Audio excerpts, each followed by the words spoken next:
What's up? We're live. I think we're live. It looks like it.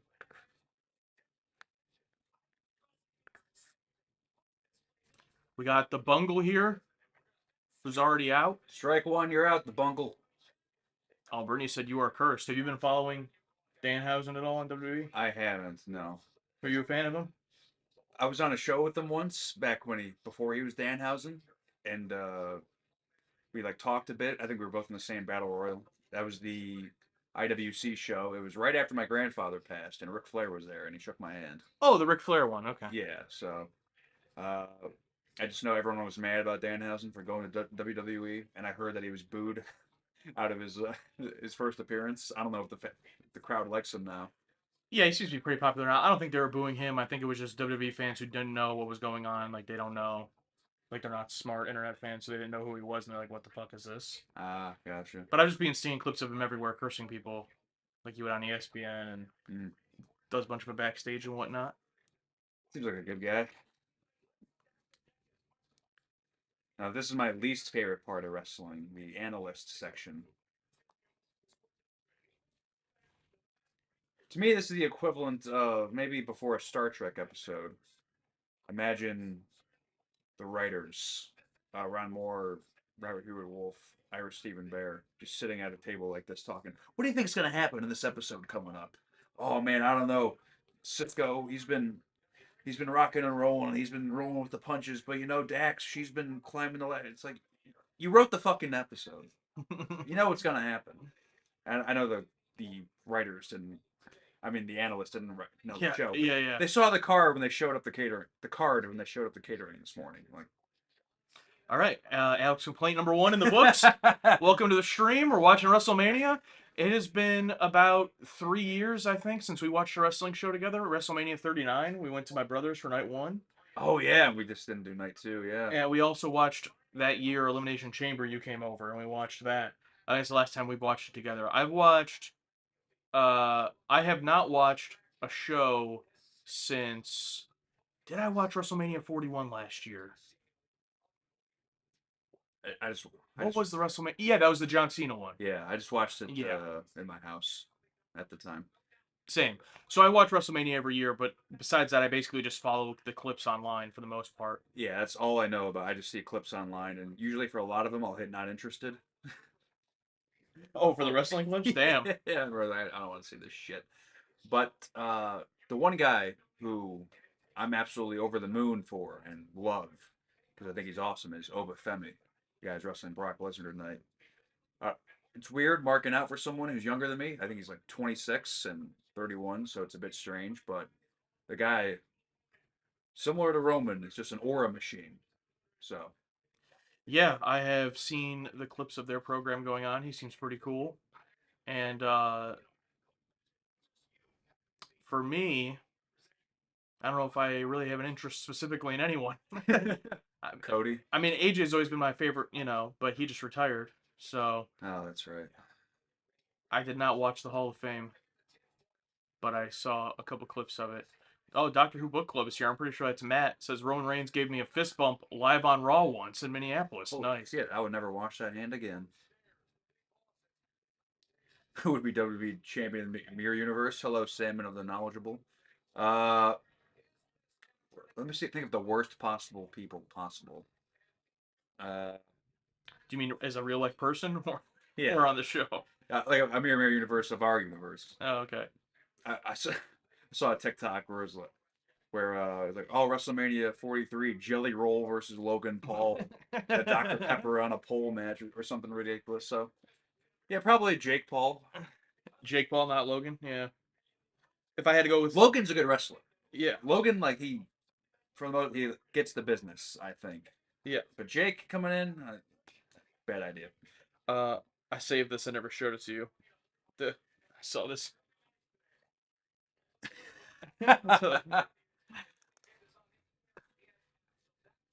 The joke is that they're comparing Jelly Roll and Pat McAfee to Stone Cold and The Rock, and it says chills. Oh, I love that. Either on TikTok, both on Instagram, where it's stuff like that, where it's obviously bad, and in the comments it says, "You think you're special" with the music notes. Yeah. Here you go. Your Uh, favorite. Would Speed be the champion of the Mirror oh Universe? yeah, Speed would also be a champion. Any live streamer, whether it's him, Paul, Logan Paul, the Paul brothers, Kai Cenat. What's another popular one? Mr. Beast. I'm surprised. Oh, Mr. I'm Beast, yeah. surprised Mr. Beast hasn't done anything. Well, he doesn't need the money. Maybe he doesn't like wrestling, so he just has no interest. Yeah, maybe. Because you know they've reached out to him at this point. Oh yeah, absolutely they have. Isn't he host? Uh, Real quick, my answer is Ricochet. For purely personal reasons. Although I did work with Ricochet briefly when I was an extra for ROH AEW, and he was very nice. So, Not too late. and you know me, I hold a grudge forever. And after that experience, I was like, oh, never mind. No, you're the perfect example of first impression doesn't matter. It's last impression. What was your last impression with Alex? Mm. That's his whole opinion. So for a long time, the last impression was really bad, and then you had Yes, for that. years, yes. Then you had that. So now the last impression is okay. Yes, that is absolutely right. Who would win between wrestlers turned movie stars, The Rock or probably The Rock Yeah, The Rock or Jesse Ventura, like in a in a match? if it was in a movie, it'd be The Rock because he has in his contract can't lose a fight. Oh yeah, the hierarchy of the mirror universe is about to change. Doors here in the mirror universe. McMahon gets checked and promotes only himself. He does that. He did that in this Yeah, universe too. pretty close to real universe. The Armace is watching with other people. Have a good time. No, just keep us on. Just you have your room full of your friends and then just us on a cell phone, just on the dresser. But thank you for the like and everything. Appreciate it.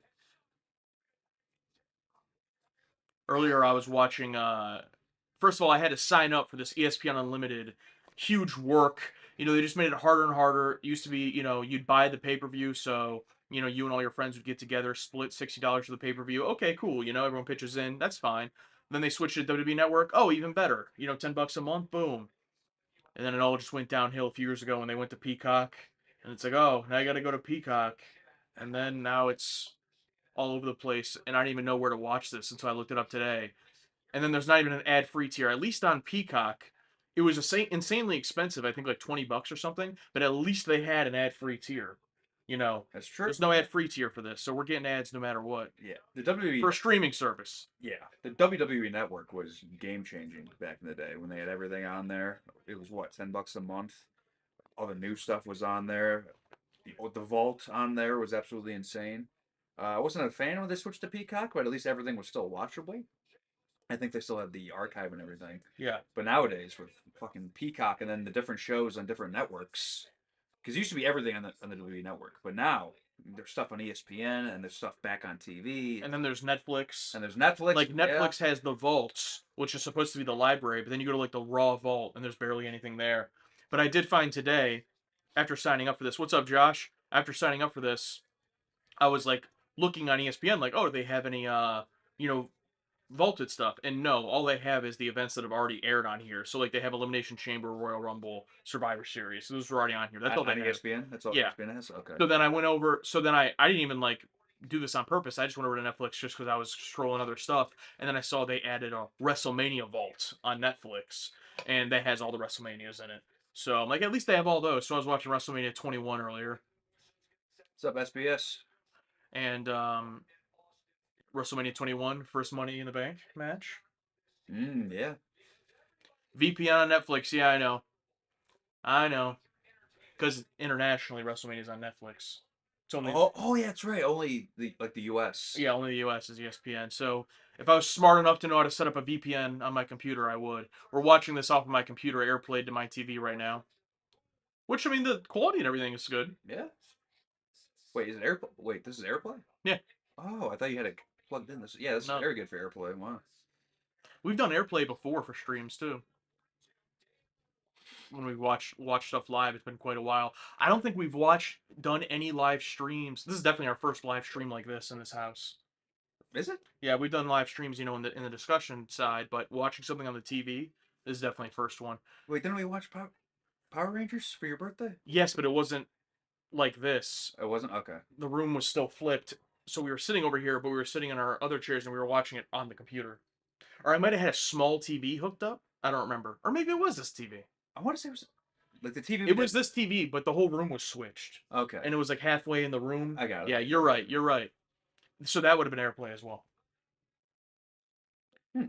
We got a mass choir. Go ahead. Favorite WrestleMania, Josh? I don't know. It's tough. I would have to watch all of them. But I think just fresh in my memory because of how many good memories and moments there were. Probably 30. WrestleMania 30, 30. 2014. Yes. Cesaro winning the Andre the Giant Battle Royal and him picking up Big Show and the crowd going absolutely nuts. Great crowd the whole night. Oh, great crowd the entire night. Like, even with Undertaker losing and that completely sucking them dry, they were still there for Bryan at the end, and the lead up to the whole Daniel Bryan thing, and also I don't know if we talked about this on camera, but how the Daniel Bryan thing with the yes movement is the equivalent of the best of both. Yes, yes. The Daniel Bryan yes movement, the best of both worlds of pro wrestling. Great that it happened. It was excellent, but the repercussions. Yeah, and now for any guy that gets over for a week or two, and if he's taken out of a main title picture, the internet's mad for a couple weeks. It just happened with Drew Yeah. being taken out for Cody versus Orton. Everyone was mad about that for a couple weeks, and I would check the comment sections on everyone's thing on Instagram and stuff, and like, oh, we want Drew, but I think they finally stopped doing it. Yeah, I will say though, there's at least like with the Drew as an example, it doesn't always work. Like there has to be true momentum. Like for Kofi Kingston, for example, when the Kofi Mania in like 2018 or whatever, like that was a real version of it. Ironically, going up against Daniel Bryan as a heel. But I would say for me, I think objective best WrestleMania is probably 17. But I always have a personal connection to WrestleMania 22 because that was the first one I watched. John Cena Triple H main events had Shawn Michaels, Vince McMahon, No Holds Barred, number of other ones. Not the best WrestleMania in the world, but Edge McFoley hardcore match through the Oh yeah, flaming yeah. table. So it was a decently good WrestleMania, but that's the first one I watched live. So that's always my, I'm at personal connection. Uh, 30's obviously up there. I'd go 40 a couple years ago. The Cody Rhodes one. I mean, that's definitely the best as far as the 2 days. Yeah, yeah, sure. Best main event. Yeah, that's a good one. Last year, the triple. I'm not saying like best WrestleMania, but in terms of a great match, last year, Seth Roman and Punk was really good. Yeah, it was a good match. So much last year's Mania though was just like gone from my brain, even though I watched it. Yeah, I don't remember a single fucking thing. Of the past few years, the matches that I remember, like off the top of my head, I'd say, oh, these were great matches. The Cody Roman at 40, and at 39 too, where he lost. That was a good one too. Bianca Belair and Becky Lynch was a really good match. I think that was 38, the one where Cody Rhodes came back. Crazy, that was 4 years ago. Yeah. 38, that one was really good. But yeah, other than that, I mean, yeah, not a ton sticking out. Oh, there was the one WrestleMania. Maybe it was 3 years. Maybe it was 39. The one with like the 6 tag ladder match. There's like 6 tag teams in it with like Pete Dune, Johnny. They Oh, were all Johnny. in it. Oh yeah, yeah. Yeah. I want to say that was 40. I can't And then yeah, which match was better, WrestleMania 25 or 26, Michaels versus Undertaker? remember. I'd say 25. Yeah, that's what I was just about to get to that. It's probably best match I've watched live at WrestleMania 25, Michaels and Undertaker. Did you watch 25 live? Yeah. How come I've watched every WrestleMania live. Why didn't we hang out and watch that then? We weren't. That was 2009. We were like we were friends, starting but to like become yeah, we friends, weren't yeah. like close like that yet. I don't even know. Did you watch wrestling yet? Yeah, yeah. I remember. I wanted my aunt and uncle to rent the pay-per-view, but they didn't. Huh? Yeah, so I don't know. Yeah, only Kyle came over. I only watched it with Kyle that year. Late. Yeah, I could have hung out. I just think we weren't that close yet. Huh. Remember that one time where I went over to your house, but there was like too many people over? Like, all right, Alex, you gotta go. Oh, that was that same year, same house. That's where I lived. Yeah, yeah. One time I was having like 5 friends sleep over, and then Alex was also there, and I was like, oh, my mom won't let 6 people. 5 was the cutoff apparently. So you got cut. I was on the bottom of the totem pole back then. Uh, 26 was the first one I watched live. My dad got it for me. Oh yeah, I remember because you go down to Florida, right, or Yeah. Tennessee or whatever. I think it was in Tennessee at the time. Yeah. Yeah. And that's when my boy Jack Swagger won the Money in the Bank when he was up there for 30 minutes trying to unhook the case. Oh yeah.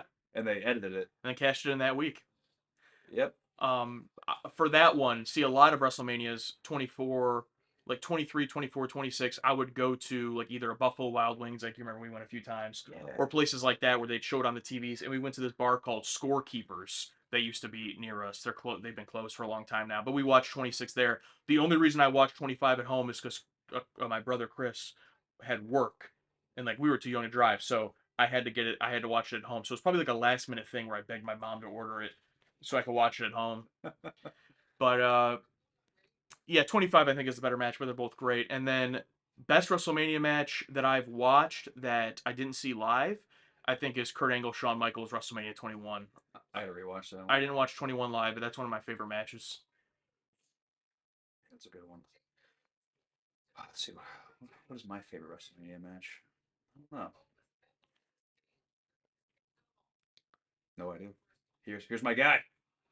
It's about to be this one tomorrow. I think it's tomorrow, right? I think my favorite match might be Brock Lesnar versus Omos. Because there was like 2 minutes and it was on first because Brock just wanted to get the fuck out of there. Your answers are always like that. Like, what's your favorite match of all time? Wade Barrett versus Rey Mysterio. Yes, I was just Yeah, gonna bring that up. yeah, But Raw after WrestleMania has definitely jumped the shark.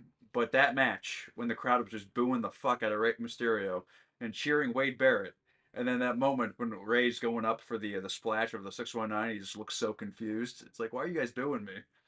And then Barrett won. So good. I think he was Bad News Barrett at the time. yeah. But God, I know he's not going to come back, but I wish he would just start wrestling again. Yeah, I agree with Michael here. 25, the better match. 26, better story. I think they both had great stories. I mean, the hype package for 25, especially. Remember that? Oh yeah, Yeah, yeah. yeah. But I do like the ending of 26 where Sean's, climbing up him and Undertaker's just looking down at him. Then Michael slaps him, gives him the jumping tombstone. That's good stuff. Yeah, I think the was it the ending of 27 or Well, 28? here we go. Oh yeah, John Cena. So, wait, why do they have his heel thing on? Did they fuck up? Maybe it'll change. Oh, okay, yeah. They just never bothered to change. Woo! I'm here to promote my new movie. I know I'm retired, but now I'm the host. Does he have a new movie? He, What's up, Ryan? he always has an Amazon movie going around. Straight to streaming. I'm just what was I gonna say? I think it was the ending of WrestleMania 28, and I think it was in the cage when Shawn Michaels as the ref gets the sweet chin music, the Undertaker turn, pedigree, like one of the biggest falsies like ever. It's like, oh my god, the streak's gonna go Best over. false finish of all time. And then like Sean is literally in control. He can count as fast as he can, but he still like counts honorably. And when he kicks out, it's like, Oh yeah, Sean sells the kick out. Yeah, yes. he's like in the corner. Oh, so good. It's like you could have counted faster. Yeah, You could have fucked it over. yeah, that was a great false finish. Yeah, that was a good Mania, not like excellent, but I think that's also the one where they had uh one of those random WrestleMania matches of all time, Randy Orton versus Kane. Oh yeah. I think that was like the opening match. Just Kane chokeslam off the top wins. Oh, Yeah, it's one of those. Yeah, we had nothing for you guys, but you guys can wrestle if you want.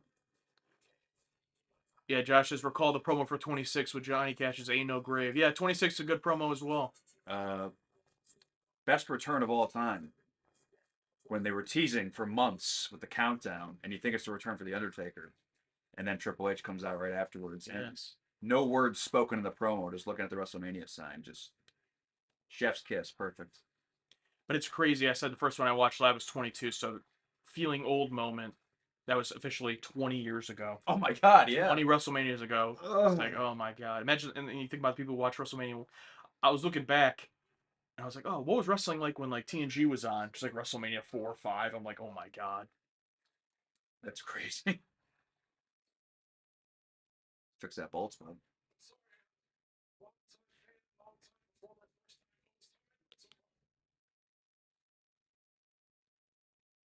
You hosted the ESPYS naked, so I think you're doing okay.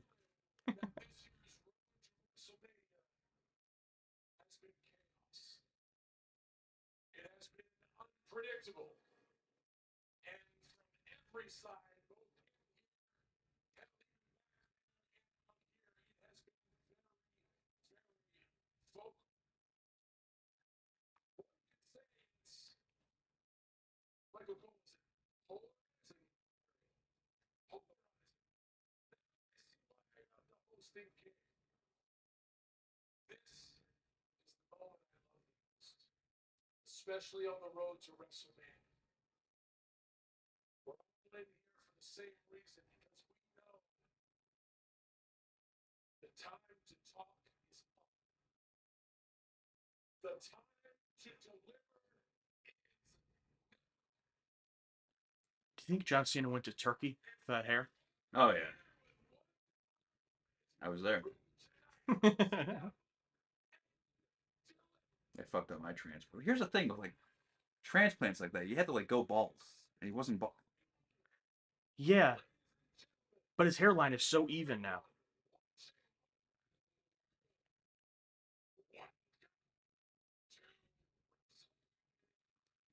He probably paid for the premium one. I think most people go to Turkey. They do like the flat basic package where yeah we have to shave all your head. Oh, here we go. Starting with your favorite match. I thought for sure they were going to open up with Brock and Oba. No, that's night two. Oh, is it night two? And they are opening with it. Well, it's one of the two matches they're opening with. I don't know. Okay. It would make sense as the opener. But Michael said, "How much at all do you pay attention to wrestling insiders or dirt sheets?" I don't. I do. I am a fan of Brian Alvarez. Alex does not like him, but I have nothing against Brian Alvarez. well, you don't like the insiders in general. Yeah. Yeah. I just saw a clip once of this is how I started following Michael Brian Alvarez. I think I told you about this. We wrestled with this guy way back in the day. He's canceled now, I think, but his name was Kurt Stallion. And I think he was like in NXT or something at the time. And I came across this clip where Brian Alvarez is like, they're talking about number 30 in the Royal Rumble. And I wasn't aware that Kurt Stallion had been in WWE at all, or like I had no idea what he was up to. And he's just like, who will be number 30? Will it be Kurt Stallion? And I was like, what the fuck? It was like the name was like It 1990 Flashback. I'm like, what the hell? So then I just I've been watching them on and off since then. What's their publication? Oh, I have no idea, dude. Wrestling Observer, the one with Dave. Oh yeah, with Meltzer, yeah. I just love seeing them argue because you have Dave boomer mindset, but loves AEW, and then Brian just bitching about everything. Yeah, there's a Reddit that I used to frequent all the time called SC Jerk, squared circle jerk. Look at that touch of gray, Wade Barrett. I love it. That's all gray. Yeah. It looks great. And they were just shit all over Meltzer and all over AEW. Yeah. Deinonychus, thank you. Webb, what's up, bud? Still gonna call you that. What was I gonna say? I just remember seeing some post a while ago and they talk like, oh yeah, we would feed lies and bullshit to Meltzer all the time to work him. It's like, fuck.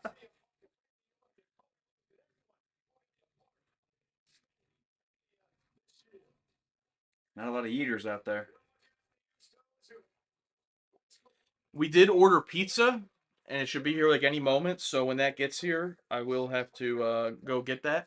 I will So entertain you. I might miss this brilliant Meltzer 5-star match here. I think this match might cause people to go home.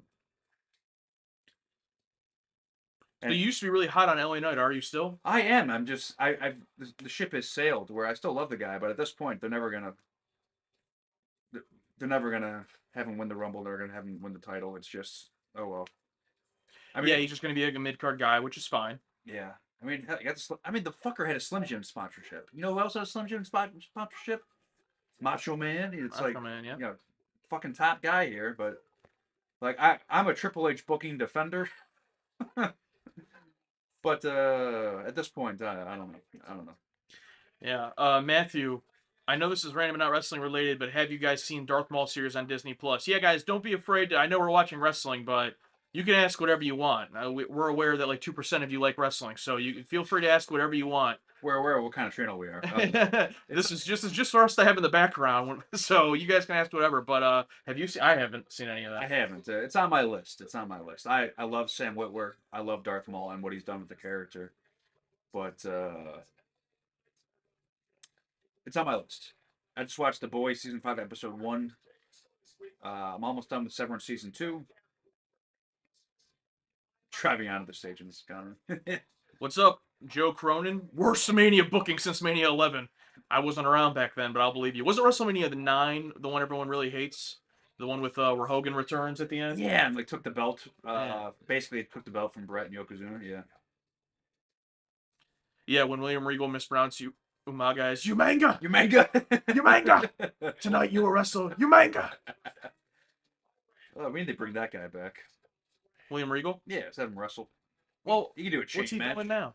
He's retired? I'm pretty sure he's doing NXT stuff. NXT. Yeah. Yeah. You were at you were 9 at 9? Oh, okay. So you are the age of WrestleMania. That's cool. So I'm gonna guess you are. Oh, the night's looking good. I mean, oh, it looks good. I'm gonna guess you are 42. I thought you were gonna make a joke like, "Oh, you're the age of WrestleMania. You are 73." It's just like, no, I mean, it was set up right there. That's even too low hanging fruit for me. Oh yeah. Ah, here we go. Yeah. Not only are they in this match, they actually have official stable. Is the Vision Seth's thing? Wasn't his thing called the Vision? Yeah, it's all changed now because he got injured and then they turned on him eventually. So now it's these three, and I think Gunther's in it. Holy fuck. Also, Braun Breaker, I think. Speed's got gear. Holy shit. Thought for sure he was gonna be wrestling his red t-shirt. Yeah, I know, man. You were hating on him, but like, I gotta say, I mean, this is the first time he's ever been in gear. I'm pretty sure, but it's like he's taking all the bumps he's taken pretty well. Oh no, Good sport. no, I respect him because in his Rumble debut last year, he got fucking speared the fuck out of Braun Breaker, and he's injured too, isn't he? Oh my god. And like got really fucked up by Braun. It's just I don't like this grid. What is this?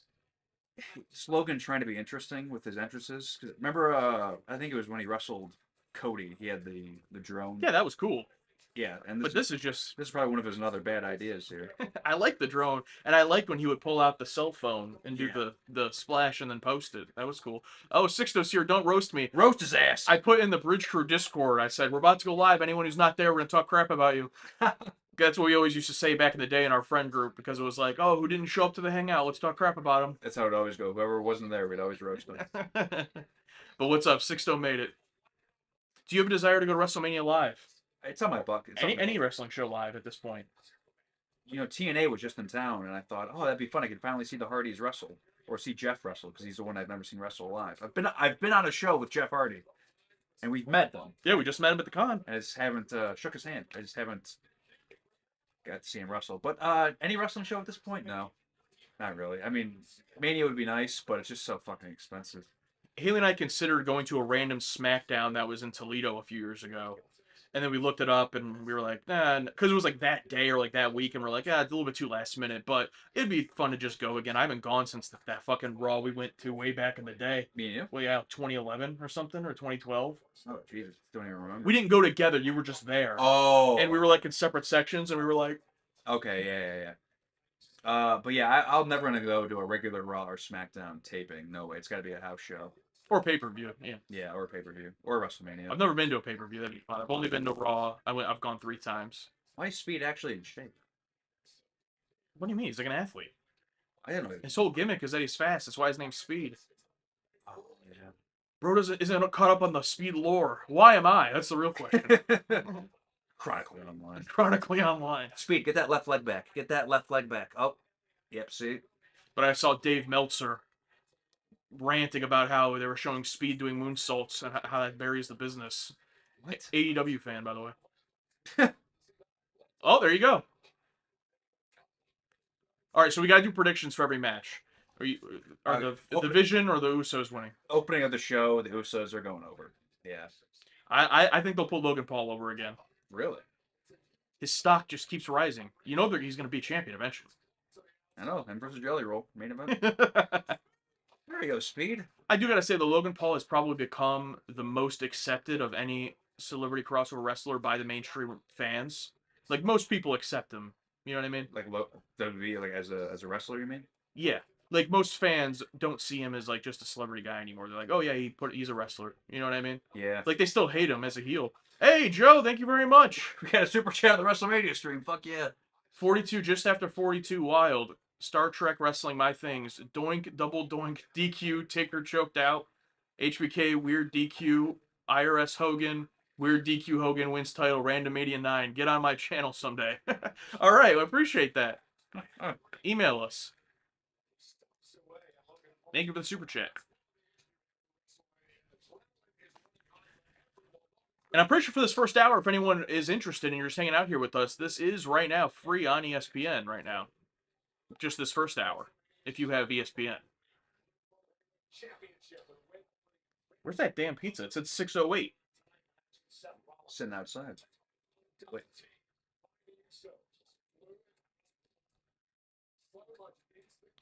It's like they got to give you that. We ordered a more local place instead of a chain, but the one thing I like about chains is when you order, they send you that GPS, of the driver, That's true. whether it's a DoorDash or their own. But with these local places, you just gotta pray. Yeah, I try to give chances to more local businesses and pizza places, mainly because of my guy, Dave Portnoy.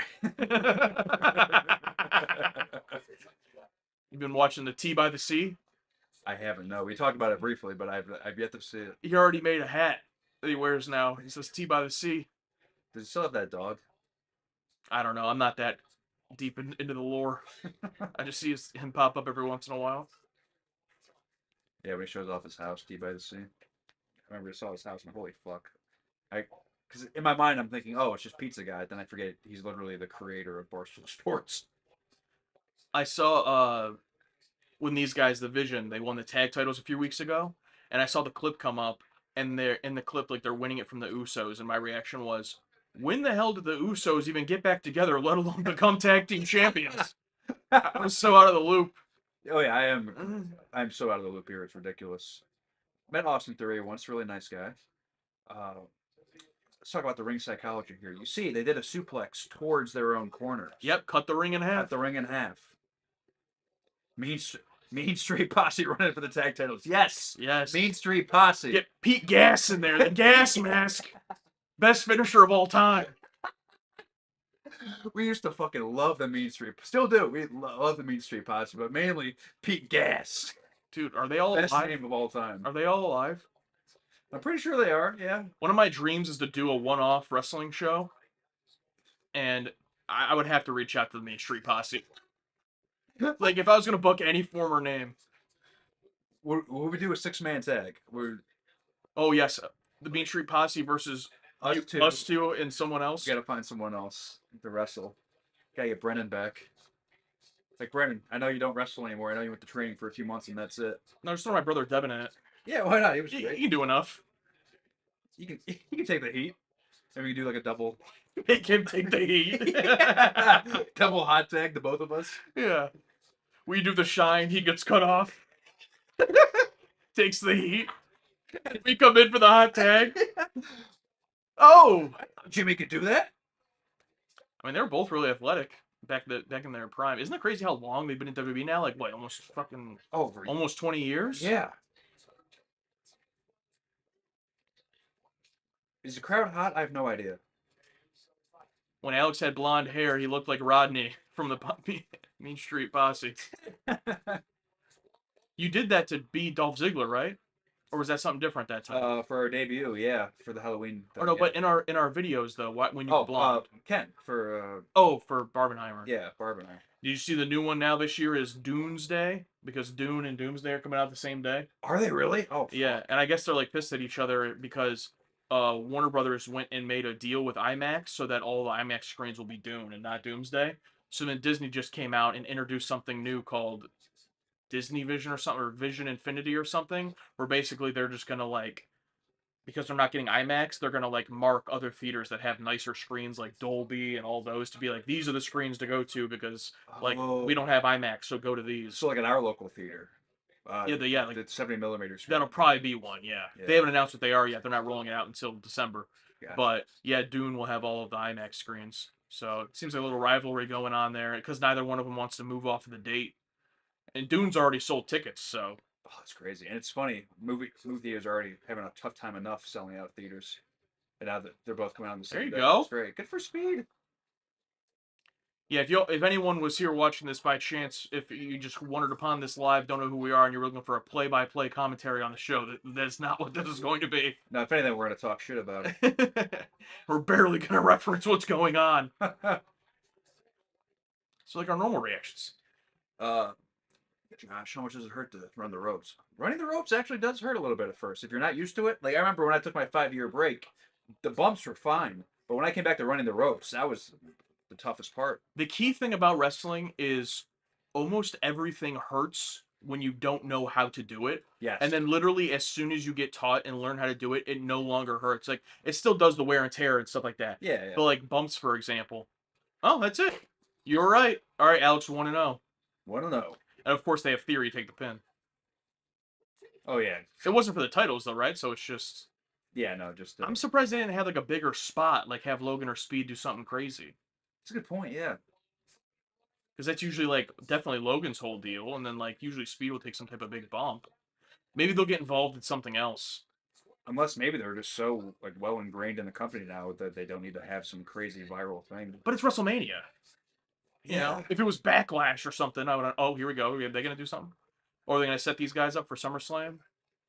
Was it last year Speed was in the fucking the Prime costume? Remember that? That was, I think 40. I think that was 2 years ago. That was 2 years ago. Yeah. Jesus. All right, yeah. So they're setting these two up. Main event the WrestleMania next year. Oh, Next year Speed versus Logan Paul. here we go. He's gonna do the big bump. Okay. Um, I was gonna say first day of training. The guy who was training us didn't know that we hadn't that it was our first day. Shane Taylor. Shane, and he just looks at me and goes, "All right, do a back bump," and I had no idea what to do, so I literally just, and it hurt like hell, hurt my elbows, all this stuff, and they're like, "Okay, that was shit," and they're like, "Do this," and explain to me how to do the bump, and then I got up, did the bump, felt like landing on a bed, Yeah. just like instant, just as soon as you know how to do it. Now, obviously, you get better at it, over time, but Mhm. Johnny always used to say like every bump is like a 10-mile-an-hour car crash to your body, Yeah, yeah. which is just insane to think about. And here we go. I was about to say, like, did we just get rid of the baby faces here? Oh, we fucked it up. Yeah, that was pretty ass. Wait, then they climb up and hit speed.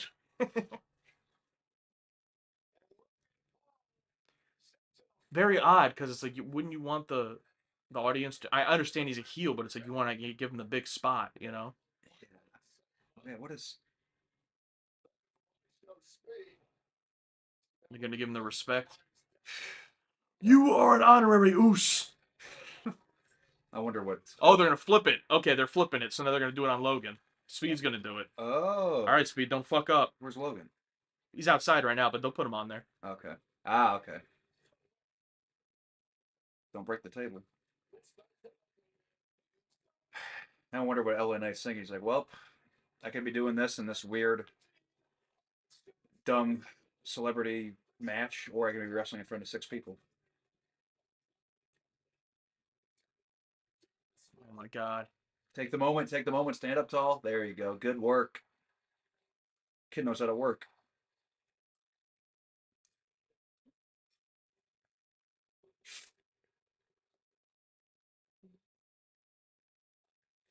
Oh, nice. Are you all right? I'm good, yeah. I'm good, yeah. Gotta do the Yeah, squeeze. the Do the hand. squeeze, yeah.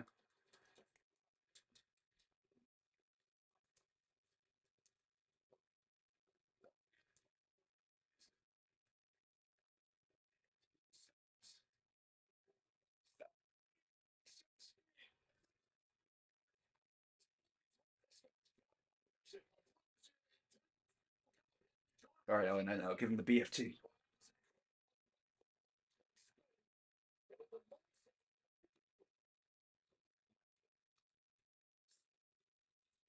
No, everyone's gonna eat now. All right, that was good. Good opening match. You got the bump. You got the big spot. I mean, yeah, opening match, best spot in the card of all time because you're just there to wake up the crowd. Yep. And they did their job. It wasn't too long. Get in, get out. In fact, actually, yeah, LA Knight's actually in a great spot. I would much rather be in the opening match. Then be in match In a 3, six-man 4. tag where I only have to do 3 or 4 things. Yeah. And then, Either that or main event for the title 1-on-1. yeah, but I'm saying if you're on WrestleMania. if I'm, yeah, WrestleMania. But even then, sometimes, like the Cody Cena match, I mean, like last year. Well, I mean, yeah, but You wouldn't have a bad match I in would. this scenario. Yeah. Like, you know, Cena and Cody. Love Cena and love Cody. I'm I'm chalking up to Cena's fault where he has like one of those ideas. What if we had a bad match? It's the start of our rivalry and we end it at SummerSlam. It's like, okay, yeah, but this is WrestleMania, John. What uh, if we have a bad match?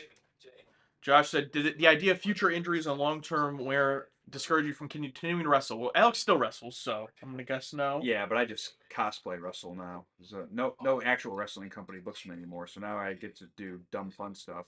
But yeah, the idea getting older and all that, it is I'm trying to be more careful. I don't even have health insurance right now. Uh so yeah, it didn't discourage me. Luckily everyone stopping booking me has helped that happen, but I, there were a lot of times where I was getting injured a lot more, just small injuries. I fucked on my shoulder last year. That still bother me today. So answer your question, maybe. Obviously, you can get a huge injury in any match, but in terms of like being in the WWE or something, I always went into it very realistically as like my goal wasn't to get. But obviously, if I ever had gotten signed, that'd have been like amazing, whatever. But that wasn't like my. I didn't go in with that expectation. Some people might say that's not the attitude to have, whatever. But for me, I just went into like just being an independent wrestler, do it for fun, while I worked or whatever. And our success actually, we ended up doing more, like accelerating more than what I had figured. So then my mindset started to become like, okay, maybe I could do this. You know what I mean? For a little bit. But overall, I never worried about the whole injury thing, other than just like a one-off thing where you could break your neck at any point. But like in terms of, I never thought I'd be wrestling for 30, 40 years or whatever. So I didn't think it'd be, it didn't discourage me. Getting multiple concussions did suck, but none of them ever like put me in the hospital or lasted more than that day. So I never actually sustained any kind of injury that took me out of action. The closest I ever got was hurting my shoulder when I got thrown into the steel steps, and I think I just did like took one match off, and then I hurt my knee a week before wrestling Ethan Page. That more so just pissed me off than anything because I just had a bum knee while wrestling one of my biggest match opportunities ever. But I still did it, still did the match, just taped it up like Triple H. Imagine wrestling with a broken freaking neck. Yeah, I think I'd only want to be an older age and still wrestling if I worked for the WWE, where I Yeah. know there's an ambulance, there's doctors, there's all that right there, where any problem I have they can take care of. Like people who are just consistently on the indies, just traveling the world and doing it full time, and presumably not having health insurance and just being full time wrestlers. Like, God bless them. I'd be terrified because you never know who you're going to work with. You can work with some Joe Schmo who and they just injure you, and then what? If they set up a GoFundMe? Oh, It's actually crazy that doesn't happen more. got a spammer.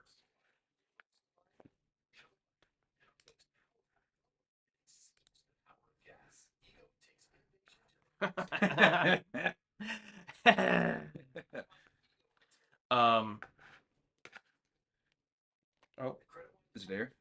it's here. Oh, I'll be back. I'll talk to you. Good luck, Alex. Let me talk to you. Yeah.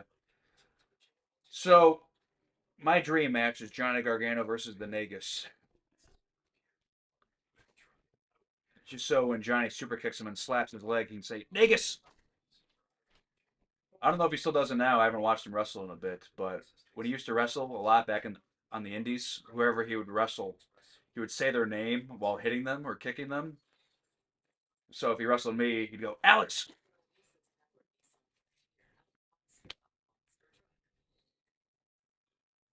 So in my mind, I want to see him wrestle the Negus and go Negus.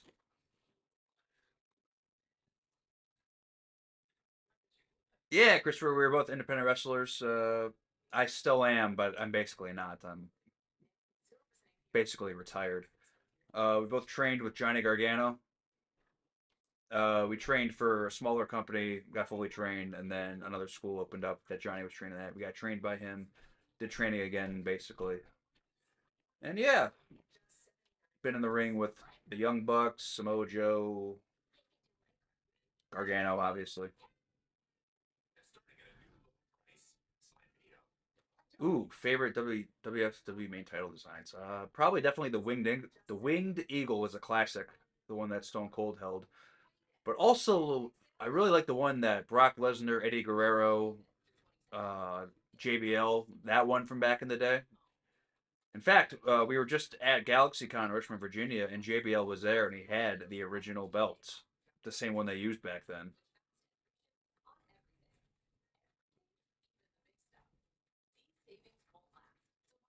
How about these ads, huh? Love them ads. I also love that chicken from Popeyes. Let me share this. Oh, we're back. Oh yeah. Let me, let me share this to the gram. Yeah, I think it's the undisputed title. Yeah.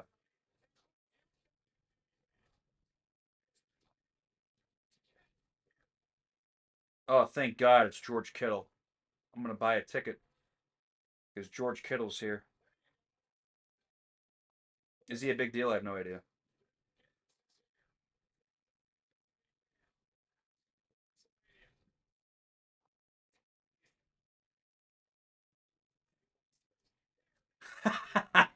War versus Gunther in a career versus honor match. Oh boy. Oh, Gunther versus Worf. That's a dream match right there.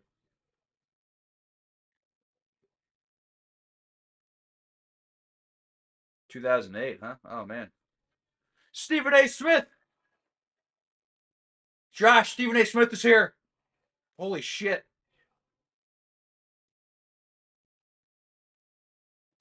Oh, that's great, Mr. Unfamiliar.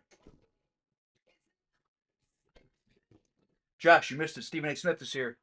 Damn it! We gotta rewind. All right, here we go. This is all we ordered. One slice of pizza for each of us. No, you can go make your plate if Okay. you want. I'll tag out. All right. Tag out. Hold on. Who is this? What match is happening? I do not know. Yeah, who the fuck is this? Looks like isn't that Roman Reigns? Oh my god. Canceled. Oh, Oh! it's Roman Reigns' cousin or whatever. Oh, Jacob Fatu. Oh, this match should be great. I don't want to miss this one. Well, you have about 8 minutes of entrances. It's like a 7-man ladder match, isn't it? Or no, he's facing Drew. All right, everyone. This is a pizza review. If you paid attention earlier this week on my channel, I did my first ever food review, Bucky's review. Now we're doing this is Jet's Pizza. I think it's a chain. Like I think there's definitely Jets all over the place, but in our area at least, it's not really like a chain like Domino's, Pizza Hut. Like there's not a lot of them around. But let's see. Some nice greasy pepperoni pizza. You always gotta go with the ranch. I'm a big ranch with pizza guy.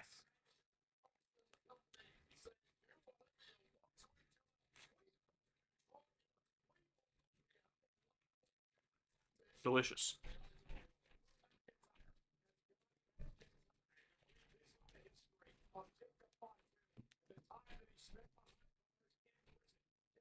Time for a mukbang. Yeah, Alex got some. Well, we both got wings. I just haven't gotten any yet, but I'm excited to see how those are. Look good. I don't know if I've gotten wings from here yet. The best wing flavor, in my opinion, mild. Yes. Alex put me on. Boy, you didn't like mild beforehand? Or you didn't care for it? Not that I didn't like it. It's just I would never order that. Like if I was getting wings, I'd always go. First of all, I was a dry rub guy. Okay. You know, lemon pepper, something like That's that, pretty good, yeah. or barbecue if I was gonna get a sauce, sweet barbecue, whatever. Classic. And we went to a the day we saw Late Night with the Devil. Was that what it was called with your boy? Yeah. David D. We went. Yeah, David Duchovny. We went and went to Quaker Steak afterwards, and Alex got some mild wings, and I tried one of his, and I'm like, oh, have I been missing out on mild wings? So now whenever I get wings, I typically get mild because you know, like I just said with the pizza, I'm a big ranch guy, so got my ranch with my wings. I'm a blue cheese guy. Yeah, Alex, blue cheese. I won't get put onto that. That's where I draw the line. Ooh. I think it was last year, the year before, where Drew had like the worst entrance because they had him like wear like a Clash of the Cat, or not Clash of the Castle, it's something else. Oh, like Clash of Clans or Yeah, whatever? yeah. They had the Viking Raiders wear the Clash of Clans shitty outfits. I'm like, oh, this is terrible. This guy should be in the title picture. I still can't believe they fucked him out of the mate being in the title pick. Pisses me off. Josh asked, did the pipe bomb promo from 2011 increase your interest in WWE after some of the dullness of the PG era? You know, Oh yeah. I'll definitely say it was absolutely a hot time, and when that happened, it was a big deal, and it definitely was, made CM Punk obviously what he is. Um, and I really enjoyed that whole year of wrestling, but I was still at that time like of like my peak wrestling fan. Like I was like peak wrestling fan from basically like 2002 until when did I fall off watching it every single week? Probably around when we started wrestling, so probably around early 2014. So from like 2002 to 2014, with a few exceptions, I was watching Raw and SmackDown every single week. And then I, got into high school, started being able to drive, having friends and being social took over a little bit more. Women. And then we started actually wrestling, which, took precedence. And then you get an ego and think you're cool and better than WWE. So I stopped watching it. So yeah, it was definitely a hot period. But it didn't really make me gain interest because I was already kind of at peak.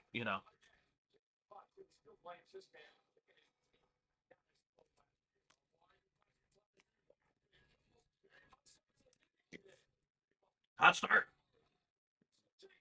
Well, if we got hot start, don't have to do that bullshit change shit. Oh yeah, this is unsanctioned, whatever the fuck that means. One of their 19 different ways to say no DQ. Is this no DQ, or is it no holds barred, or is it unsanctioned, or is it false count anywhere, or is it a street fight? Or is it a bloodline rules Yeah, match? bloodline rules. Oh, already not a fan. Anytime we go over the barricades or into the crowd, I just lose interest. Like, no, no. Tell the story in the ring. That's why it's there. Have you ever watched Stone Cold versus Bret Hart WrestleMania? 13? Yeah. They do a lot in the crowd. Do they? What do you think about that whole gimmick now where they're putting matches into the Hall of Fame? I didn't know that. Yeah. I didn't see that. I think it was last year they inducted that match in the Hall of Fame. I think it's, I was talking with Eric Shedner Cigarette in the Bridge Crew a few weeks ago about wrestling when I recommended that match. I was like, I think that match, Stone Cold Bret Hart WrestleMania, if you've never watched a wrestling match, I think that's a good one to watch. Because it has some technical wrestling, it has Stone Cold, the brawling. They do go in the crowd for a little bit. The ending is obviously iconic. Double turn, yeah. Everything Stone Cold does just looks real. So like as long as you put it on the same level as like a movie, fight scene, it's like it doesn't look too fake.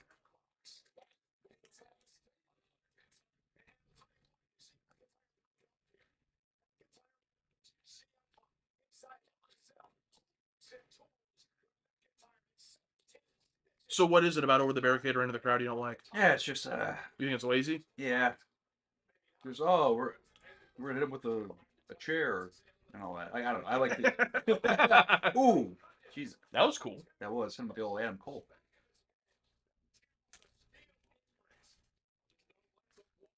And I had one of these.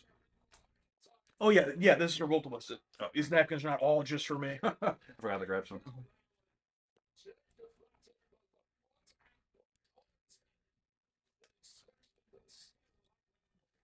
Yeah, I'm just not a fan of like when they're slowly just making all the way around. So okay, they're making all the way around. They're gonna Yeah. go back in. You can overdo it for Yeah, sure. it's one hit, the guy keeps walking, keeps walking.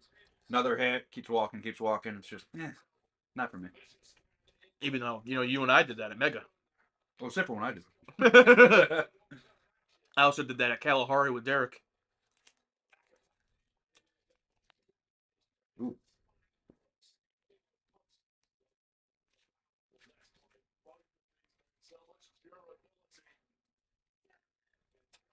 nice. Rikishi bump.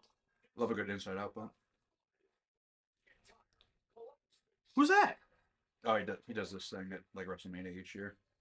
This fan or Drew? Drew with like social media.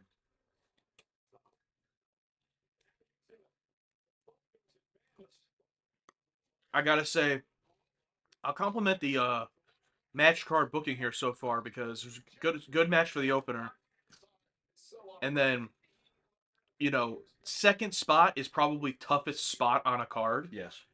and it's good to do like a gimmick match because it's going to be exciting usually. Like if you do like a technical wrestling match, second spot on the card, no one's going to give a fuck. Yeah. Did he make a new account? What the fuck?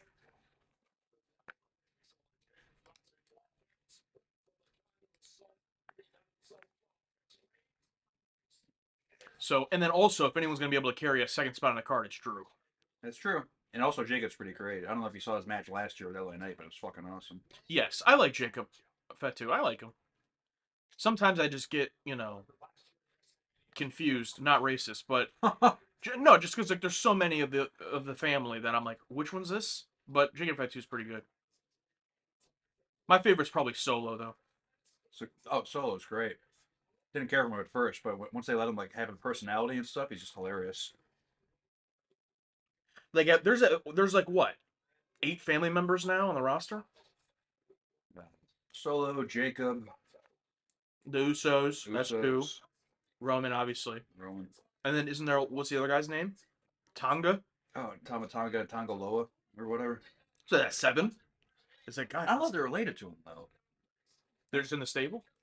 I think they're just Samoan. I don't know if they're actually related to. I have no idea. Oh, maybe they're doing the Vince McMahon booking. They're Samoan, put them together.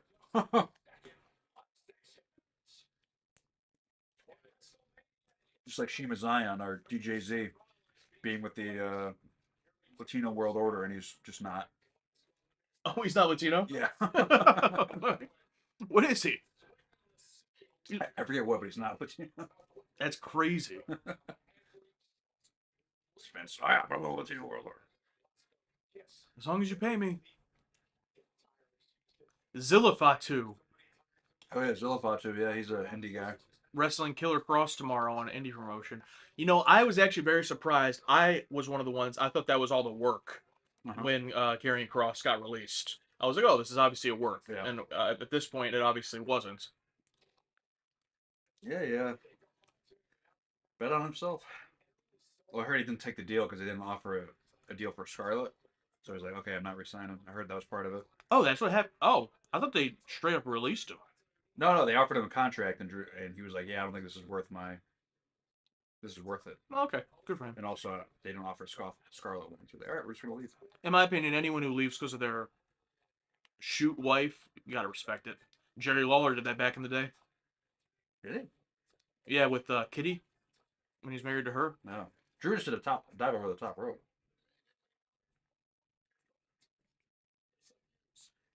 3, 2, 1. Here we go. And I saw a clip of Vince McMahon talking about it, and he's like, we fired her. He's like, he came to me and I said, I gotta quit now. And I was like, I respect it. It's like, doesn't hire her back or anything. Just, I respect it. It's been nice working with you. Well, here we go. Woo! I'm waiting to our predictions. Oh, who's gonna win? I don't even know the fucking card. No, just match by match. Oh, okay. Probably Drew. I'll go Fatu. I was gonna make the joke where if that had been a 3 count, I was gonna say Fatu.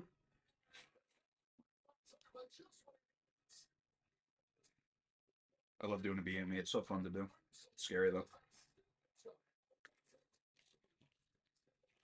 See, I guess that's always my if I was ever a booker, my problem is that I'm always maybe a little bit too forward looking where I look at someone like Drew and I go, oh, he's good. He's set. Just have him put over everyone. You know what I mean? So it's like I look at a match like this, it's like, oh, obviously put over Fatu. He's younger and he's to be built more. It's like, but you can't just, as soon as your talent becomes like, big or over, you can't just bury him every time. I mean, that's what CM Punk was complaining about back in the day, Even though he wasn't putting over younger guys, he was putting over The Rock and Undertaker and Brock Lesnar, so a little bit different. Yeah. Who's better, Bret Hart or Shawn Michaels? I think they're so completely different in terms of their styles, where it's like kind of tough to compare. I know that's always it's the Jesse Plemons thing. What kind of wrestling fan are you? Are you a Michaels fan or a Bret fan? And me, I was a Michaels fan. Also, Bret Hart's just a little before my time. Where I started watching wrestling in late 2001 into 2002, so he was already obviously out of WWE, and I didn't really watch WCW that much, so I've seen a lot of his big matches per se. Once, like the Iron Man match and different ones. But I grew up with Shawn Michaels, so I got to see all of his 21st century at least greatest hits in his second run, and then I've seen his biggest matches from his first run, so a little bit biased there. Yeah. But if, Brett is legit. Like he's makes it look real, and apparently he's the latest worker of all time. So the respect is there. yeah, but I would say though, if I had to say best professional wrestler that I've watched of all time, I would have to say either Stone Cold or Shawn Michaels. Took his belt. And Stone Cold, the only reason he's not the clear answer is because he's such a brawler that it's like, but he could get technical too. He used to be a really big technical guy. Yeah. Wrestled in Japan and shit. Super technical. Then Owen Hart. Power driver.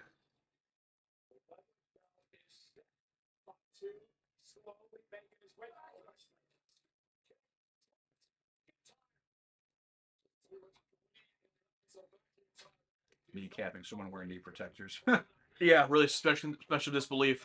Yeah, especially with disbelief with wrestling is everything should have a limit, obviously, but with wrestling, it's like you really just gotta accept it. It's one of those where, if you really think about it, none of this makes sense at all. Like What are they doing? Like when you whip someone to the ropes and they hit the ropes and come back. Like, come on. Like it's funny when people in our audience when they'll hear they were wrestling fans, and this isn't just for us, this is for anyone in real life. Where I feel like a non-wrestling fan hears you're a wrestling fan, and the immediate assumption is like The fake thing. that we're not even just it being fake, but even if you're aware that it's fake, but you still enjoy it, it's like you think of it as like the best thing in the world, or like like we're watching this going like Drew, get up, it's like you know most wrestling fans of sound mind are pretty self-aware of how bad most of it is. You know what I mean? Yeah.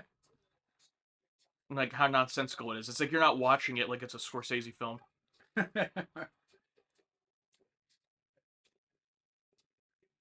Oh, like what's the thing that we always, the saying is always like for wrestling is like a lot of it sucks, but then when it's great, when it's great, it's really yeah, good. when it's great, it's really fucking great. It's tough because the over under in terms of, or the, what are you trying The to say? batting average. Yeah, the batting average for good versus bad is just night and day.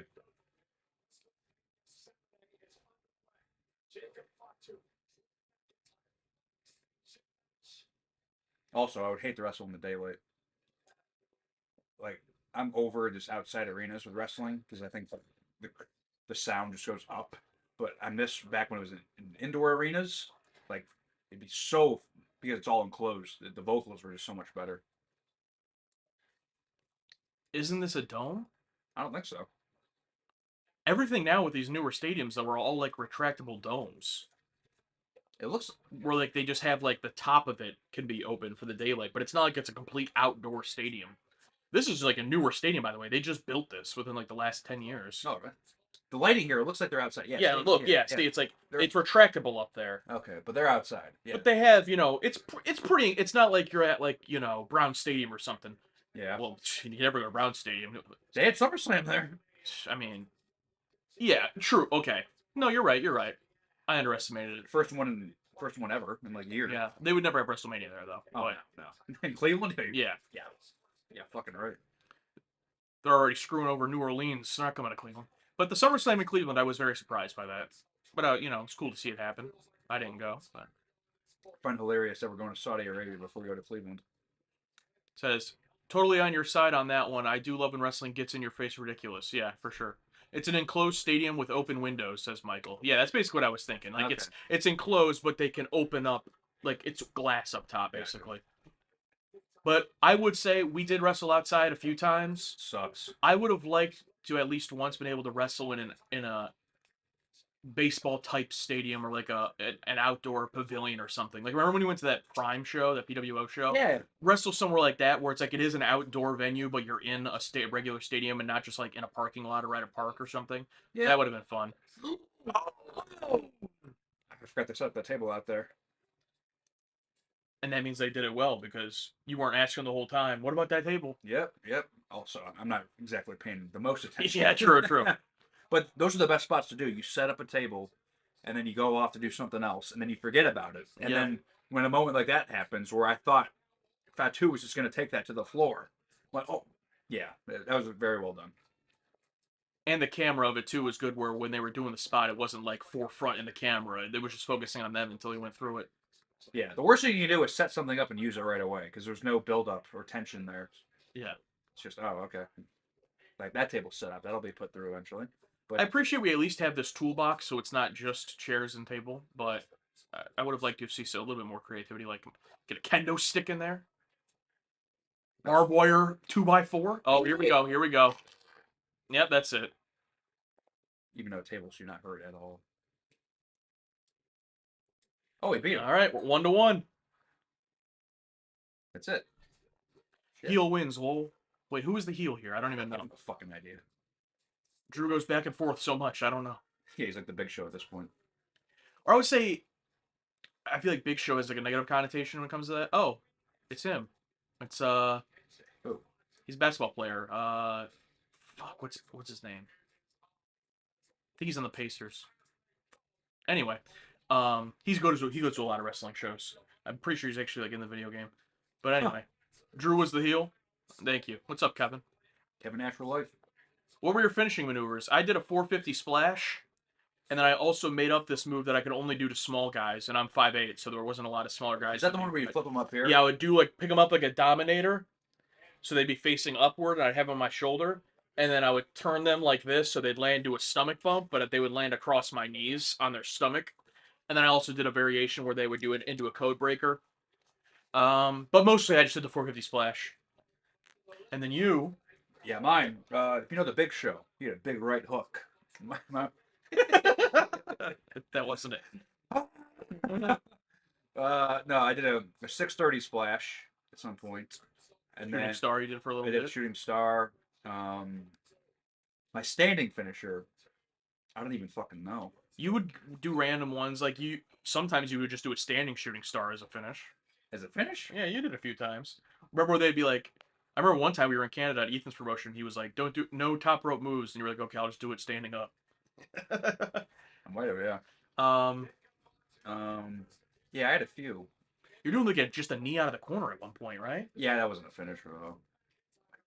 Oh, my finisher now is I call it the beam me up cutter, where I'm sitting on the top turnbuckle, but my feet are on the middle, and then I would jump from the middle to the top, and then big cutter off the top. It's basically like Cody Cutter, but off of the way top. Yeah.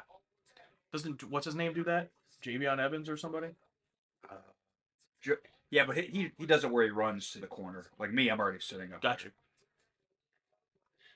But what was my? You ever thought about doing an F5? I got this one. F5. My move is the jackknife powerbomb. That's a good one. He is Kevin Nash. Underrated jackknife powerbomb, JBL. When he would do the powerbomb. Oh, the cigar. Yeah, he'd only do it once in a while. All right. Well, while we're in a break, I'm gonna go get more food. Yeah, me too. All right. You can go first if you want. Okay. And there's just a reminder, there is drinks in the fridge here. Oh yes. Oh, Rollins isn't injured. I thought he was injured. I guess not. He just came back. Oh. All right, just me. Should have been WrestleMania Spurs. All the camera flashes from the crowd. Yeah, that's definitely a missed thing. That was always awesome, especially when someone like The Rock or Triple H would go up to the corner in their entrance, all the flashes. This is the VIP section.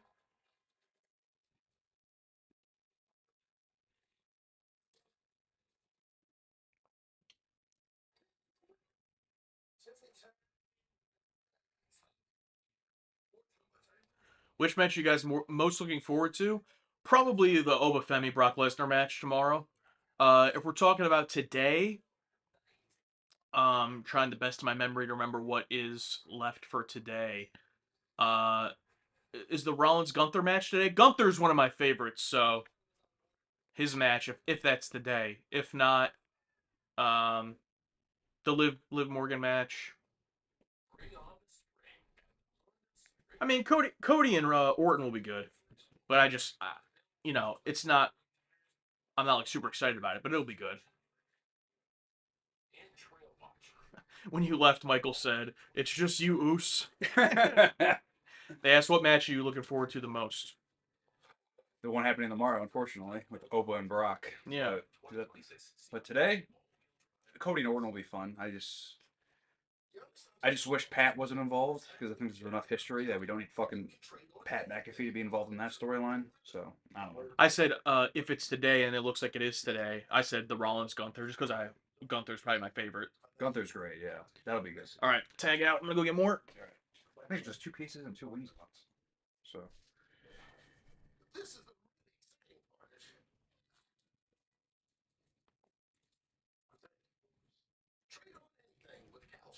How many slices of pizza did you have? we've had 3 so far. Okay, I'll have 3 then. We'll fight to the death for the last one. All right.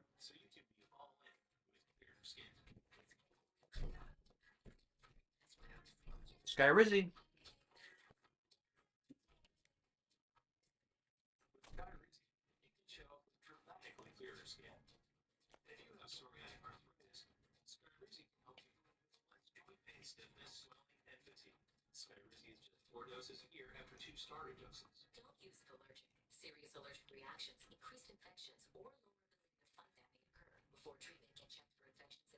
You guys having a good time?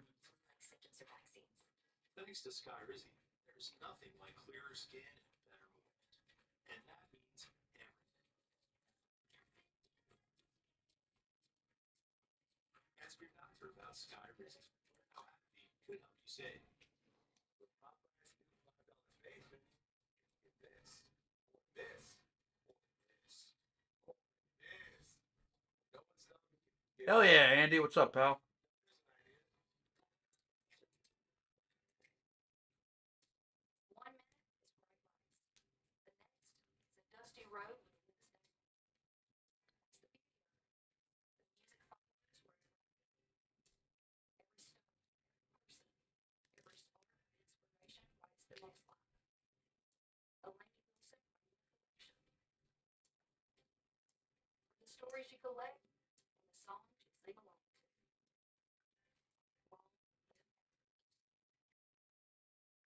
Yeah. What's up, Wrestling with Gaming? The only stuff I really liked seeing was the Punk and Roman build up. I liked all the promos there, but everything else I have no idea.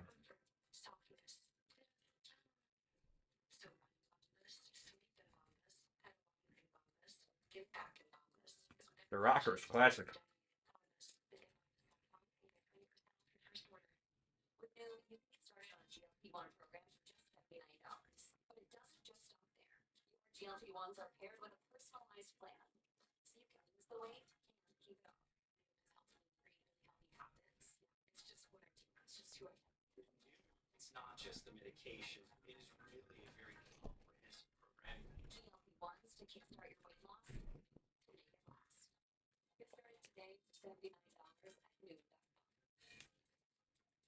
There's 1 slice of pizza if you want it.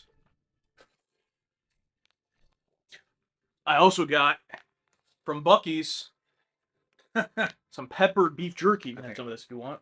I think I will grab that too. That pizza? Yeah. All right. It has 15 grams of protein for 70 calories. Ooh. I'll have a piece of that as well. Hey, Long Hill Andy's here. And Wrestling with Gaming. My gosh. Top 2.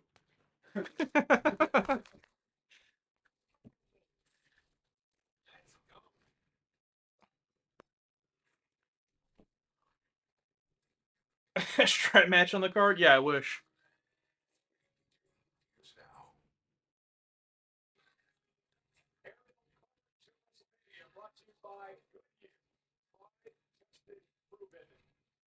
What's up, Jeff?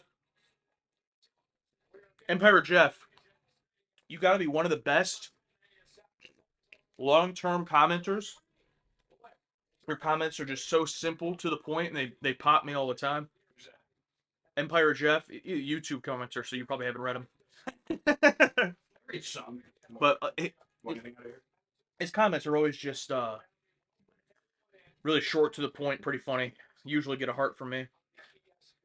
Want anything out of here? Yeah, if you can grab me a Coke. And then also, if you want this last wing, you can have it. Yes.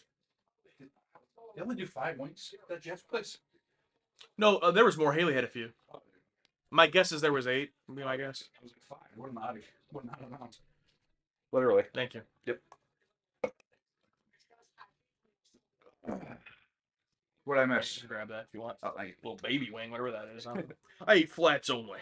I love the drums. Although flats are pretty underrated. I know everyone loves drums. But I've grown on flats. I don't know if you know who. Well, I was gonna ask if you know who he is, but then I can't remember his name. His name's Rob something. Sports analyst. Not Rob Van Dam. Rob something. What's his name? I don't know, but he did a show for a while with Chris Broussard. You know Chris Broussard. If I saw him. Yeah, if you saw him. He's from Cleveland. Oh. But they did a show for a while. I was watching it, and it was really good. It was a radio show, but it was also like a podcast, where you could listen to it after. Yeah. And I think it was for Fox Sports 1. And they just talk about sports, whatever, obviously. And but they'd always go on random tangents, and then like people would call in, and ask questions, or whatever. And one time, someone called in and asked him, "Drums or flats?" And they're talking, and Chris Broussard's like, "Oh, I like the drums, whatever." And then Rob just goes on this huge impassioned rant. He's like, "You gotta have the flats, flats only." He's like, "You gotta have the structure." The structure. And after I heard his impassioned speech, I was like, oh, I need to give flats a chance. That's great. Do your places always do odd number of wings? No.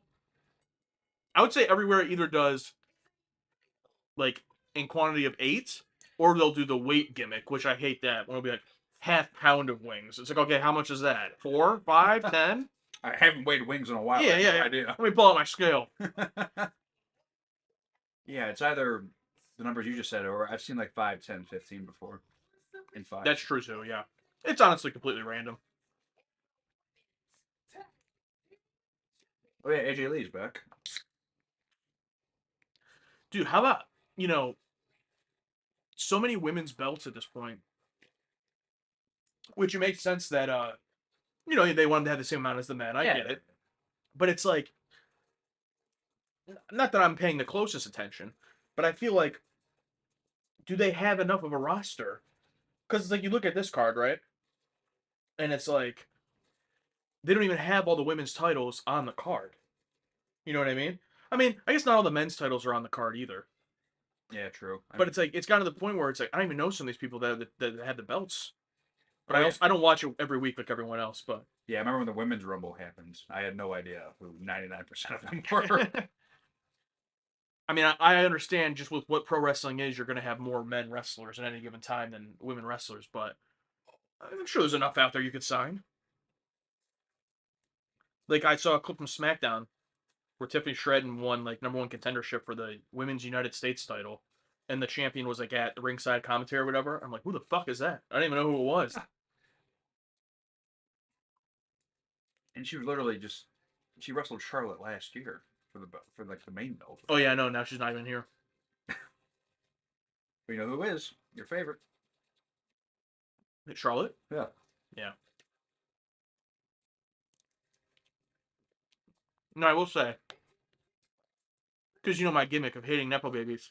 I was on that train with Charlotte Flair on the hate train, but I will say this whole tag team was, whoever's booking idea was, it did its job of like making people like her. You know what I mean? I mean, she's even admitted that like this whole tag team. I don't know if you've been following it at all. Not really, no. What? Everyone from booing her like every show, so like if they became a tag team, and now she's like a legitimate babyface, like people actually cheer her. You gotta team up with a likable person. And then that heel turn, when Charlotte turns on her, is gonna. They could always try to do it the twist though, where they tease it'll be Charlotte and then it's Alexa who turns heel. Yeah, but sometimes that just doesn't work. Yep, usually doesn't. Usually, when they try to do that, oh, we're smart. We're the exact opposite. Like when Rest in Peace, Shad turned on JTG for no reason. Yeah, and they never did anything with it. I forgot about that.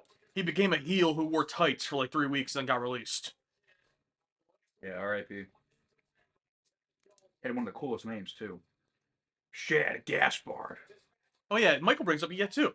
Men's tag titles aren't being defended either, because technically, yeah, in the first match they weren't on the line. Hey, I think there's just too many titles overall. yeah, that's one thing. Way too many. Like, but if you have 6 women's titles and like 6 men's titles, that's like a dozen titles. I mean, they do have a lot of TV every week, but At some point, it doesn't mean anything anymore when there's so many titles.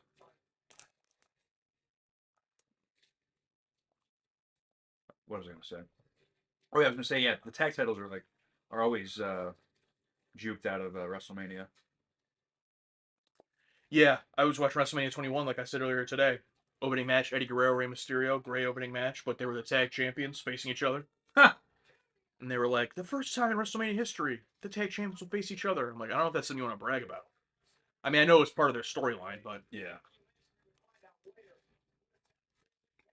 That's always been one of my I want to say favorite, but fond of when people are rivaling, but they're tag team champions for some reason. well, you like that? Yeah, I think it's always funny. Kane and Daniel Bryan, that being the classic one. Yeah, I guess I like it when the story turns into they actually become a team. Like Kane and Daniel Bryan, Team Hell No, Hell Yes, and then there was Cesaro, Sheamus. Yes. That's a great one where they had a huge rivalry and then became the Bar. Yeah, they had like a 7 match series. Yeah. Yeah, and then became a tag team. What I don't like is when it's like, oh, John Cena and Shawn Michaels are in the main event wrestling at WrestleMania. Let's make them a quick, throw them in a tag team. They win the titles. It's like, oh, guess being a tag team is not that hard. Yeah, that's another thing I like. Like on paper, you would ask, okay, what's a better tag team? The Usos or John Cena and Shawn Michaels, like you just said. And how would you answer that? You would say Shawn Michaels and John Cena, but no, it's the better tag team is Usos. It should be, yeah. It should be, yeah. But they just don't get that. It's like Randy Orton and John Cena versus the entire Raw roster. Remember that? And they just jobbed everyone out. I'm like 5'11", 5'10". Josh is just about that the same. 5'8", And yeah, which is average. not being 6 foot has definitely affected my opportunities. That and many other things. Opportunities in many different fields. Luckily, my wife is 5 foot, so I'm good. Who's Nia Jax with? Is that that Naomi? is that Naomi? I thought Naomi was champion. Jesus, I'm so out of the loop. Oh, maybe our first freeze. Oh boy.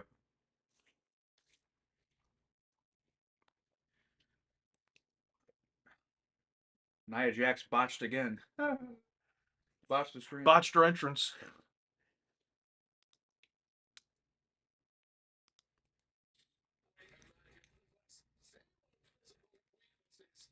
There's no live button, really? Well, it says you're live. I don't believe it, but oh well. Doesn't matter. Yeah, Champ's not coming out last. Oh no, that's not Naomi. Oh, is that? Who is that? Wait. Is that? Hold on. Lash Legend. You're probably right. I don't know. It makes sense that the Bells would come out last. Biggest name. Wait, both of them are back now? Yep. Oh, I had no idea. Yeah, I didn't know that either until I saw the card. Well, she's in a fucking cast. Oh, she get hurt?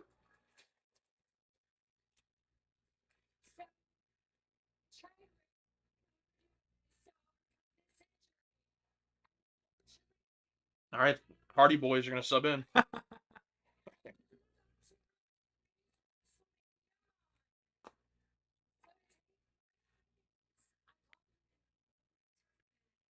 She stepped on a George Foreman grill.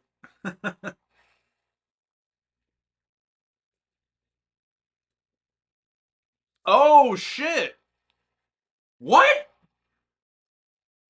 Oh. See, there have been rumors that she signed. I thought she was going to debut tomorrow on Raw after Mania. Oh yeah. Wow. Shit. Holy fuck. The OG. The first women's wrestler ever. Wow. Yeah, for anyone who doesn't know, she invented women's wrestling. And just think, Florence Pugh played her in a movie. I was going to say, if you really think about it, she gave Florence Pugh a career. That's right. Holy shit. Soraya. I thought for sure she was an AEW. I wonder how our former partner Alberto Del Rio's doing. Heard he was arrested again. I was gonna say, is he in jail? So I wonder, is this Nikki Bella thing a shoot? Because she looks to be walking just fine. Yeah, she's not even trying to hide it. Did something happen? Like, did they write her out on the show? Like, she got attacked last night or something? I have no idea.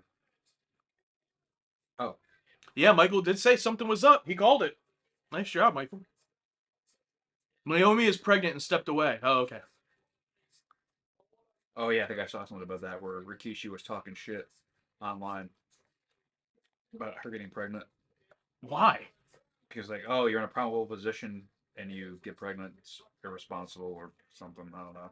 And it's funny because Rikishi's literally Because her father-in-law, right? yeah, Is he? He's the Usos' father, right? yeah, yeah. What the hell? All right, who you picking? Do we have to go with the Paige and Brie because it's Paige's return? That'd be the obvious choice. The obvious choice, but also, why would she winning a tag belt? I mean, it could have set up a good story about Paige growing closer with whatever Bella's not injured, and then the other twin is jealous or something. But And, is it going to be one of those things where Paige is just in it for this match, or is she going to be the champ if they win? ooh, I don't know if they made that clear. yeah, I don't know. It'd be really funny if they tried to do the twin magic thing. I told you, like, I well, obviously you know this, but my favorite spot of all time is not of all time. I was speaking huge generalities. Uh, Back in the day at AIW, it was the Batiri, which are twins who wear face makeup, Oh yeah, versus the Jollyville Fuckets, one white guy, one black guy. And the Batiri did the twin magic spot where one rolls in and one rolls out. So the Jollyville Fuckets try it later in the match. yeah, And Clemens is like, "What? What? No, yeah. no!" Clemens is the ref. Yeah. So the crowd started chanting, "You're a racist." Yeah. For the record, I'm going with Alexa Bliss. Solid choice. Not her and Charlotte, just her. Who are you picking? Go with Nia Jax. You think they're going to retain? Probably, yeah.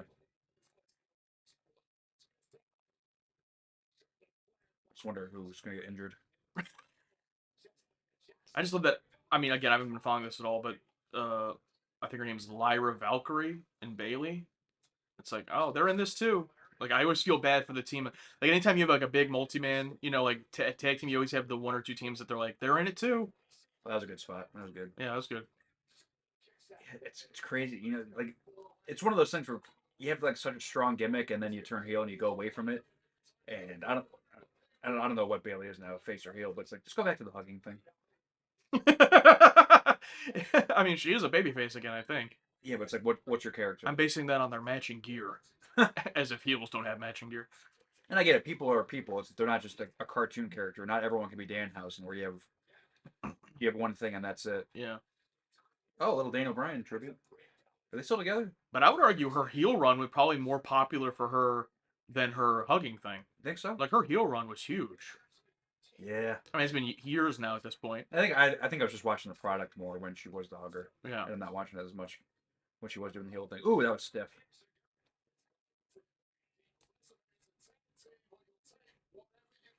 Long Hill Andy said, I'm guessing Naomi's talking about, said she would come back breastfeeding her baby if she had to regain her title. Huh. Alrighty. Good for her. Maybe she'll do it tonight. I don't even know what title she had, so I don't know. All right, this is my first time seeing Lash Legend. I was right. It was Lash Legend. Remember when she came out in the Rumble? I'm like, that's a great name. I love it. Lash Legend. It is a good name. I love illusions, or is it alliterations? Woo! Nice. Alliterations in names. Like for example, Charlotte Flair. No, that's not.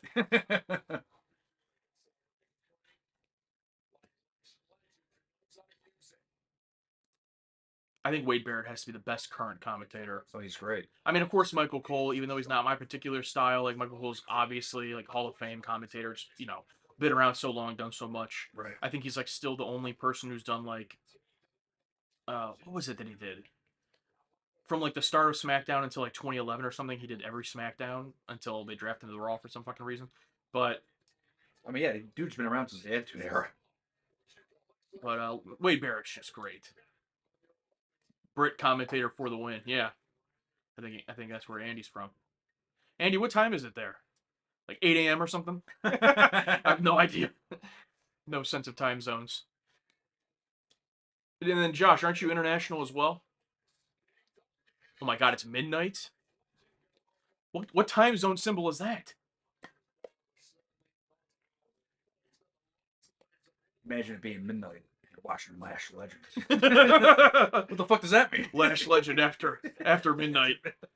Completely different ball game watching Lash Legend. How did you like McAfee as a commentator? I actually didn't mind him. I love heel commentators, even if they're a little bit annoying. Like I loved Jerry Lawler when he was full heel. Yeah. I loved who's another good one? Taz when he'd be heel. When Don West went heel in TNA. I love heel commentators. I think Wade Barrett needs to buy more into being a heel. He tries to be like the modern day, like I'll root for the heels, but I'm still like fair. It's like no, be all out heel. And I think Pat McAfee was kind of more like that, of like over the top goofiness, but he wasn't really, I don't think, full heel either. But I mean, he has his own talk show, and he's a good talker. He has charisma. He's good as a commentator. So I liked him. Yeah, I just love the ridiculous. It just so happens that the heel commentator loves every single heel.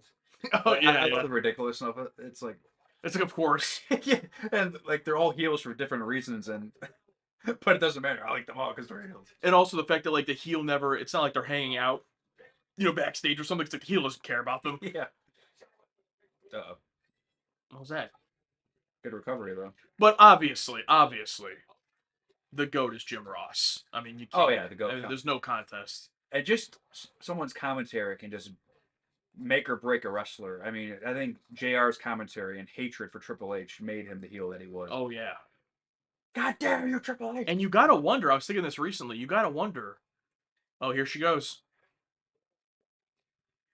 First time she's wrestled since she left WWE. No, Josh.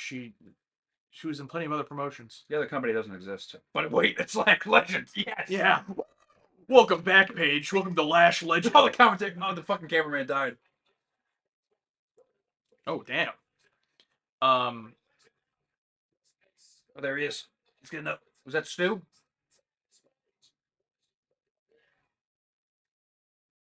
Oh, God. She got it off. Oh, I always like when people are able to do that. It's gotta be so hard. Ooh. Oh, this is her finisher, right? The Page effect. I don't know what it's called. Didn't she have like a cool ass submission where she'd pick the person up? Oh, Remember good, that? good camera work there. Real quick, I love when the camera work doesn't show the person coming in. Yep. I mean, nothing you can do live, but Yeah. great camera. Go on. What were you saying? Didn't Paige have some cool finisher submission where she'd pick them up and like stretch them a ridiculous amount? Remember that? It was the Candice finisher, right? It was the what? What Candice does, where they like flip around and do the thing, right? Wasn't it the same thing? Nah, it was a little bit different. And the winner of the Royal Rumble Oh, is Lash Legend.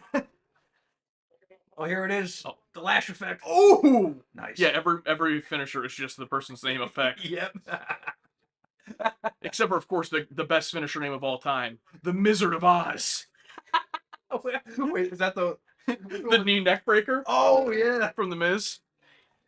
See, Lash is so good. She put her foot on the bottom rope to help her get over the top. Oh yeah, Alex is all in on Lash Legend. All in on Lash Legend. NXT back in the day. I love the color juxtaposition here. Yeah, great gear. I've always thought that'd be such a cool job, the gear person.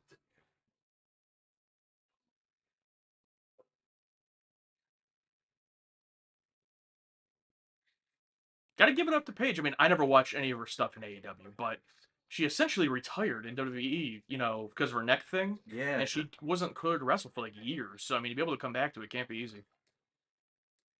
Even though obviously Edge did it as well after like a decade. Yeah. Oh, natural selection.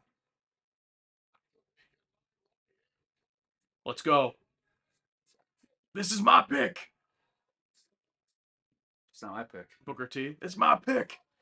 Alexa Bliss is in my Fave 5. Or what, is that what he said? Oh yeah. Well, wasn't everyone in his Fave 5? Yeah, like every wrestler, every heel wrestler. They're in my Fave 5. Alexa, just do it. Yeah. Oh, waited too long. They're gonna give it to them, aren't they? Yep. Unless Lash Legend has anything to say about it. There you go. We were both wrong. Even though it was the obvious answer.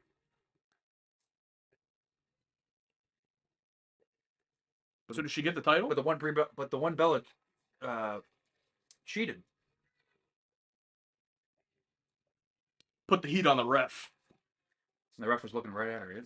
Oh, yes, Josh, great point. JBL was a great heel commentator. I love JBL. Oh yeah. He had very short stint, unfortunately, in commentary. I remember I was so angry. Chris Jericho came back, and then JBL, came from the commentary table and like booted him or whatever, and came back to wrestling. I'm like, no, stay as a commentator. Great wrestler too, of course. That was a decent match. Everyone kind of got showcased for the most part. Yeah, ref was looking right at him. Maybe it's it's a multi-man, so you can't disqualify. I've always hated that. Because I mean, what do you do throughout the whole match, even though two of the teams didn't do anything? Yeah. That's what I hate about in the wrestling games, like in all the multi-man matches. DQ is off, obviously, and the computer AI like doesn't understand that it's a regular match with just DQ off. So every single triple threat you do against a computer, they just get out of the ring and take out a sledgehammer. It's like, no, no, no, this isn't. I'm just trying to do a regular triple threat match, and they just come in with it. It's like, God damn. So then I take it from them and I throw it out of the ring. Oh, good for her. Good job, Bailey. Yeah, I'm not selling. I'm just walking the fucking back. This is bullshit. Oh, look, it's Nick Khan. He's just standing there. Take a seat, bro. Yeah, this is my show. Who is that? I didn't know about this. We need more celebrities.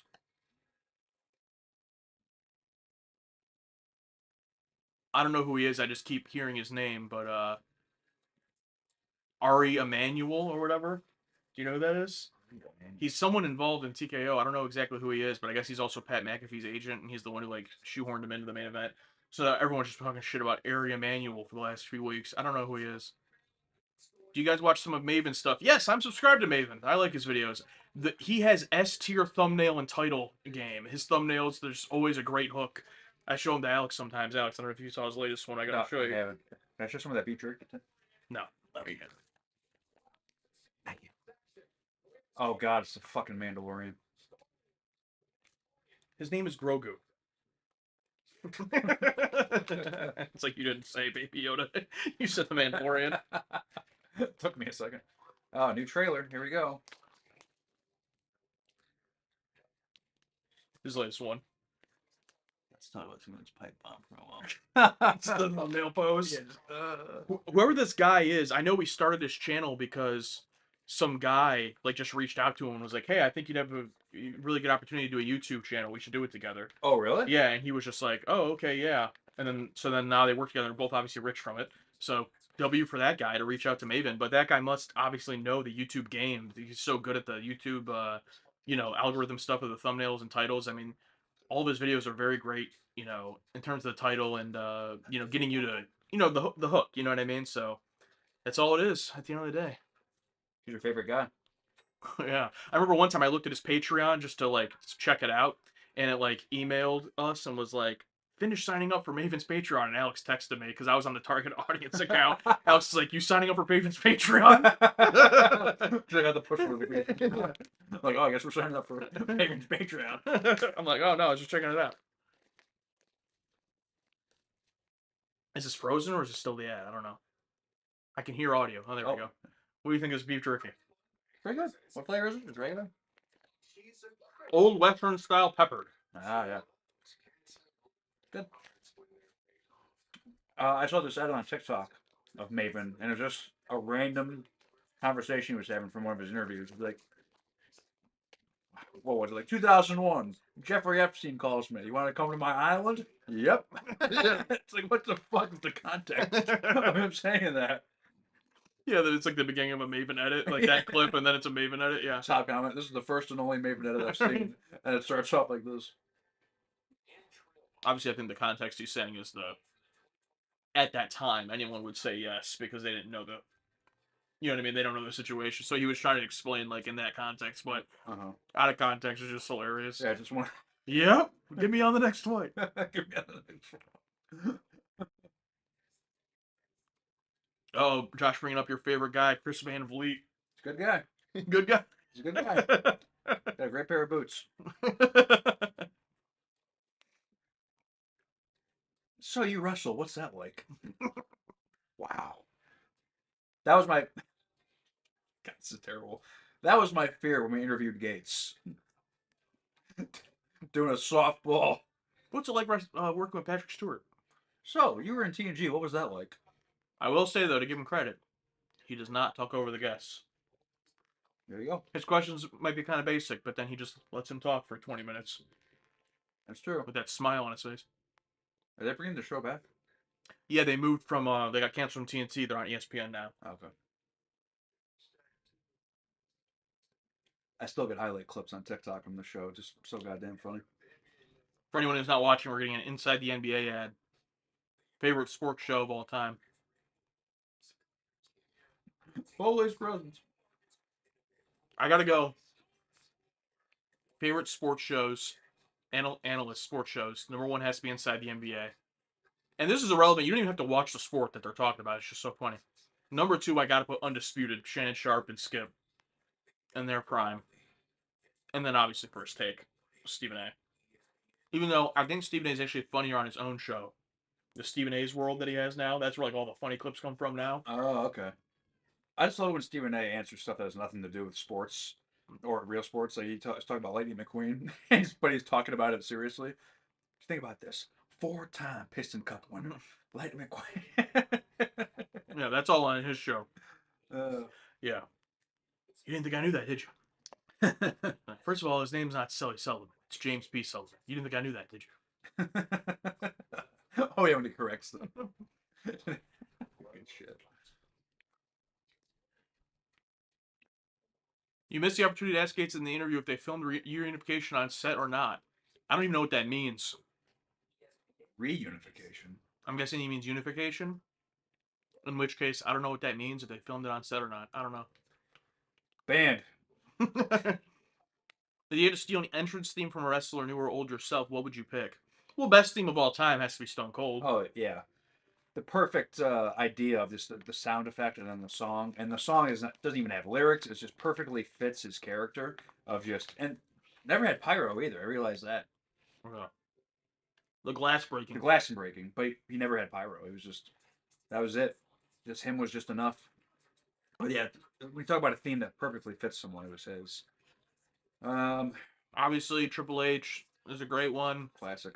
Undertaker, Kane, The Rock's. The Rock has various great ones, but I gotta say, probably most underrated. I mean, it's not that underrated. People love it, but Batista, one of the best entrances Best of all time. entrances of all. Now he does have pyro, but it's some of the best pyro. The machine gun pyro, Machine gun pyro was perfect.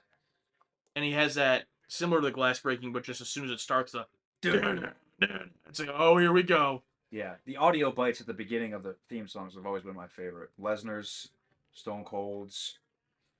Who else is a good one? Edge, you think you know? Oh, You Think You Know Me? That's a classic, yeah. What does it say now? You don't know me like you think. I don't know. Whatever Cope's theme is. Something Cope. Obviously Jericho with the countdown. Oh, yeah. And then when he turned heel, it was just break the walls down. Mm-hmm. Jericho, man, that's another. He's up there as, in my opinion, one of the best of all time. Just to be able to reinvent yourself so many times. Yes, I was just gonna say that. Like a perfect example of a guy who kept himself relevant with so many, with so many different versions of his character. I mean, even like way later in the like the whole list thing. I mean, just hilarious. That's all it takes. You just find one gimmick or one thing, make that your thing. And then one of the few people to also then go over to AEW and also reinvent himself. Yeah. You know, oh, the bubbly and all that. Yeah. Inner circle. It's like he didn't just rely on, oh, I'll just be Jericho again. It's like reinventing himself again. Yeah. Like say what you want. Oh my God, it's Jeff Ross. Holy, It's Roastmaster Jeff Ross. He's still alive? Oh wow. Roast man. Oh, Jeff. And that's the new roast guy, right? Tony something? Doesn't he Kill Tony? He has a show, right, where stand-up comedians go up there and try shit. Kill Tony. That's what it's called. That's what it's called, yeah. This fire burns or cult of personality for CM Punk. This fire burns. This fire burns. Yeah, Cult is just don't like it. Nah. I mean, good song, but Like I was so excited for WrestleMania last year when they had his CM Punk got his own package for because he was finally main eventing WrestleMania. Remember that? Mm-hmm. And his video package was too This Fire Burns. It was fucking awesome. Yeah, and I get it that he doesn't give a shit about This Fire Burns really, and like Cult Personalities his from the Indies and all that. I get it, but This Fire Burns is just fire song. No pun intended. Yeah. Who's this? And also, really quick, back to WrestleMania 41, you have this great entrance package. And then speaking of this, one of my least favorite things about WrestleMania, live music entrance. It's always terrible. I hate it. Yeah, that's fair. I think it also depends though on how legendary the group is, because I don't know who this is, but maybe it's a really big group. Does anyone know who this is? I didn't hear who they said. But for example, like uh Metallica, or not Metallica, Motorhead playing out Triple H is always going to be iconic because it's Motorhead. Yeah, that's So it's like I get it. But yeah, Living Color doing Cult Personality You last know, year was just not it. you But know, Motorhead's a good one. Machine Gun Kelly playing out John Cena. Oh my god. What do you mean, LOL, the Nexus? The Nexus is the best stable of all time. But wait, why'd that even come up? I have no idea. The Nexus was great. I think he was saying that group is the Nexus up there. The guy was wearing a Cactus Jack shirt. I saw that.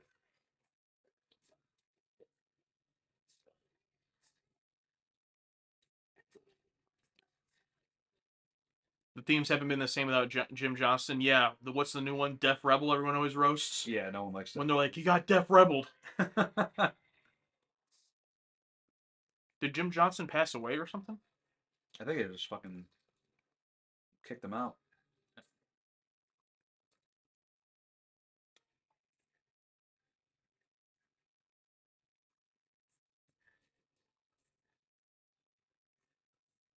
Oh, it's Mark. Mark from the Challenge. King of the Challenge, Mark. Like the MTV show, The Challenge? Yeah, he's a big wrestling fan. He's probably here for the Miz. Because Mike the Miz, he's originally from He's from the real world. Oh, yeah. He did 5 seasons of the Challenge. The Challenge. Holy shit, what a throwback. Mark did a wrestling match on some indie show a while ago. I mean, he's a built. I mean, if you saw him there, he's a built guy. Big guy, yeah. He's always on the Challenge, and people are always like, freaking out because he's like they always call him Grandpa Mark or the Godfather Mark because he's really probably only like 50, but he's like so much older than all the young reality stars, but he still just destroys everyone because he's just a tank. And like no one wants to vote him into like elimination because he's Mark, and they're like, we gotta get rid of Mark. Oh, so this is the Cena kids entrance. That means she's losing. Yeah, I'm gonna go with Becky on this one. Thing is, none of these kids know who AJ Lee is.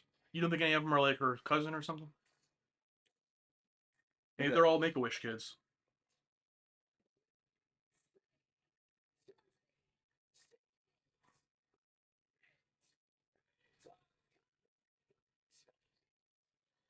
All right, I'll say it. Hot take. I've never been a huge AJ fan. Oh, I'm not saying she's a bad wrestler or anything, I was gonna. but I mean she was good, obviously. But I never like when she was doing the whole storyline where with like Daniel Bryan, Kane, and CM Punk and stuff. I was just like, I'm not into this. Now that's not really her fault. It's more so the writing of the character. But I never felt they really did anything like interesting. I thought you were gonna say hot take. I don't like children. I don't like children. No, that's all you. I mean, I don't like children. And I mean, that's not a hot take at all. It's not ridiculous. It's not ridiculous to say that. Yeah, exactly, Michael. John Cena clones entrance. It means you're losing.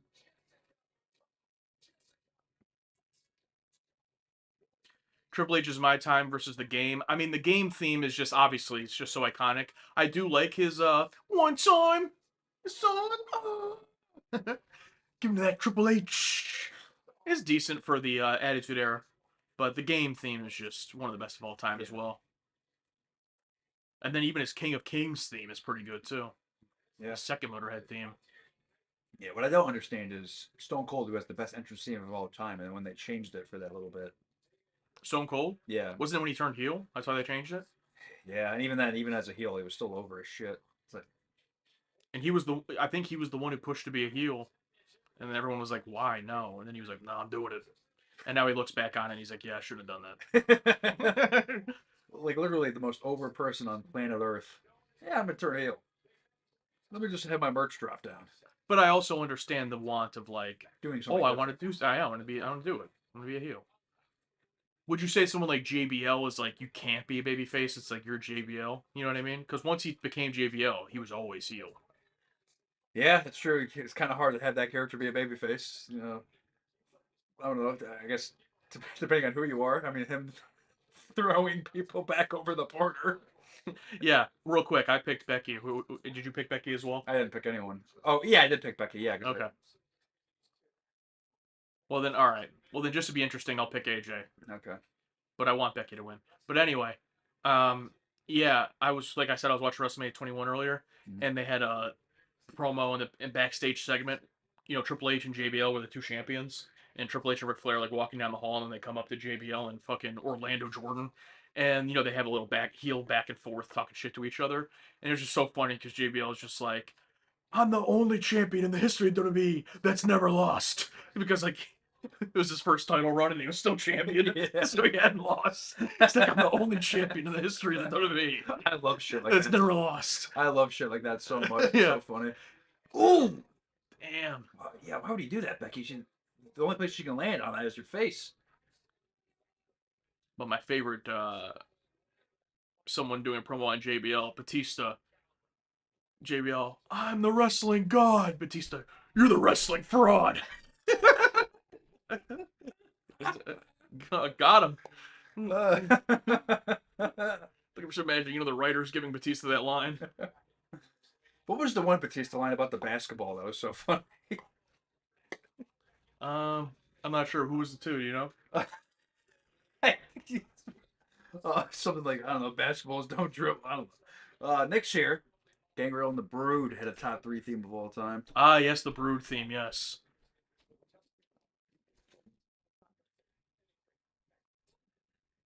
My aunt just texted me, "Where's your napkins? It's already on your shirt." Oof. Yeah, I know. Well, we had a bunch of napkins. I She texted me a while ago, so an hour ago at this point.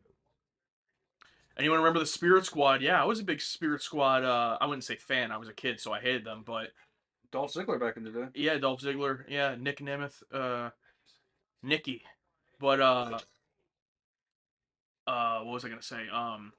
I liked the idea as a kid, like, oh, a stable of 5 people, and when they won the tag titles, they didn't have 2 people as the champion. It was all 5 of them, and like any of them could wrestle to defend the belts. Rotate it. Yeah, that was cool.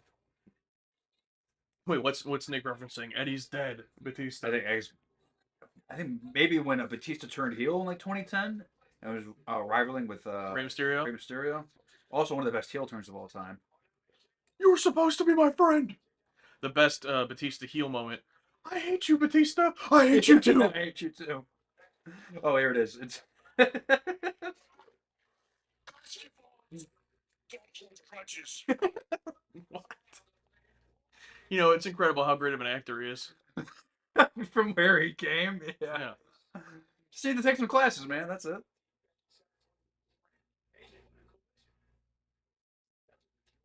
This crowd is hot right now. No, they're not. Dude, I've been seeing. All right, incoming boomer rant here. Here we go. I've been watching stuff from Coachella. I know you don't really pay attention to like current music that much. So I don't know if you've seen any of it, but Nope. Do you know what Coachella is though? Yeah, the Big concert. Big concert thing. And yeah. just these people. I mean, I saw a clip today of just Sabrina Carpenter's performing with Madonna, and Madonna's like a surprise. Like no one knew she was gonna be there, right? Like imagine you go to a concert, and then it's Madonna. Like imagine you go to see some current artist you like, and then surprise Depeche Mode comes out. Like you'd be like, oh my god, holy shit! Yeah. Just everyone, just no one reacting, no one dancing or singing, and I'm just like, this is just dystopian. It's like I don't go to concerts, but that makes me never want to go to a concert because it's just first of all, who's watching that? Are you going back and watching that? No, you're not. No, you're not. Just watch the damn show. Especially something like Coachella, where you pay thousands of dollars probably to be in the front row. It's all performative, bro. Just so they can put it on their Instagram Yeah, story. I'm gonna put this on my TikTok. Get 6,000 likes. It's like okay. After that, 200 likes. No, 200 views.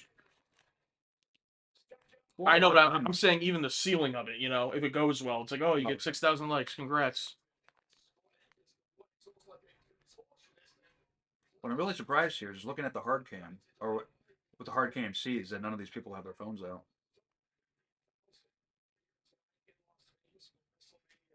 But anyway, the reason I said that is because at least if you're gonna have your phones out recording and like everyone's recording, at least still be like, you know, into the show. You know what I mean? Like, oh, if everyone's like, ah, you know, cheering, but they all have their phones out, whatever. But no, they were all just dead zombies with just phones out. And it's like, I would feel so awkward if you're just like in this crowd and everyone's just dead. Now, I understand Coachella, people are like, oh, it's a festival and everyone's tired. They've been partying all day, probably they're high and stuff. And it's like, okay, yeah, I get it, I guess. But it's just like, oh my God. Yeah. So anyway, my point is, all modern crowds basically are dead. Like, look at this crowd. It's like you're at WrestleMania, just dead. Well, yeah. Remember, they just had 2 women's matches in a row. They're not here to see that. They were here for Lash Wait. Legend. Wait, they were here for last play. Wait, was that a speed quote? Girls, I want to see men. Remember that? No. I think it was speed, where something happens where I think it's like he's playing a soccer game or something, and he's like, "Girls, I want to see men." There's a soundbite on TikTok for a while. Oh. But look, they must have had a rule or something. Why is no one filming this? You see that? I wonder if there's. I mean, they have the security walking around. Might be a rule, yeah. Batista quit on Raw. He was all bandaged up in a wheelchair. One of the best moments of all time. Yeah, I won't do it. This show is nothing. Who's this? Are they making this rep a worker? We should finally finish training. Or is it an Earl Hebner-esque moment? When Earl Hebner would shove Triple H? Oh yeah, great moment. And then Dave Hebner showed up.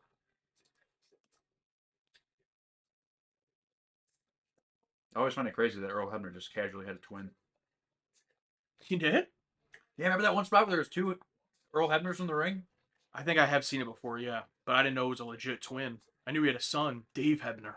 Oh yeah, I think he was a ref in TNA. Everyone Well, he was in WWE for a while. Oh, was he? Yeah. Okay. Everyone check out TNAWrestling.com. I had to resend you that classic Todd Grisham every time it comes up. Perfect. Look up, if anyone hasn't seen it, look up Todd Grisham Bite This TNA. Or it might just be called Todd Grisham Hates TNA. Why are you calling our show? Yeah, he's like, they just signed Sting. What do you think Vince McMahon and WWE think about that? I don't think he cares. And everyone, him, JR, they both did not give a fuck on these shows. It was great. Yeah, on the phone call shows. Yeah. What was the JR one called? I can't remember, but people would call it and they wouldn't get to the point. The JR would get so pissed. Yeah. Come on. Oh, I think it was Livewire. You're on Livewire. Yeah. Come on. And they're like, oh, he's like, oh my God. All right, next call. You gotta be talking faster. It's like, why are you even taking calls? Oh, got another one. Who is It's this? like, what is the goal of these people? Oh, I'll get him this time. Someone's gonna click my link. Yeah. Come on, come on.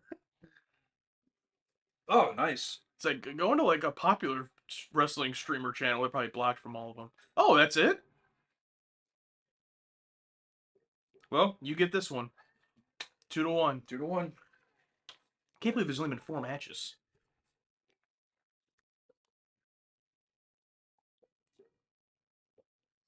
It's bullshit.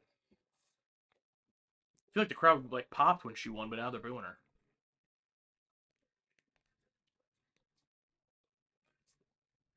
To tell you the truth, I have no idea how the crowd feels.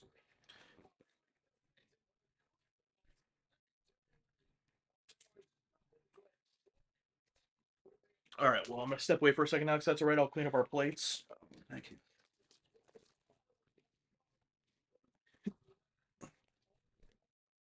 Oh, thank you. Oh, what did you do? Oh, we got. Oh, Andy, super chat.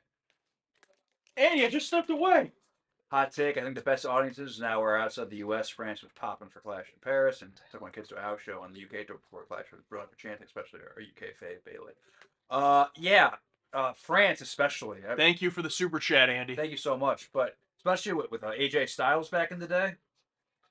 Back in the day, I mean, when AJ Styles in France, they went fucking nuts for that guy. Yeah, the U.S. crowds just suck. I think the UK crowds are just so grateful to see him because they don't come around as often as the U.S. crowds do, and we U.S. people are just fucking spoiled. So, and the fireworks are not good this year. Also, once again, I am not a fan of daytime WrestleMania or outdoor WrestleMania.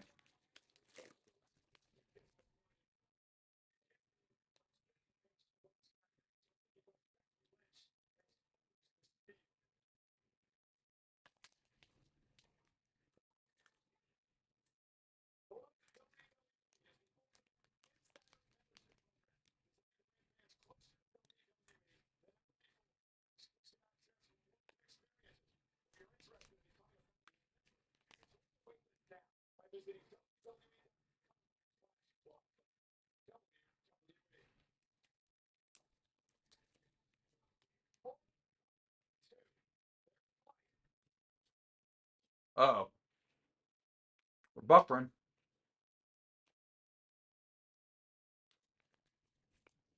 Everyone excited for Mortal Kombat 2?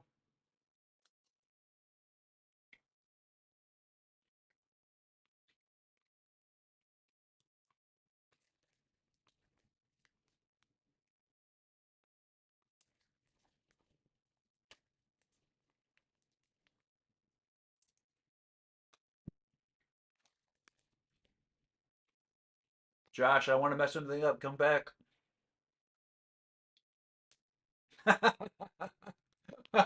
Oh, I just got an email here. I got a Patreon sign up. William Shatner has become a $10 member. Thank you, William Shatner. Oh, that Street Fighter trailer. I hope it's just as ridiculous as it is in that trailer. Like, fuck it, go all out goofy. I love it. My favorite casting has to be David Das Schmallen as M. Bison. That's gonna be great. I love that guy. It just started buffering on me. I don't know what's going on. I'll refresh it. Oh, I gotta get one. You were upstairs, but we just got a Patreon sign up, a new $10 member. William Shatner. Hey, William Shatner, welcome to the Patreon. Our thing just went out. Oh, I went and got my other Bucky's beef jerky, cherry maple Ooh. for this one. I tried This one, unfortunately, only 10 grams of protein for 90 calories. Not as good, but I gotta refresh my TV. The feed just went out. I don't know why I'm using the remote. At least we got to see Lash Legend. Yeah, this is the biggest takeaway of the night so far. Alex is all in on Lash Legend. Absolutely. Thank you, Long Hill Andy. Again, I know I said it before I left, but thank you for that super chat. And I will say about the international crowds, they're hands down the best at this point. The only thing that annoys me about crowds the only thing worse than being dead is the crowds who try to make it about them. Oh yes. That's why Raw after WrestleMania jumped the shark. Yeah, and it's like we get it, And on one hand, it's like I get it, you paid to be there, and it's the show's job to make you invested enough in the show that you're not being an ass. But it's different when people are going with the intention of trying to like be an ass. Yeah. But I would say 90% of the time, the international crowds are awesome. I heard you kind of talking seemingly positively about the Street Fighter trailer. Did you watch it? Yeah, it looks goofy and ridiculous, and I hope they don't try to make it dark and serious. I just hope they keep the gimmick of being so goofy and campy. That's fair. I just got to be honest though, it was one of the most disappointing trailers I've seen in a long time. Really? I was really excited for the movie, and to me, I get the whole it's not serious. I don't want it to be serious, but it didn't come off to me like trying to think of a good example of that. If it had looked more like a Speed Racer or Scott Pilgrim, of ridiculousness, it came off to me like every other typical like Marvel movie of like just bad CGI and comedy. Like the comedy did not make me laugh at all. And I'm gonna complain about. It's all fucking dark. Everything's that dark orange tan color, so the CGI isn't too exposed. Why is Cody Rhodes' hair just bad CGI? Like, it's just anyway. I won't go into it too much. I don't want to judge it off the trailer, but I was genuinely excited to see it, and then I saw the trailer, and I'm like, oh, well, yeah, I don't know if I'll see this in theaters, but we'll see. Not to take away from your excitement, I just had to be honest. I'm just excited for Cody and Roman Reigns. Yeah, I mean the cast is mostly. It seems good. Oh, and David D. Yeah, it's just the trailer itself. It's like I just hate. If there's anything I hate, it is that modern CGI look. You know what I'm talking about. Like the Godzilla movies look that same way. Not -1, obviously, but the Warner Brothers ones or whatever, where Yeah. it's just you can tell none of it's real, and it's just I hate it. I can't get over it. And I get it. Like that's modern movies. I have to get over it. But it's just like I hate it. It's like imagine if it was all done and it looked like an actual video game and not like a freaking dark 2020s movie. It's just Yeah, I get it. now I've never seen the original Street Fighter movie they did. You know, they did one like back in the 80s or 90s. Yeah, I want to watch that. just clips. He was already on camera. Get this fucking guy out of here. The taller one. You don't like Greg Kittle?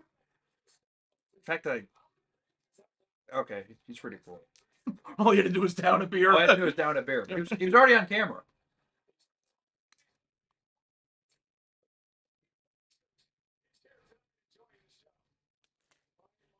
Oh yeah, Big Matt. Yeah, Matt, it's becoming extremely more difficult to find the chill. But these are the two sodas right now that gotta give a lot of credit to Haley. She helps me, but we hunt and we try to find what retailer is showing that they have these, and we'll order them for delivery or go get them. We're trying to get them when we can. Nick asked if we saw a trailer for Passenger. No, I didn't see that. I don't even know. I've never even heard of that. Passenger.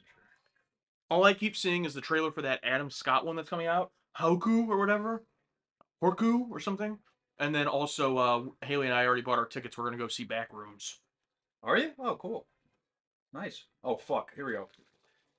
This Oh, is my yeah. guy. This is my guy right here. Oh, he's back. Oh my God! They heard that Gunther music hit. They're like, "This is my chance." Like they're gonna be distracted.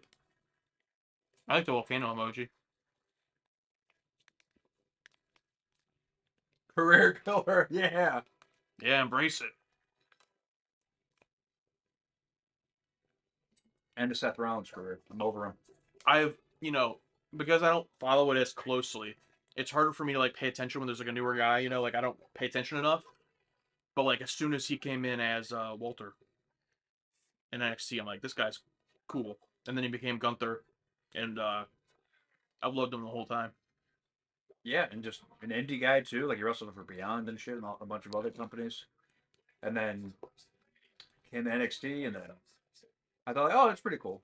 And then just became the guy who I still can't believe he's the guy who beat John Cena in his final match, and AJ Styles too. Like I never would have guessed. It's fucking crazy. Him versus Rollins was cool, but if he wrestled Ilya Dragunov instead, that could have been the match of all matches. I'm kind of over Seth Rollins. Seth Rollins is just like your typical like, yeah, he's good. You know what I mean? It's like nothing about him excites me. It's like, yeah, he's good. He had the heist. That was cool. Yeah. And then And like he has good matches all the time, like consistently. Yeah. And it's like him versus Orton back at WrestleMania 31, 32, whatever. Yeah. I mean, I'm trying to think of a comparable for him because it's like he's really good, but it's like nothing about him. Like I wouldn't even put him on the level of like an Edge. Like Edge is more exciting. Oh, it's good. He's just like, yeah, he's good. Lance Storm. Okay, well, A little bit different. I'm trying to think of like a main eventer that I put him on the level of like a long term because he's been here over a decade now, so it's like long term main eventer. He's on the level of like Bret Hart. I don't know. I'm just trying to think of someone who's on top, but I don't really care for that much. But has good matches. because like everyone I'm trying to think of, I like more than him. Like Chris Jericho, I like him more. Edge, I like him more. Randy Orton, I like him more. It could just be an age bias, but I mean, we were still growing up when he debuted. It's not like we were too old. But yeah, this should be match of the night. We got contacts in. Yeah, like, what's wrong with his fucking eyes? Oh, I would hate the wrestling contacts. Something goes wrong, they get fucking screwed up. Oh, dude, you just made me. Oh, like instead of falling out, it just like slides to the side. Nope. Yeah, I could never. No way. I'm real sensitive about my eyes. I've never put in contacts. I don't think I ever would be able to. Like, I get real sensitive about my eyes. Yeah, I can't watch eyeball manipulation in TV or movies or anything involving eyes. Just ugh. So I feel the same way. You guys like Roman Reigns? I Oh, fucking love I Roman love Reigns. Roman Reigns. Yeah. Talk about the biggest flip of how I felt about it. Yep. Because back then when we were indie guys, we were all in on indie guys. Oh, Dean Ambrose, indie guy. Rollins, indie. Oh, Roman. Oh, he's a Fed Yeah, guy. he's their guy. Yeah, he was handpicked, and then the beginning and how Roman was just shoved down everyone's throats. And Yeah. like, oh god. But then the COVID era, and then me hearing about it. I wasn't watching the product at the time, but I was hearing about people liking Roman Reigns. Like what? And then Money in the Bank 2021, around that time when he wrestled Cena, Mm-hmm. I'm like, oh, this guy gets it. Yeah, dude. I mean, Love him. and also just a huge example of how much your look matters. Like his look when they tried to push him as the big dog, like he just looked. I mean, I'm not saying out of shape or anything. Obviously, the dude's always been jacked. But I mean, like just his look is he didn't look like the guy. You know what I mean? Like Yeah. he looked like it just wasn't. It just wasn't there. The goatee, you know, one of the rare cases of where getting veneers makes you look so much better. Usually, I think veneers make everyone look insane. Woo! Hot start. But his veneers just and then his switching to the full beard, going shirtless, like his Yeah, reinvention just just skyrocketed. And then his in-ring promos just got super much better as well. yeah, Oh, here yeah, we go. yeah, I'm picking Gunther, by the way. I assume you are as yeah, well. I'm picking Gunther as well. Yeah, and he had someone better than Vince write for him, because some of his lines when Vince was writing for him. Yeah, but to be fair, I mean Vince was still there for a few years when he came back as tribal chief. I mean, you know what I mean? Like Vince still, booked all that. So nothing about Vince is obviously on a personal level, but just in terms of the fact that he booked it as the big dog and how ass it was, Yeah, and then he comes back after COVID and it's that good. It's like sometimes you wonder like what was going on in that dude. I would love to sit in those writing rooms and just see what the fuck was happening. And also, I guess Vince was right that Roman one day would become the biggest babyface or one of the biggest babyfaces. He just did it completely wrong. Yep. Triple H was the one who was able to figure it out. I mean, kind of low key, same thing with John Cena. Like pushed him for years just the wrong way, Yeah, yeah, and then eventually. Although John Cena also had the factor of they'll miss you because you're gone, so then when you come back they'll instantly love you. yeah. Also, we haven't brought up Kurt Angle at all yet. He's one of my favorites of all time. Oh, one of the best of all time. He got me into TNA when I was growing up. Like I never watched TNA, and then when Kurt Angle joined TNA, I started watching it, and I think TNA there was a period where they were genuinely better until Hulk Hogan came in and they all ruined it. But for a while they were genuinely better. Now it's like because of Kurt Angle, AJ Styles, Samoa Joe, Christopher Daniels, a few others. But like Yeah, for Saban, yeah. Saban. Oh, the Motor City Machine Guns versus Beer Money. Oh, dude, that was peak. Classic. Yeah, I'm already not a fan because of the chairs in this match. Just like, no, no, no. Get in the ring. Hey, it's David. Oh, hello, David. Are you, David Rivera? Oh, it probably is. What's up, man? What's up, pal? Very proud of how both of you have come. Glad to call you friends. Hey, appreciate it. How are you doing? Why does this match start more intense than the unsanctioned match? Love it. Hopefully that was it though, and they're just back to the wrestling now. Yeah, I mean, one of the best in-ring wrestlers, and he just as soon as you start fighting on the outside with chairs, just no, no, stop. But it's a desperation of he needs to get that advantage over Gunther because Gunther's bigger. Not that much bigger though, honestly. So that's pretty freaking tall. But what's this match for? That's my question. Just a match. Brownie points? I think it's genuinely like Seth's return to the ring. Gonna injure it again. Jesus. Is Paul Heyman still even involved in anyone's story right now? He's with the Vision.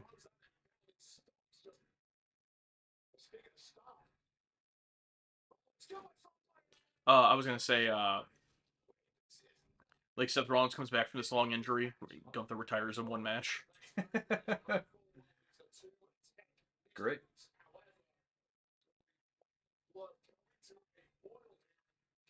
There you go, Gunther. So.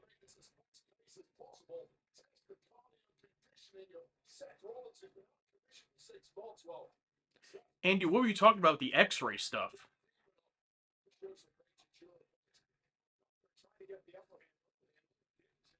Yeah, what the fuck were we talking about?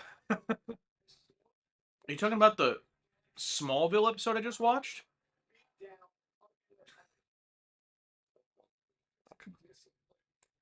There you go.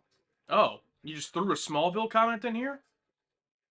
I was not talking about Smallville when you were away, so.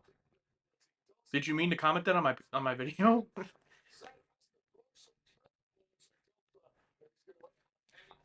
Oh, Josh, don't even get me started on that match. I had tickets to the SmackDown that was happening right after that SmackDown the following week. And me and my cousin love Jeff Hardy. And we thought we were going to see Jeff, and we had no idea because we weren't paying attention. I wasn't paying attention to the dirt sheets or anything. I wasn't into that yet. And then when he fucking lost the match and got fired, I was so fucking pissed. And then that SmackDown where, oh, Jeff Hardy's here, he's coming out, and it ended up being CM Punk. And you actually got worked by that? Yeah. Yeah. It was The classic heel move. yeah, I love CM Punk, but I'll never forgive him for that. But yeah, Andy was talking about in the Smallville episode I watched, the villain of the week, was like a shapeshifter, and you want to know who played it? I'm gonna say her name, and you probably won't know who it is until I pull her up. So I'll pull her up first. But it was a young Lizzie Kaplan. You know who that is? Nope. This girl? You don't know who that is? No. Slightly familiar. Anyway, it was her, but she was like a shapeshifter, and then also in the episode, Clark starts getting his X-ray vision, so he can't control it, and he's just like seeing, and it's like this, early 2000s CGI X-ray. But Andy's saying he liked the X-ray better than the morphing. I thought the morphing was decent.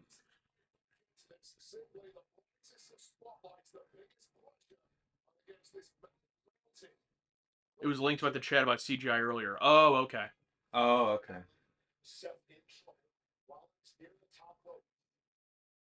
I like Seth's pants. What about them? They look like the pants he always wears. But just the oh fuck. Oh, I love that. See Gunther helping him get over. Just like it looks like there's actual like padded and fitting on the outside. It's not just all flat. Mm. Oh, this is how he ruins Sting. I was gonna say, speaking of career killer, ended Sting's WWE career. Curb stomp. Nope. German suplex. No sell. He did a slight sell. Oh, they're gonna be blown up after this. I'm already blown up. Yeah, come on, guys in the crowd, come on. Oh, it's always it makes me cringe so hard when they do a spot like that where you can tell it's like okay, double down. Oh, and then the crowd's just flat. Yeah, or when they just give you the Yeah. pity clap of like, I know we're supposed to applaud here. It just reminds me of indie shows when they would go too long and you'd have 13 matches on the card. And So then the main event's out there and they're, and the crowd's just.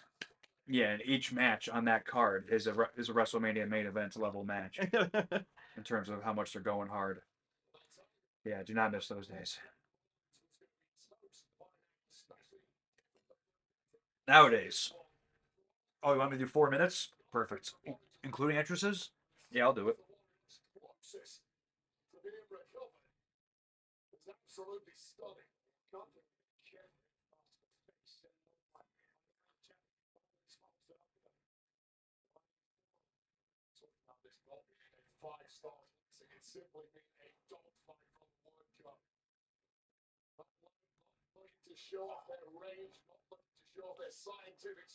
Fucking toolbar thing over here. What the hell?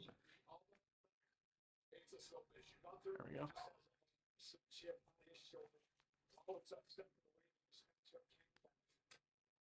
Nice. There'd be some people I go to chop sometimes and they wouldn't put their chest correctly, so no sound would happen, and I get so fucking pissed. You pissed? No way. What do we think of the crowd reaction tonight, David? Not good. It's tough because we have the volume down low so we don't get popped, and we've been talking a lot over stuff. But you could tell. Yeah. I mean, we can hear these chops. We would hear the crowd if they were popping. They're all on their ass. They're all pissed they're not allowed to be on their phones. The biggest pop was Paige's entrance, which I mean, fair enough. You know what my biggest pop was? Lash Legend. Last Legend. Hope she makes a run in. Did you guys ever find it hard to make your matches stand out to get your crowd hyped? Yes. Yeah, it's very tough. And often we just go out there with a, oh yeah, we're gonna kill it. We're gonna blow the house down. We're gonna do all these crazy spots, and we start doing them. No reaction. No reaction. There's two types of crowds typically in independent wrestling. The crowd who doesn't really understand, like doesn't really know wrestling. It's just something that's coming to their local town, and they just love everything. So they'll just like pop for everything. So it's just easy, just do basic bullshit. And then there's the crowd who is like knows wrestling and they're harder to impress. And if they don't care about you as a character or a wrestler, they don't care about what you're doing. And it's difficult. Like you're at this place for the first time, and oh, I'm gonna go out there and do all these cool moves. But oh, guess what? Everyone else on the roster is also doing cool moves. So who cares? They don't know who you are. First match, I did all my moves. Did all my moves.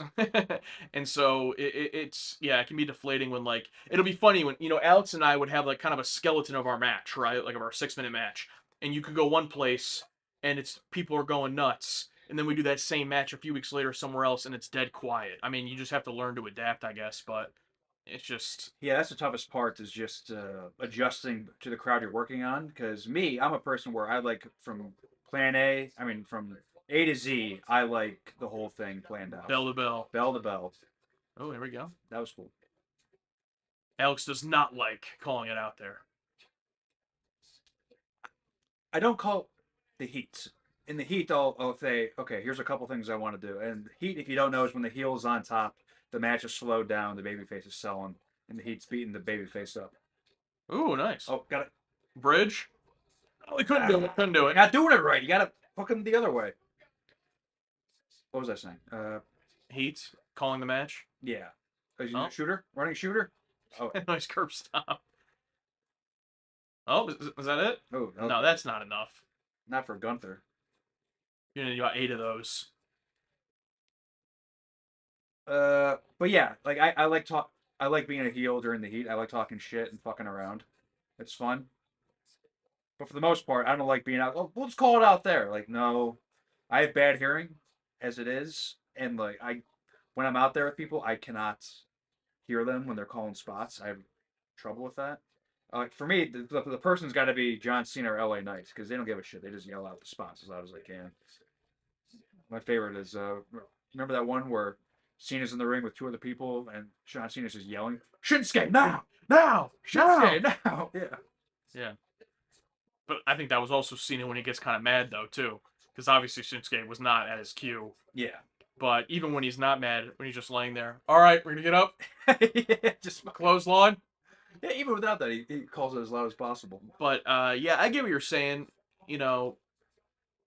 My big thing with it is only having a planned school and everything. It's just, it's tough when, if something gets messed up, you have to know how to recover and call to get back to what you're doing.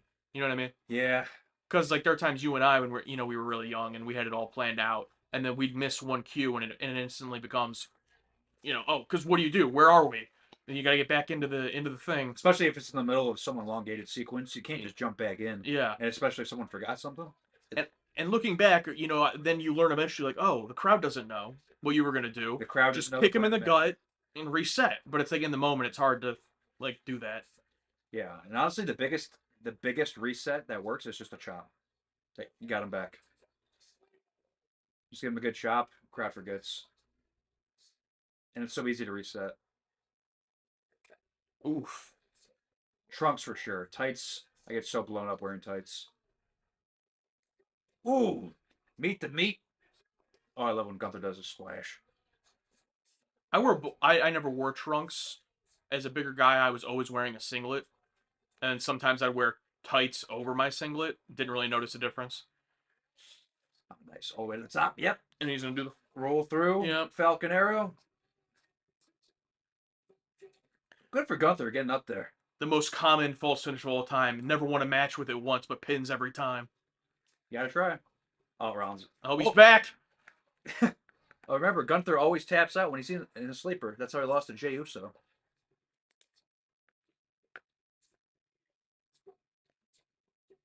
My favorite sleeper reversal when you just roll back on top of him. I want to do the pin.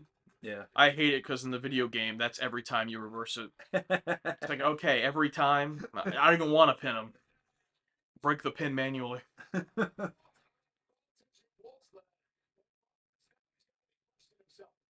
My favorite chokehold reversal is stand up, backpack them, Oh, yeah. and then run them into the turnbuckle. Yep. Or just a big backdrop. Yeah, Or, or if you're John Cena or Brock Lesnar, get him up into fireman's carry. Where'd he go? You doing a dive? do the Kenny Omega. You gotta give Rollins credit though, because with his moveset, it's gotta be one of the toughest movesets that like to keep doing the older you get. You know what I mean? Like Yeah. I know he doesn't really do the Phoenix Splash anymore, but like all of his moves are such like young guy, big jumps and stuff, and it's like, bro, that's gotta suck. He's like what, 40 now? He's just gotta keep doing them. Yeah. I mean, he could change his moveset, but he hasn't. In spite of him, too, because he gets injured all the fucking time. Yeah. Hey, maybe you should. But like, look at this right now. He's been doing 3 dives in a row. It's like, all right, but it's WrestleMania, so it's kind of Yeah. Catch him, Gunther. Yeah. Oh, he's like no effect. Onto the steps. No, onto the. At least he didn't Adam Cole him. Oh man, they got their table back just to get broken again. Oh, it didn't break. Oh yes, one of my favorite moments. I love it when they Clearing off the table. Oh, that's the best. I think Seth's gonna curb stomp him on here.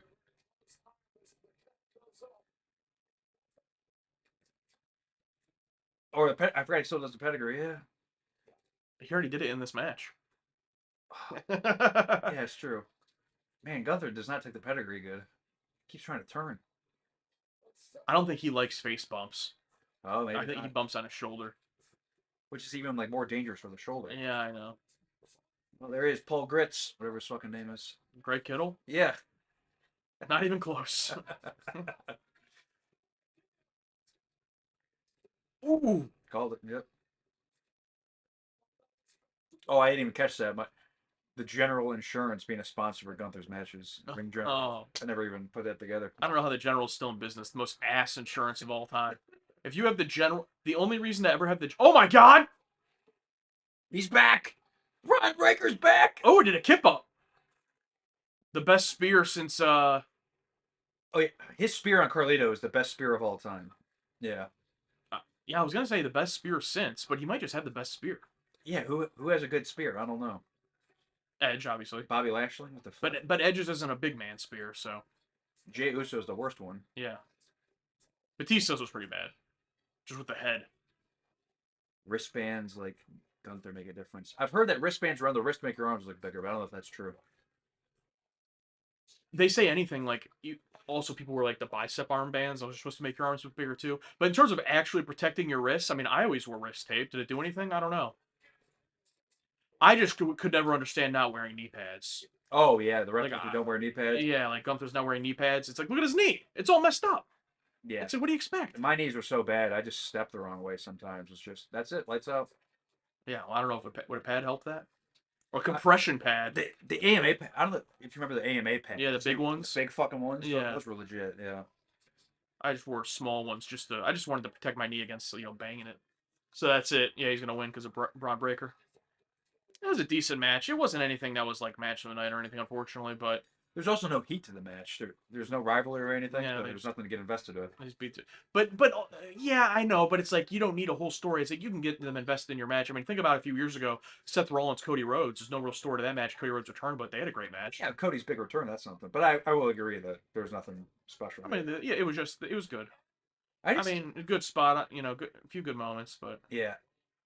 I just think they laid it in. you give Gunther the retirement of Cena and AJ Styles. That's almost to the equivalent. It's not exactly the same, but in terms of how important it was for Brock Lesnar to end the streak, and then okay, that means you're super on top. That means you're above everyone else.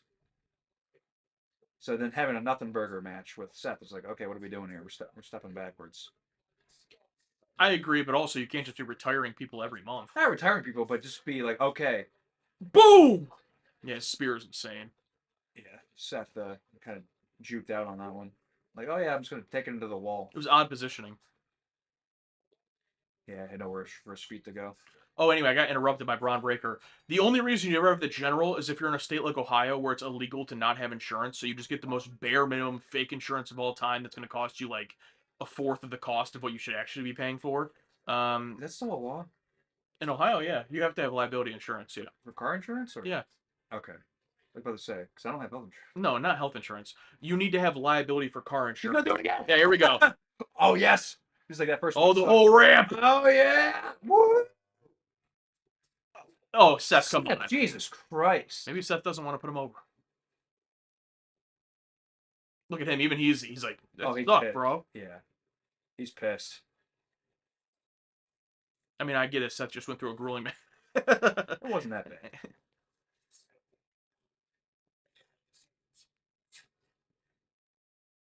Yeah. Yeah, see, Seth could have had a huge WrestleMania moment there, and he just didn't sell it. Yeah, I'm not the biggest fan of Seth Rollins, but after that, they're even going to show the replay. I mean, he didn't even like jump or anything.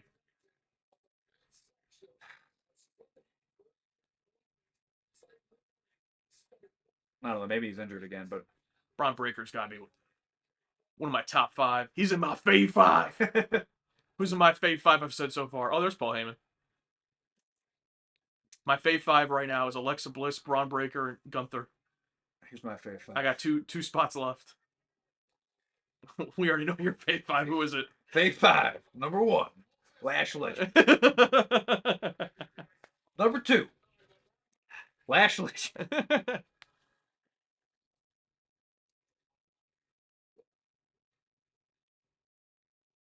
I'm so pissed about that spear. What the fuck?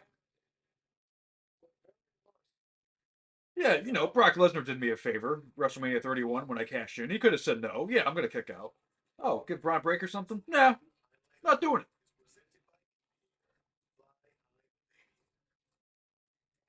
Especially on fucking WrestleMania, dude. All right, so is that like the halfway point? What do we have left? I have no idea.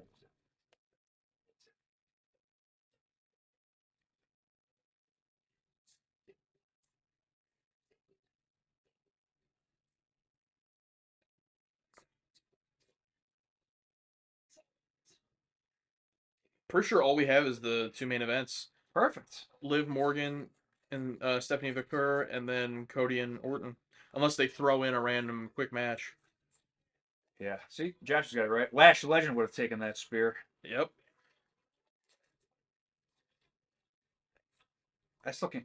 God, that pisses me off, dude. I don't know if you guys know this, but your job as a wrestler is to make the other person you're wrestling look good. That's kind of the whole thing. That's the whole gimmick about pro wrestling. It's not about you making yourself look good. It's about making the other person look good. And that just like I get it. Braun's a scary guy. He's fast. Probably hurts. Probably blown up. Yeah, it's tough when you're blown up to just take a back bump. Oh, you also just before we started streaming, we also got a new patron, Cellular Peptide Cake. Oh yeah, hell yeah. What the hell is that? It's like the third blimp that's gone around. Seems dangerous. Blimphausen. God, good for Danhausen, man. That's crazy. That's right, Nick. Lash Legends have ended the streak. Broken the streak. Was probably like 10 years old. Isn't that crazy? What's that? Lash Legends was probably like 10 years old when the streak ended. Yeah, probably, yeah. Shawn Michaels overselling Hogan's moves. That's a classic, yeah. At least Shawn was selling. The Lego live stream, yeah, no, not next week, but it is coming. It's going to be in May. It's coming. And it's going to be, I think, on a Thursday, right? We said? Yeah, I think we said Thursday. And it's going to be starting early because we're going to be going for a while.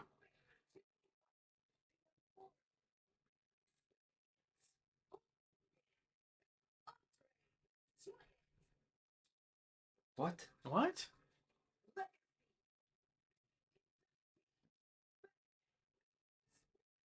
Nice. Who's the first one for? I don't know. Oh, were they inducting, like you said, the match? Were they inducting Andre and Hogan? Oh, maybe, yeah. Like, why didn't you show a picture of the match?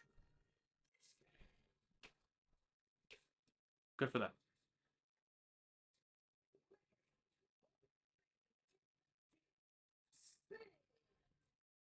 Oh, Sid got inducted? Oh, it's sweet. I don't know the story of this, but I just saw another wrestler YouTuber, Stevie Richards, was talking about that, but I didn't look into it.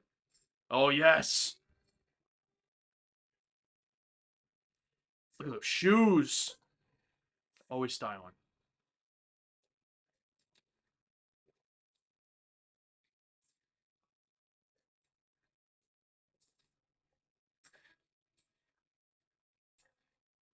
Can't believe he's done, man. That's crazy.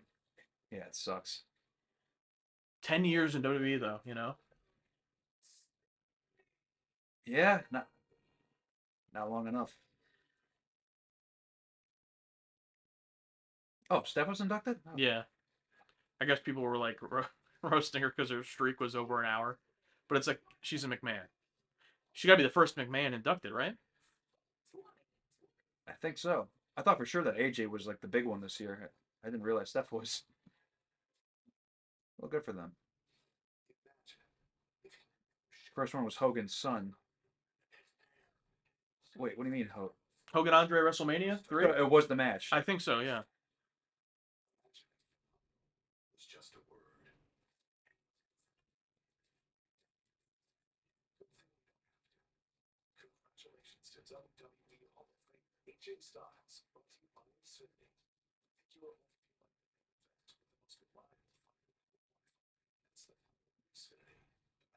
AJ Styles, man, just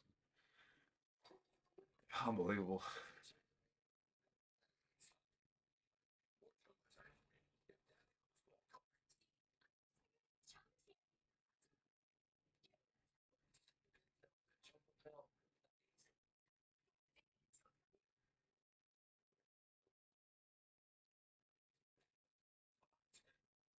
These are 2 years behind here. I was gonna say with that. Yeah, that's things like that. It's like, yeah, we're never doing ads. Just Oh, you and I? yeah, I can't do it. No one wants to work with us anyway. What? No one wants to work with us anyway. We don't got to worry about it.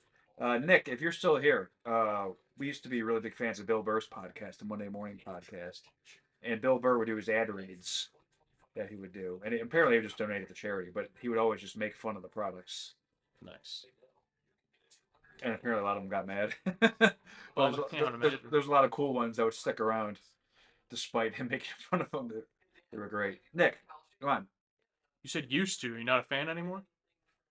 Yeah, see, there you go. Zip Recruiter. He's a big Zip Recruiter guy. What other ones would he do? MeUndies, remember? Remember MeUndies, Nick? No, I don't listen to any podcasts now. I should get back into it. It's one of those where it's so overwhelming with how much I've missed. Because I would want to catch up with all of them that I've missed, but Really? It's been years at this point. Even for like not generic, but even for just like a weekly one like that, like it's not like it's sequential. Yeah.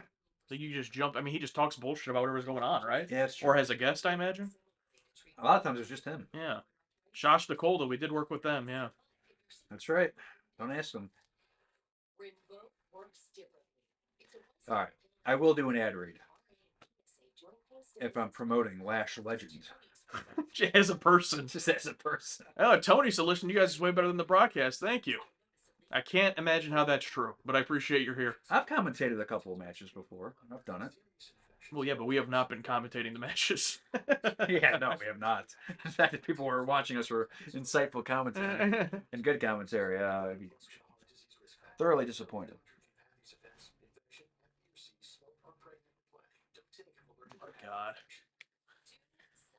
Glad I paid $30 to watch this Rinvik ad. But anyway, about ads, yeah, I would do it. Just no explanation. But you know, I feel like at this point in the internet, it's kind of one of those like, obviously that one we just saw was really cringe, but it's kind of like everyone knows the situation. You know what I mean?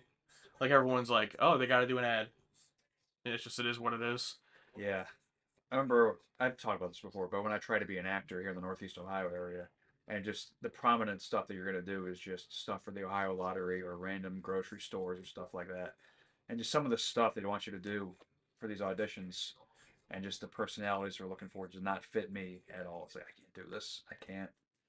It'd be very similar to the Drew and Tiffany Stratton one, but worse. I can't do it.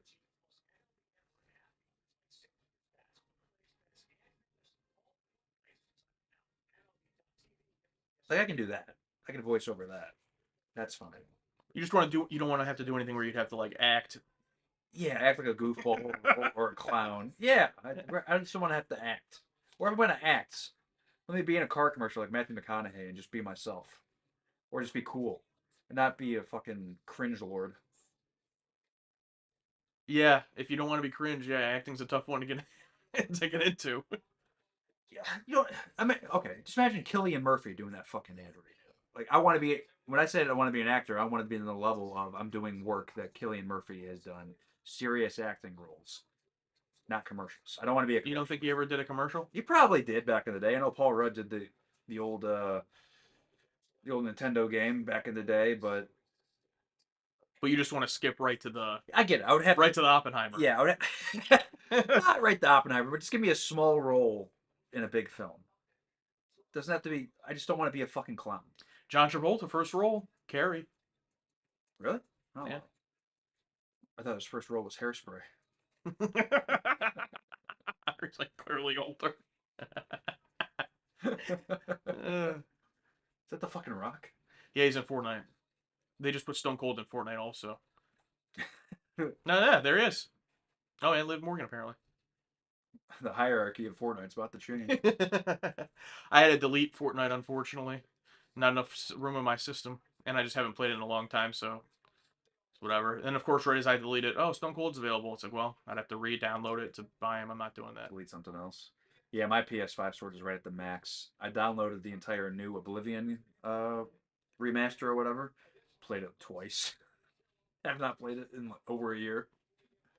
Has it been out that long already? I think so, yeah. Josh said his last legend, the Ensign Gates of wrestling. I think she's already has a bigger role than Ensign Gates. She was already a champion. Yeah. Are you making that comparison because they're both legends? Get it? The joke was Yeah. they're both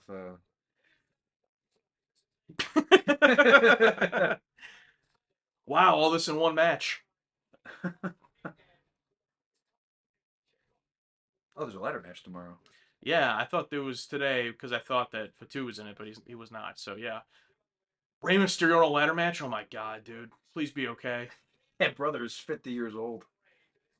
But hey, Ric Flair was in Money in the Bank, WrestleMania 22. Took a suplex off the top of the ladder. It's true. I wonder if they're gonna show my mega. Nope.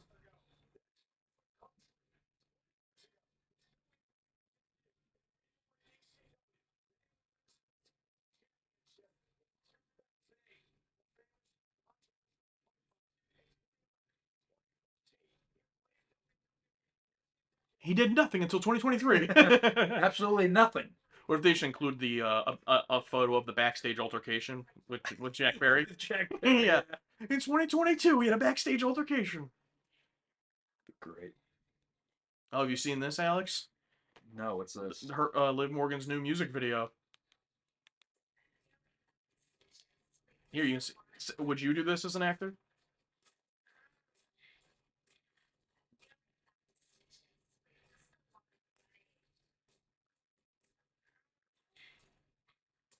Oh, it's her entrance, Uh, but it is a full music video also. I thought we were gonna have Alex do a Trouble by Liv Morgan reaction. I could clip it out of the stream. Didn't she already wrestle? Oh my god, I was thinking of Alexa Bliss. I was so like,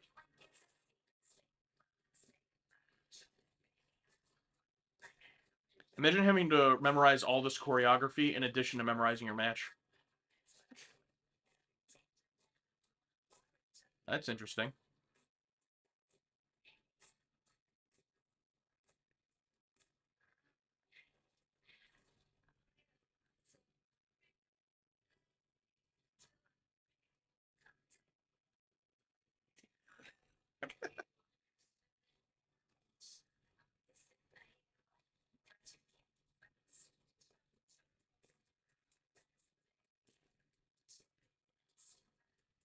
as you can tell, we're not in Saudi Arabia this year.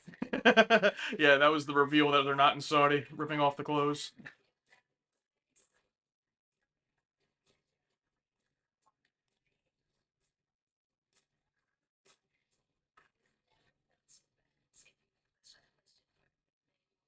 Yes, we are planning to stream tomorrow as well.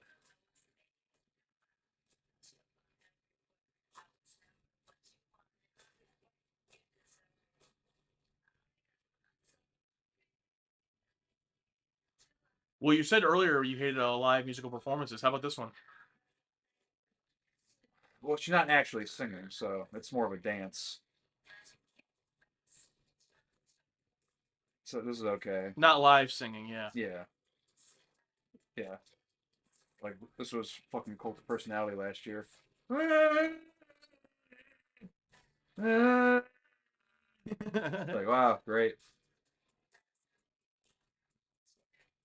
And also, I've done cringe things before. Recently, when I did extra work for AEW, I was one of Dalton Castle's boys, and I was in a skimpy outfit, but I had a lot of fun. So Yeah, and I wouldn't say that was it was cringe on the level of that Tiffany Stratton yeah, or no, Drew McIntyre ad. yeah. In fact, it was not. I take back my statement. All right, back to wrestling. It's WWE, Dad. WrestleMania, Dad. I'm canceling my ESPN Plus. Oh, first we had that sexual imagery. Now this demonic. That's it. We're canceling this. No, Dad, no.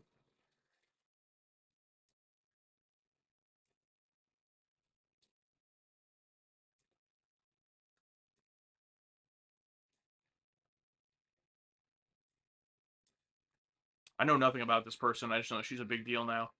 I haven't really watched it, so I don't know. You know anything about her?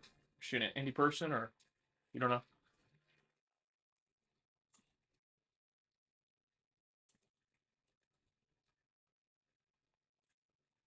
Why is there just no commentary? Yeah, it's strange. I mean, I understood it from the Liv Morgan entrance, obviously. Oh, there we go. Thank you, Mike. I like the rose petals. That's cool. Yeah. I don't think anything beats the JBL dollars though. Oh, yes.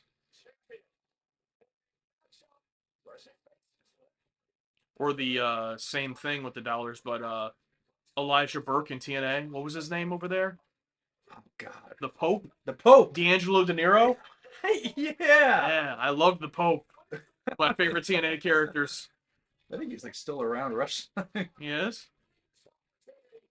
She's from Chile, says Michael. Okay. She was big in Mexico and they signed her. So she's big here too. Okay, ciao. Does the crowd not care? Yeah, no, they don't. You'd think, paying thousands of dollars. Everyone complained about the WrestleMania ticket prices this year, yet here they are just not caring. If I was ever this close at a WrestleMania, I'd be going rabid the entire night. Well, here's the thing: all those people are either celebrities' friends, or WWE executive friends. They don't actually give a shit. Yeah, that's fair, but I mean, George Kittle was getting into it. He was drunk. Get them all drunk. I get it. Celebrities have always been a part of WrestleMania since day one, but Who do you think would win this match right here? Stone Cold or Liv Morgan? ooh, that's a tough one. Stone Cold wouldn't put her over. Yeah, no. Just like Lesnar in 02 when he walked out.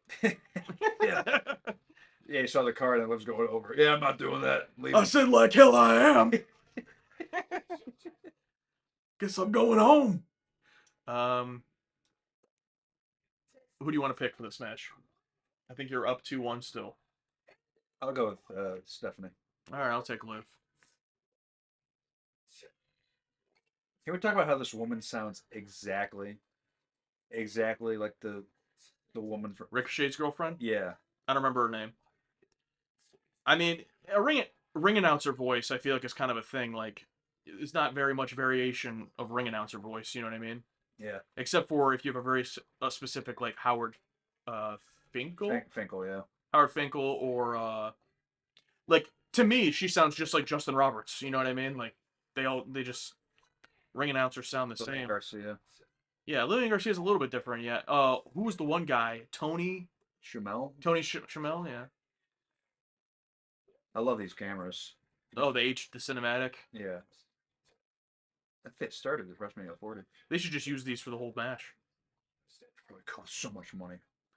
Yeah, yeah, because it's actual film reel. But there has to be Samantha Irvin, yeah, sorry, go on. there has to be something to those because like they did that at Coachella as well, where like it wasn't all filmed like that, but then they had that camera do like close-ups and stuff. And it's like there has to be something about those cameras. I don't know if it's that they're expensive or what, but where like they only use them at these events for like special shots, and then they don't use them for the rest of it. Maybe they don't want the whole event to look cinematic. I don't know. But I hate this. I hate this daytime look at it. I hate it. It looks terrible. I don't like I gotta put the '90s filter over it, the '90s cap cut filter. it.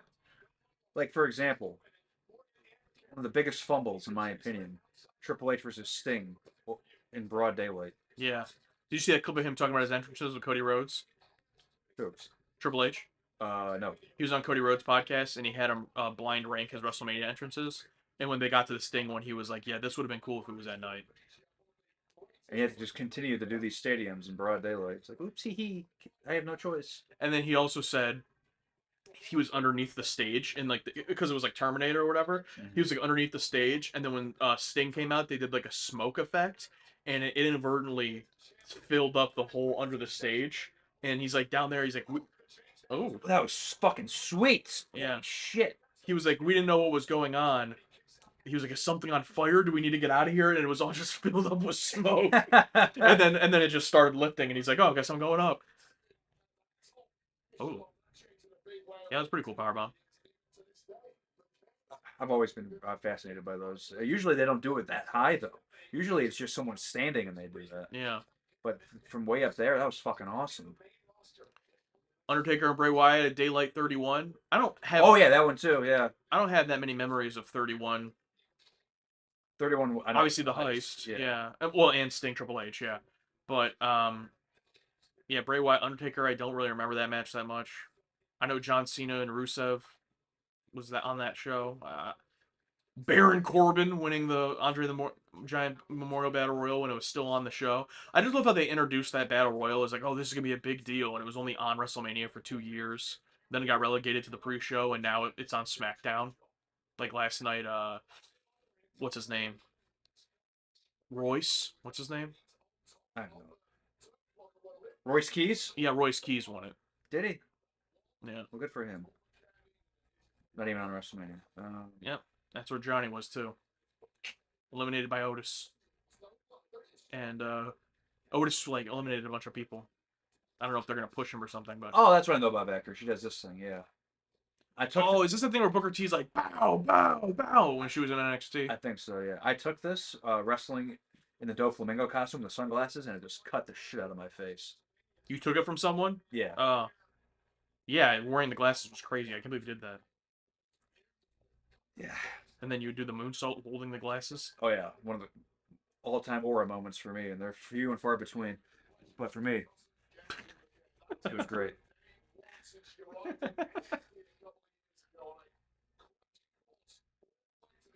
Here we go, package power driver. It's over. Yes.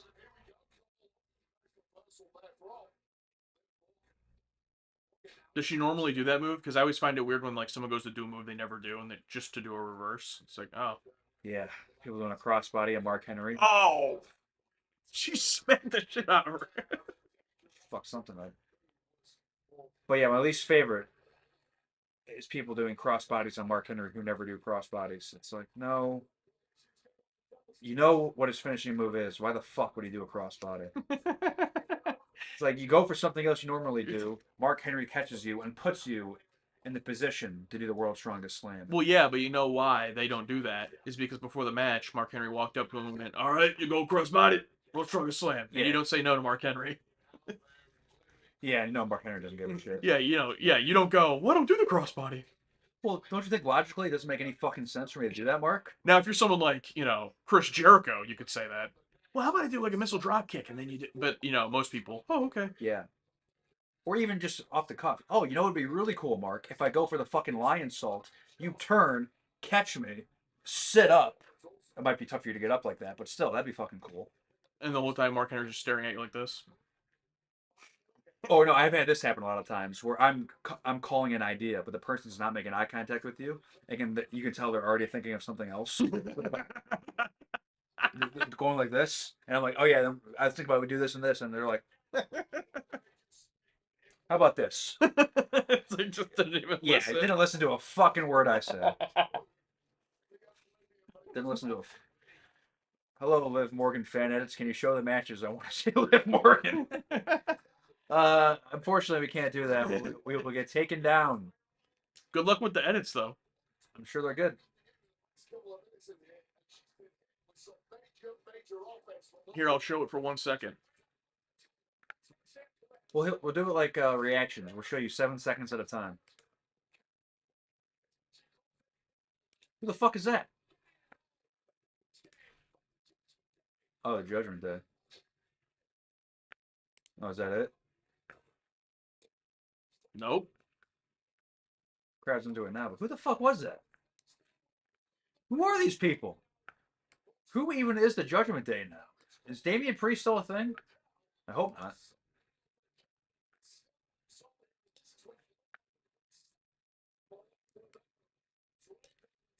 All right. Is Liv Morgan fan edit still here? Here. I'm going to show it. Better be ready to transition it back. All right, ready? There you go. 1, 2, 3, 4. I'm gonna risk it. I'm gonna risk it.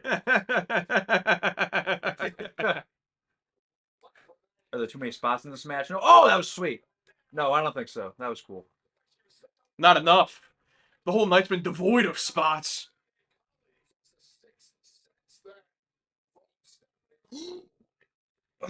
Springboard to the outside, I was making me nervous. They're going to slip. Yeah.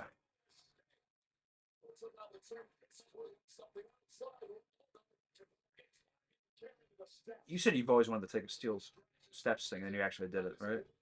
And it sucked. Is that you said that? I didn't say I've always wanted to. I said I like to take. Oh, you like taking it. Okay. I like taking them, yeah. Is that it? Wow. Just like that.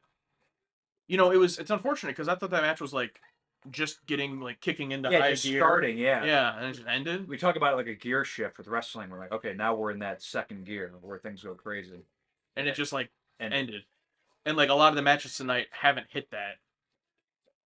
You know what I mean? And then this one just started to hit it, and it's like, oh, they're about to pop off, and then it just ended. yeah. I mean, I get it. It's night one. Here's the thing: TikTok and all these things are terrible for attention spans. But in terms of wrestling, I think it's the best thing that ever happened. Get in, get out. Too many matches, especially back in our heyday. Just so many matches, unneedlessly long. It's like, no.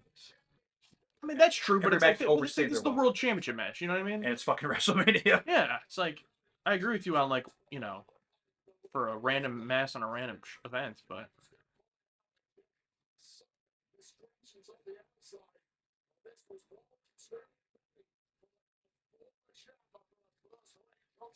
That's unfortunate. That had potential to be the best match of the night if it had kept going. By the way, we're tied up now, 2-2. So who are you taking in the main event? And it's I'm gonna go with Super Cody, my guy. Super Cody? Okay. I'm gonna go with Pat McAfee. He's gonna get the win. He's gonna win the title. Also, the fireworks have been fucking lame.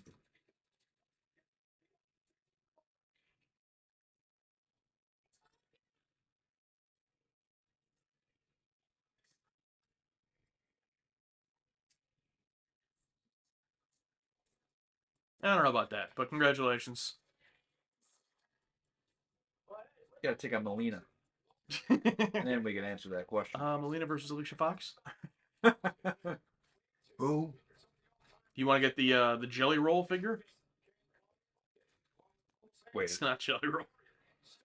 Wait, is it? that's fucking Jelly Roll, dude. No, it's not. The cross, that is Jelly Roll.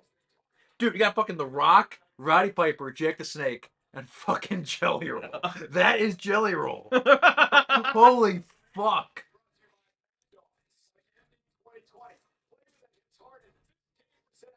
Wow. 15%. What? Oh, yes, please. Absolutely. What was it? 15 what? 15% alcohol. Oh, shit.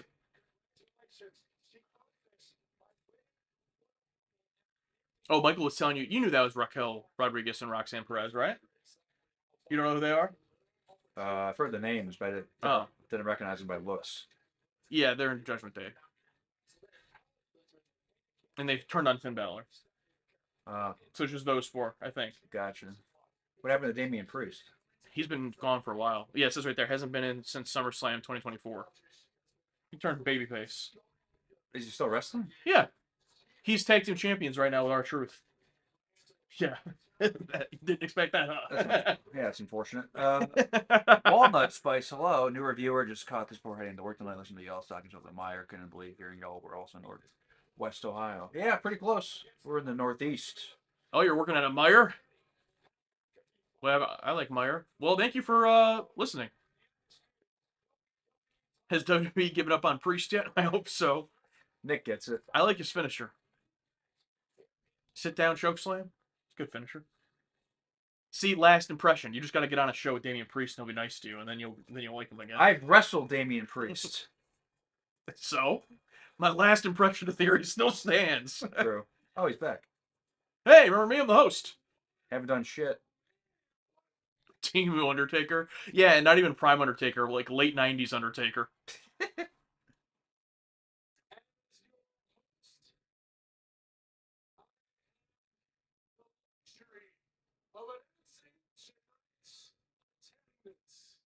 Oh, the fake inflated attendance number. That keeps going up every year. Well, and they just always lie. That's true. First one to report that is Dave Meltzer. Well, actually, Yeah, that number wasn't real. Yeah, we know. But AEW's numbers, they're correct. In fact, there's more people. Okay. There's actually evidence of underreporting.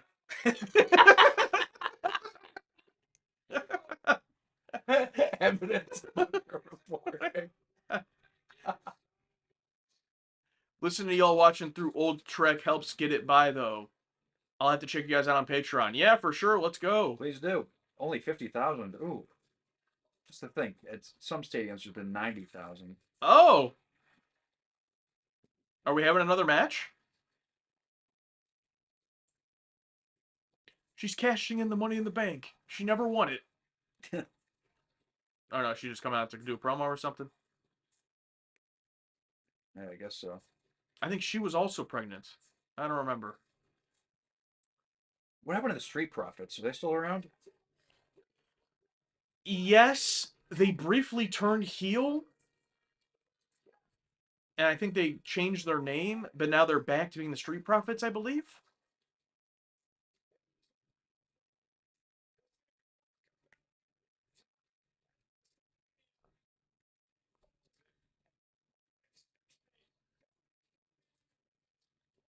I do gotta say, she has a good theme. But you know who has one of the best women's wrestlers themes? WWE Sasha Banks. I had a dream. Remember that one? I don't remember anything, no. Come on. Not the best scene of all time. Biscuits and gravy! Biscuits and gravy.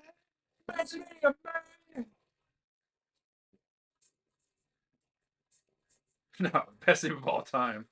Number 30, Royal Rumble. Who's it gonna be? My name is Finlay. And I love to fight. Typical Irish music. Dude, you talk about the beginning of the theme teasers. That was one of the best. My name is Finley. Just, okay, there it is. Yeah. No surprise there. Yeah. We know what we're getting with this guy. Straight shooter. What are you crying for?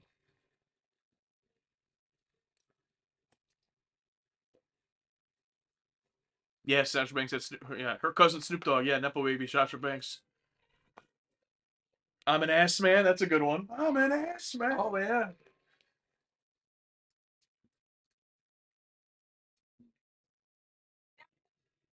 Oh, and can't forget. Hello, ladies. Val Venus.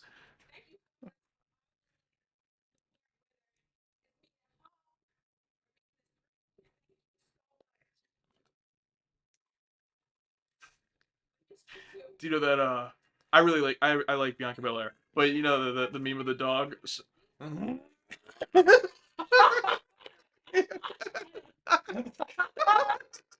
You know what I'm talking about? The snoring. The snoring dog. Yeah.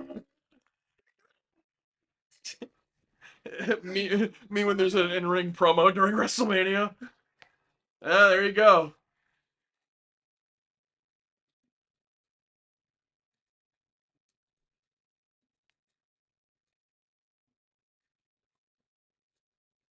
Did no one know this? I thought everyone already knew this. Biggest pop of the night. Remember when John turned heel on Cody and kicked him in the balls? John's Stop! Stop! It wasn't my fault.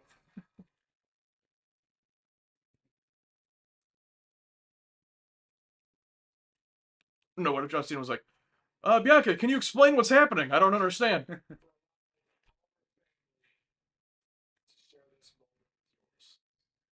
Ready, hug me, John. AA.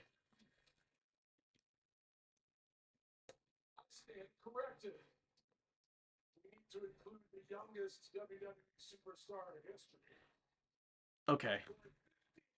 I'm glad he said WWE superstar. I thought he was going to say the youngest member of the WWE universe.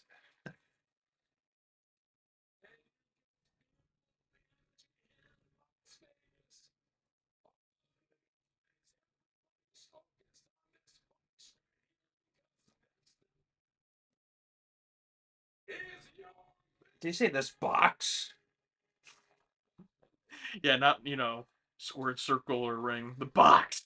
And he was pointing like Yeah, that. that's not what he was. Oh my god.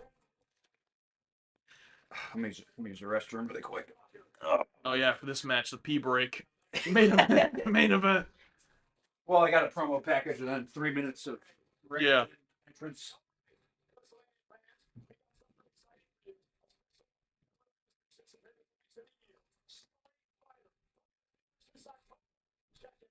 Oh, they playing the Street Fighter trailer? Great. Alright, Street Fighter trailer reaction, even though I already saw this.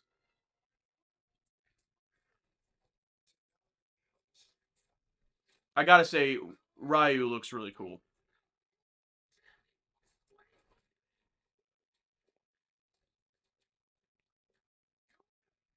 Okay, so like this all looks good.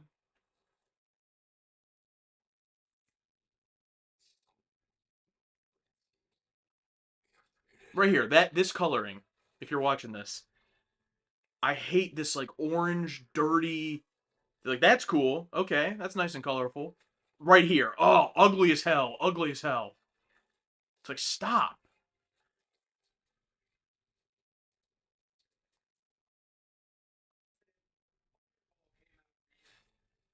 Okay.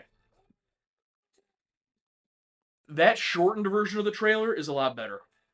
No, you do not need to go online and watch the full trailer. That shortened version is much better because it cut out all the bad comedy. I mean, you still have Cody Rhodes at the end there saying the joke, but and like I love, don't get me wrong, I really like Cody Rhodes, but isn't that guy? I mean, he should be like huge. I don't know. Anyway.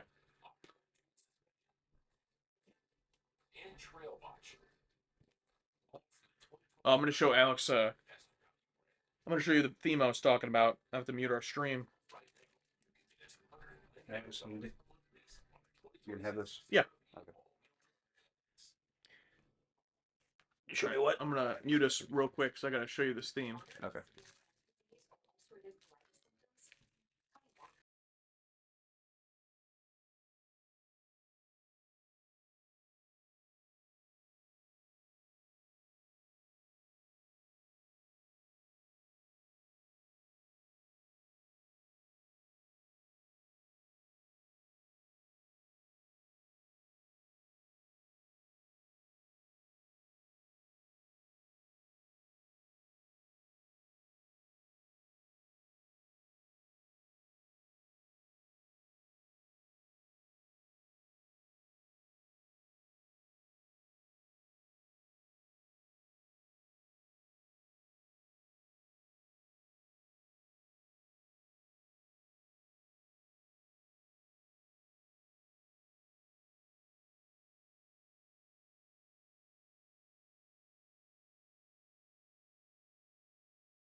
I showed him. Good theme. Man, he was showing me a copyrighted theme song. Yeah, I was playing a copyrighted theme song for a second.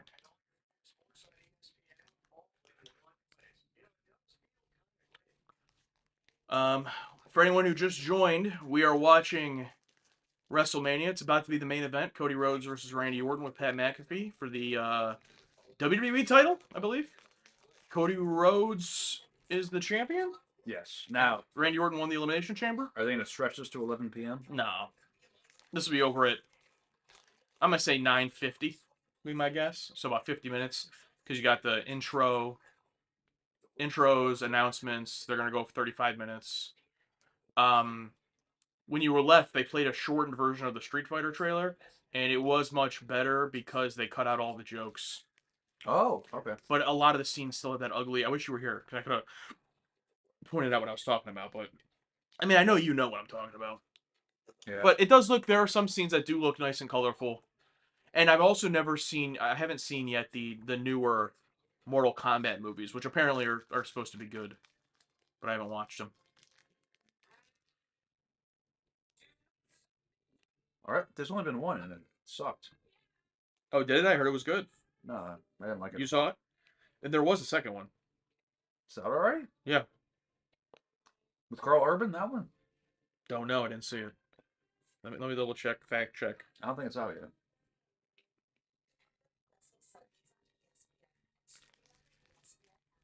Oh, you're right. It comes out next month, May 8th.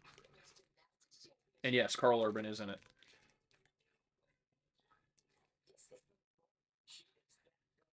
Yeah, I did not like the first one. The one from the 80s or 90s, whichever one it was much better. Oh, I mean that's the best that's the best video game movie of all time. So not really fair. Yeah. Yeah. Okay. Yeah. 6.1 IMDb, 55% Rotten Tomatoes. So it seems like it's mixed. But I heard it was like not like a great movie, but just like it's Mortal Kombat. There's fights. That's all I heard. It's just, they never got to the tournament. Like, it never happened. Spoilers. Oh, it's Hacksaw. Is that Hacksaw? Yeah. It was good there. He was just at the convention. It was.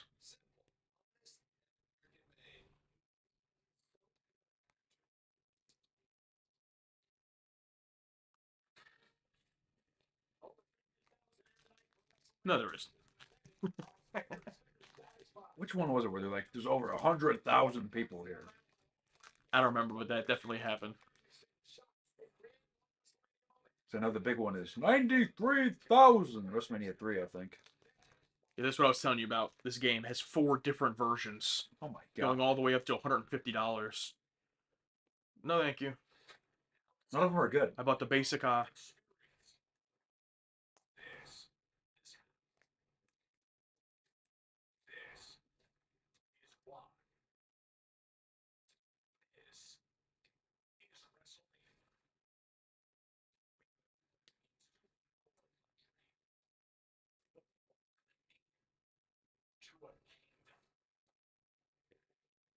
What?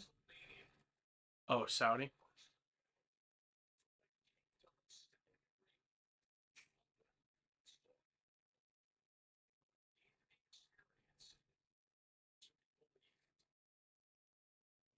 You know, I'm just gonna preface this by saying I'm not knowledgeable enough to have an opinion about Saudi Arabia, but you gotta love the CM Punk, the CM Punk tweeting about it, talking shit about everyone going to Saudi Arabia. Cut to him in Saudi Arabia. I apologize. I apologize, you son of a bitch. Oh man, gotta love it. Yeah, you know, everyone loves that whole performative activism, and then, oh, here we go. and then the money comes in. Yeah. Oh well. Yeah, well, it's not that bad. Oops, hee. Yeah. But I'm sure he felt good about it when he sent that tweet. Like, yeah, I changed the world. Yep. Just like Lita talking shit about it and then wrestling in Saudi herself. What are you gonna do? Oh, here we go. Let's see if this video package has any aura.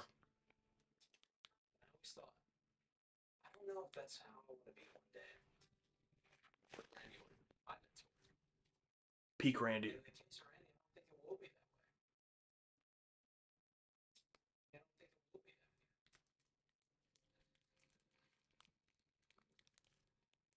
That little burn of my light riff there at the beginning.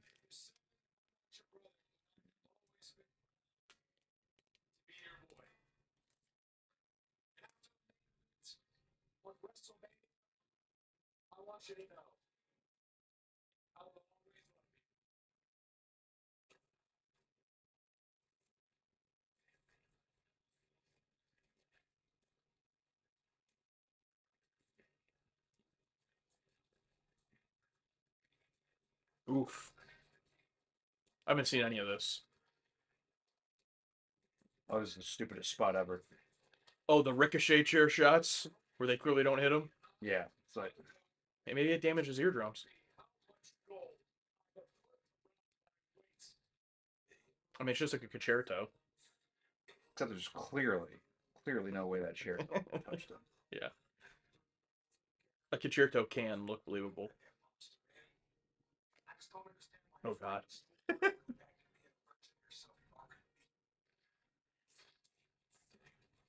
I looked for advice from the only person I could trust, Jelly Roll.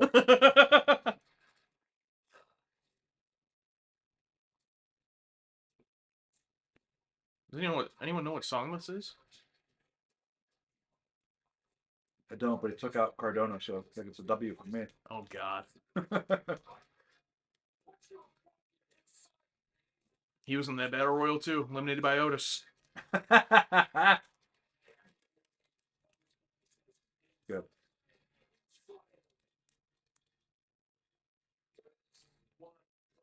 What's your favorite part?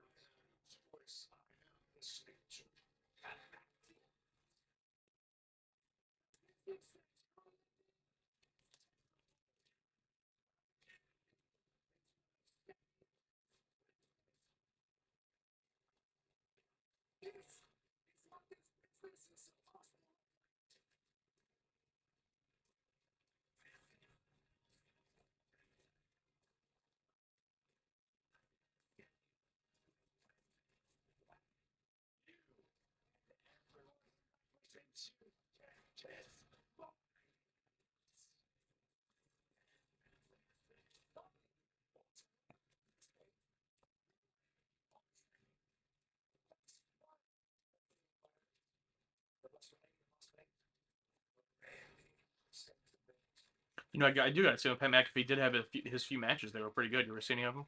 I've seen a couple of them, yeah. Yeah, he knows what he's doing. The Adam Cole one and then the Gunther one are the two I remember. Okay, so Randy Orton has Pat McAfee, right? I'm like, oh shit, Cody's not going to win. So who does Cody bring out? Who does he bail out of prison? Ted DiBiase Jr. I saw people legitimately commenting like it should have been Ted DiBiase as like the one revealed to help Randy. It's like literally in jail. I think he's out on bond. Yeah, I don't think he's coming back. Yeah. I thought you were gonna say Cody has to bring out Lash Legend to help him out. That would have been a good one, yes.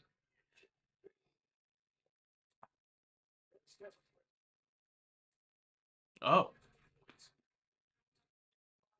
Yeah, definitely getting AEW vibes from this whole thing. In the sense of how. Derogatory.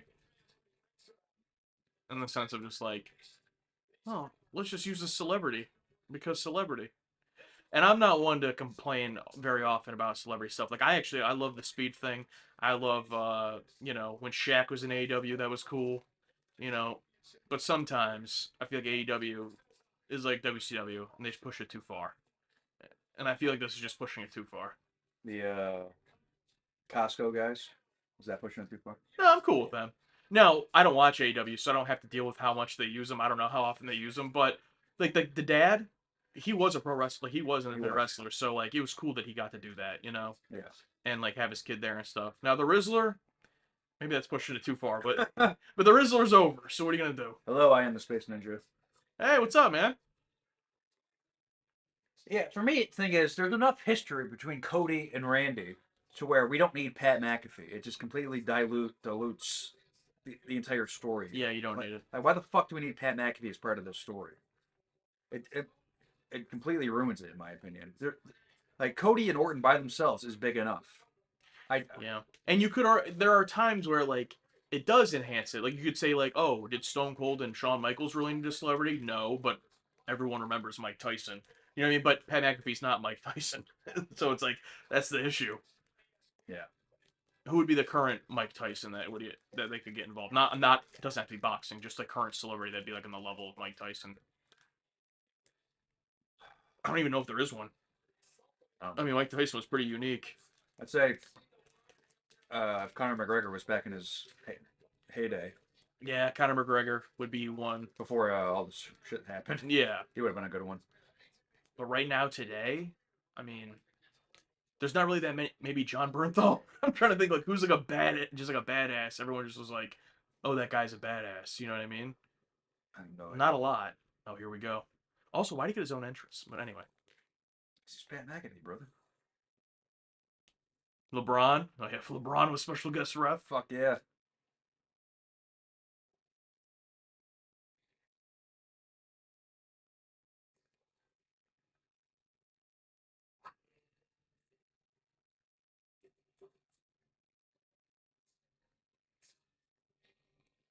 I was gonna say something else. I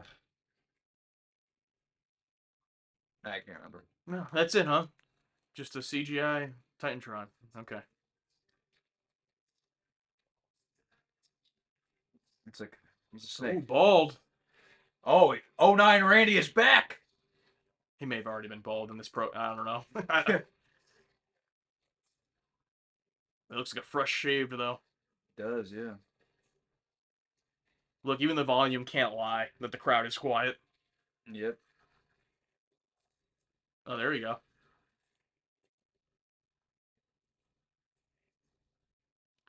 Nice 10 minutes of Orton walking in the ring. Yep. Yeah. Let's bring out those old WrestleMania small rings. But I mean, hey, he wants to soak it in. This is probably Might be his last one. Well, maybe. definitely his last main event. Probably, yeah. Even though I am definitely in the camp of this isn't the main event.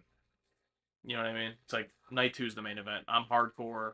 Oh, you're This you're ain't one of this those? ain't the main event. Yep, just like it's funny because again going back to the CM Punk comparison.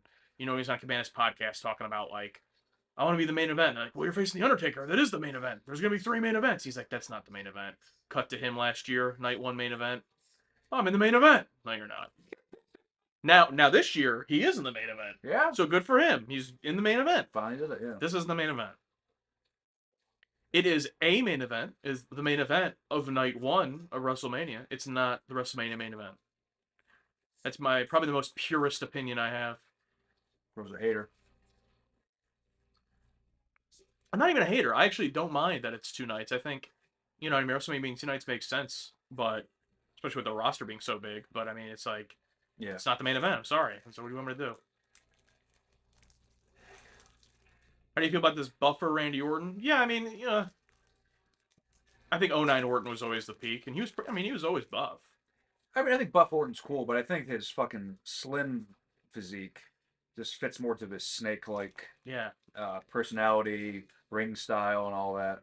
Yeah. But I like Haas Orton. It's fucking scary. Yeah. And also, he's older. His neck is literally fused. I mean, he has to be bigger in order to withstand. You know what I mean? Remember when that Randy entrance when they had a CGI snake on the ramp, but it looked like a sperm? Yeah, I do. I do remember that. Dude, or this probably Randy's worst WrestleMania match Bray against Wyatt. Bray Wyatt, rest in peace. Just terrible. No fault of them. But just terrible. Just like they did like the gross images on the screens. Like, what are you doing? Yeah, like the. How does this logically make the sense? And then Randy Orton just RKO'd him and that's it. What's up, Stone Baxter? Thanks for being a channel member. Thanks, pal. Nice chairs. You talking about our chairs that are in every video? Maybe he's new here. But he's a channel member. Maybe he just signed up now. Yeah, well, yeah. Thank you. I got him at American Freight. You had to think this is kind of a downgrade for Randy Orton from last year. He wrestled Joe Henry last year, Oh yeah, I was gonna say, what did he last year? and he wrestled for 4 minutes. Here he has to do a main event. What was his last main event? 30? WrestleMania main event? Yeah. Ooh, yeah, probably. Again, this isn't a main. I have to keep going back to it. Again, this isn't it. But yeah, because now let's go through all the main events. 31 was the heist, Roman Lesnar. 32 Triple H Roman. 33 Roman Undertaker. 34 Roman Lesnar. 35 Kofi Bryant. Maybe. Yeah. No, 35 was the women triple threat. Rousey, Lynch, and Charlotte. Oh, okay. 36 COVID was Drew and it was 2 nights. Was it 2 nights back? that was the first 2-night WrestleMania was the With COVID. Yeah. Wow. And the second night main event was Was it Edge and no, it might have been Drew. It might have been Drew and Lesnar? And then Lesnar and Big Show. Lesnar Big Show. I mean, Drew and Big Show. That happened for the title. That was after WrestleMania though, right? Was it? I don't know. I think it might have been WrestleMania. Can't remember. Then the real 36, which was 37, was I have no idea. well, it was Roman again. Let's be honest. Let's think. I think it might have been Roman and Brock again. Oh yeah, was that the final one? Was that the one where everyone shit on and then Roman or Lesnar threw the belt? I think it was. Yeah.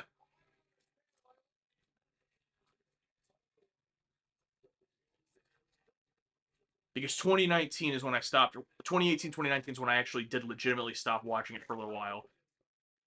And then COVID WrestleMania was the first time I watched WWE in like over a year, just because I was curious. Yeah, I watched COVID Mania too. I'm like, oh, this is bad. Boneyard match was good. Don't care what anyone says. What match? Boneyard match. Taker Yeah, AJ. that was fun. Yeah, because they realized, okay. That was one of the fun things about COVID era is them realizing, okay, we can be as ridiculous as we want because it doesn't fucking matter. 38. So 39 was Cody Rhodes' loss. 38 was no, 38 was Roman Lesnar again. Biggest match of all time was the billing because they were both champions, and that was the one where Unification. Roman finally won. Okay. So what was 37? Oh, he's gonna do the Ghoul from Fallout.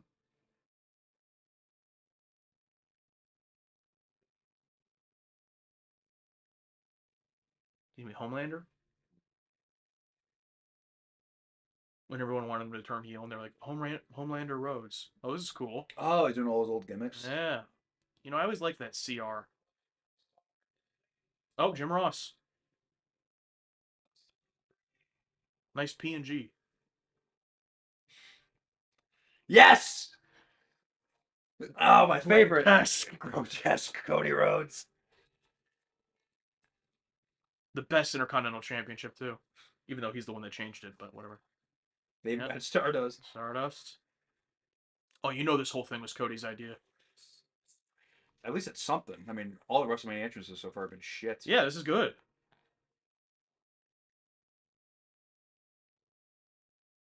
What was that? This is belts. What was that belt, though? Oh, that's the weight. The belt he wears. Just a weight belt. Oh. Same one that The Rock beat him up with. Mama Rhodes. I really like that robe jacket thing. I like that attire. No, I'm talking about the belt above that, the one next to the Intercontinental belt that was like in the middle Oh, I don't know. middle second row. Maybe it was some type of like indie belt or something. What do you think he's going to be wearing this? Ah, yes. Oh, that's sick as hell. I love that helmet.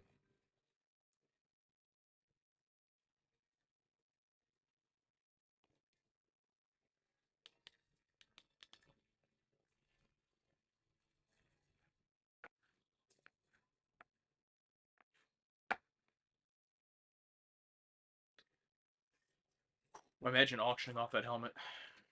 Imagine if it was actually fucking dark. But yeah, that too. It's kind of dark.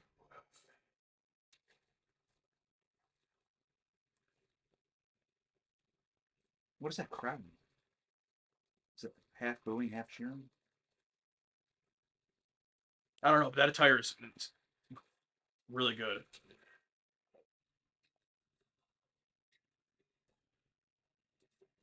Oh, thank you, Red Solo Cup. Roman Edge, Daniel Bryan, triple threat. Oh, yeah. Roman wins the little. Then they both left.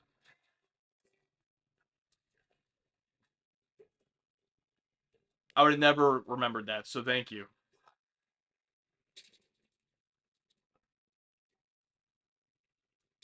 A little bit late. A little bit early. Which is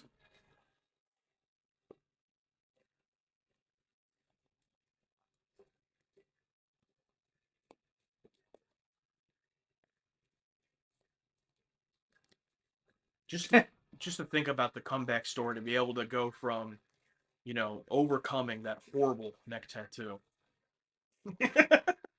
I don't mind that tattoo. I mean, he's even talked about how it's much bigger than he thought it was going to be. Pretty funny. It's not bad. It's not terrible. I just think it's funny. I think it shows he has balls.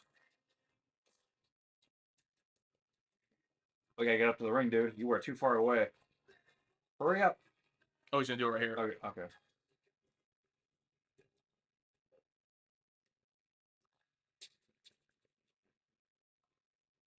Yeah, this does not feel special.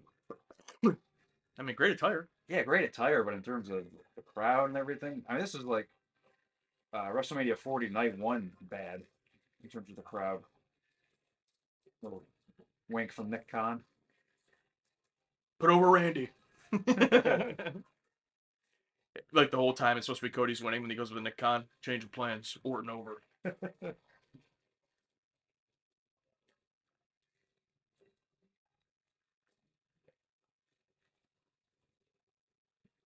Where's his new kid? Oh, his daughter. I saw her in WWE Unreal.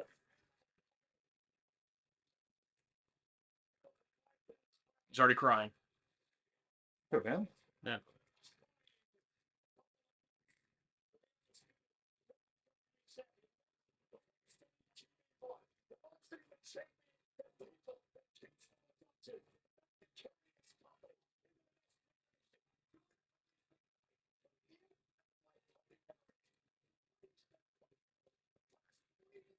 Oh, was it the Crown Jewel Championship? Is that what that was? Okay. The King of Saudi.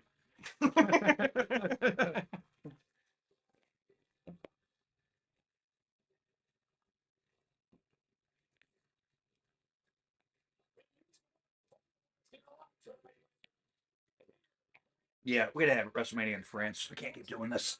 I think even I underestimated it might go to like 10-15 because they're still doing entrances. It's 9:20. Maybe. Or wants to do a short night. RKO 1, 2, 3. Yeah, Cody Cutter. 1, 2, 3. I really think Randy's going over. Well, here's the thing, Josh. I can't even finish my joke. I was gonna say I don't give a fuck what you think, but I think just saying that was funny enough. Remember when he kissed the Prime logo? What's the logo now? I don't know. Riata Rumble or whatever. Cricket? Why is his jeans ripped? Ugh. Pat, you're not doing yourself any favors. His jeans already ripped? He's like, oh, I have a hole in my jeans since I'm a heel.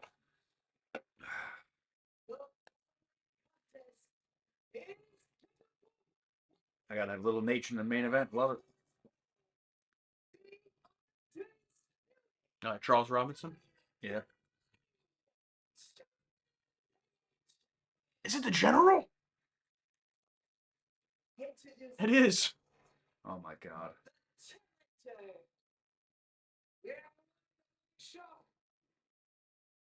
Bro is not Paul Heyman. I actually like this title design. The old gold. Yeah. I initially wasn't a fan of like, oh, every title is just the WWE logo, that's it. But since they switched to the WWE logo with The Rock in like what was that, 2012 or 13, this is like the best iteration of it, the gold one. Yeah. But I think I like the World Heavyweight Championship one better. I missed a big gold belt. Oh, that's the best belt of all time. Well, It's like, how do you have the best belt of all time and just, yeah, we're done. yeah. I mean, when I was watching WrestleMania 21 earlier and Triple H walked in with that, I was like, oh, that looks so good. And oh, how it looked on Batista, just Oh yeah, that belt was made for Batista. it looked great on everybody though. Like looked great on Kurt Angle, looked great on Edge. Just great belt. And when did they get rid of it? Oh, when Daniel Bryan, right? When they first unified the titles? Well, Daniel Bryan unified it. Well, Randy Orton actually unified it, TLC against John Cena, Right. and then Daniel Bryan won it at WrestleMania. I don't know when they made it one belt though. I don't know if Daniel, because Daniel Bryan, remember, only had it for like a month and then got injured. That's right, yeah. Alright, let me hear the crowd here.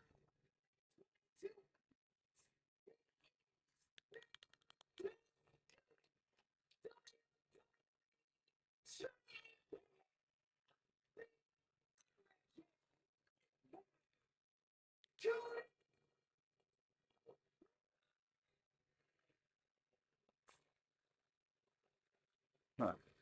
I don't know, what do you think? No, I mean, nothing special. But in terms of cheer, boo, What an atmosphere! Oh, like, are they booing him? I think Yeah. it's mixed. I mean, definitely not as strong as like booing John Cena in his prime or anything, but yeah. there's definitely people who want Orton to win. But Red 5 says Winged Eagle is the best one. Yeah, that one's just before my time, unfortunately. But it's a good design. Ah, Oh, well, immediately. I actually didn't think he was going to have like involvement in the match. But no, literally just immediate. Did they ring the bell? Ring the bell. Oh, the classic ref can't ring the bell just because. yeah. Also, I think actually I lied. Oh, there we go. There we go. Now he'll be out till the end of the match when he does the run in and makes Orton win. Um, I said the Big Gold Bell is my favorite. I actually think the Attitude Era, like 1998 to 2002 WWE belt before they combined it, Before the Undisputed? before the Undisputed, I think that's my favorite. Basically the Attitude Era belt. Okay. But they're all great. I don't think there's ever been a really like bad design. I mean, the spinner belt, not the best, but I mean that was the thing at the time, you know. They kept it too long. That was the problem. Yeah. Can we please wrestle inside the ring, for God's sake? Well, the match hasn't started. Oh my God! Here he is. He can do the big splash in his sneakers. Cable's not gonna break either. Yeah, you got to do the running start, bro. Oh, okay. Oh, a shatter. Yeah. Oh, he broke it.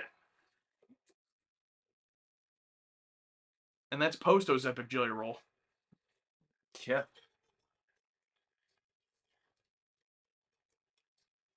All right, Jelly Roll. Thank you. I'm actually okay with that because we're not gonna have fucking Pat be the shitbag manager the entire night. I still think he'll come back in for the finish. Oh yeah, of course. When he starts yelling at Jelly Roll, get Jelly Roll out of here! After he just helped him. Kittle. George Kittle, bro. What's Kittle gonna do? He just hops the guardrail. I'm also a celebrity. I'm allowed to do this. Dude, that WrestleMania where Rob Gronkowski hopped the barricade for like a spot in the Battle Royal and the one security guard didn't know. Oh, Remember that? yeah. And she like tried to tackle him. All right, so this is basically them saying, "Yeah, we know you hate this. We're taking him out." You know what I'm saying? Yeah, taking too much time with the fucking stretcher though. Also, it's like the damage is already done. You already involved them in the storyline. That wood is crazy though, because like when the speed thing happened at the beginning of the night, it did not shatter like that. Yeah. If that's part of the work, the shattering, then that's really good table design. I think he legitimately just shattered it. The red Universal title was ugly. Oh, well, Universal title, I don't even count that as a world title. Oh yeah. I'm glad they got rid of that. The blue was ugly. The red was ugly. Just one of the worst additions. One of Vince's worst ideas. And it completely ruined an actually good match with Finn Balor and Seth Rollins because everyone was just booing the belt the whole time. I mean, it was like rightly so. Usually I'd be mad at the crowd, but that was deserved. What did the 1998 to 2002 belt look like? Hold on. Yeah, I think it's called the Big Eagle, Red 5 said. But the weird transitional title after they retired the spinner wasn't great. Yeah, the first look, the one The Rock revealed, yeah, that one wasn't that great. That's kind of the design they've stuck with, but it's much better now is the gold.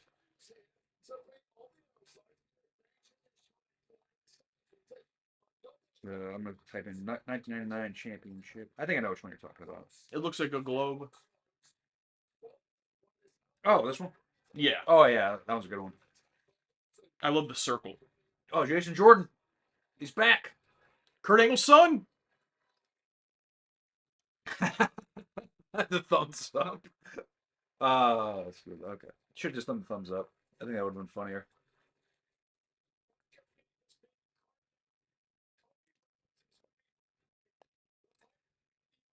Thought he's got a shoulder thing going on there, popping up there. I think Orton forgot all the spots. He's thinking to himself, what do we do? All right, call it out here. I wonder if they called anything. I don't know. I know everything is super. What's it called? Scripted and produced and all that.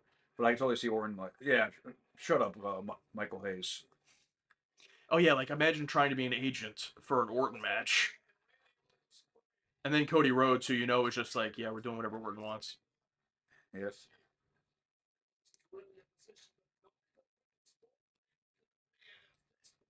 I think this is the only match that started with a fucking lockup.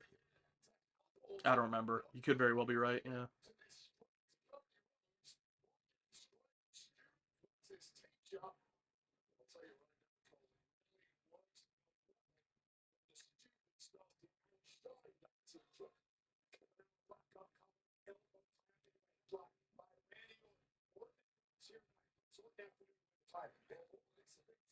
Here we go. What's this one called? Universal? International. Is it international or universal? I think it's both. I always said international. Well, they didn't do it. They just did the shoulder tackle. A little match just starts slow. Yes! We'll get some Shane.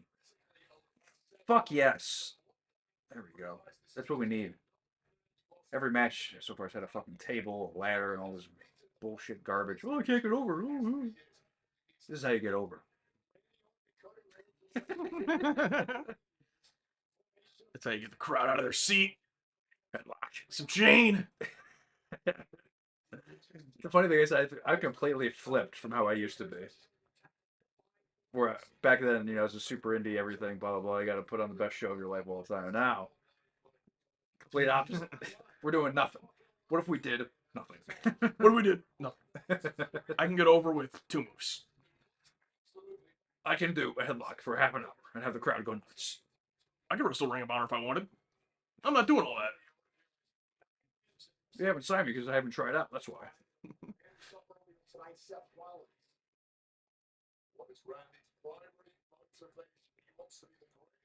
Up and over.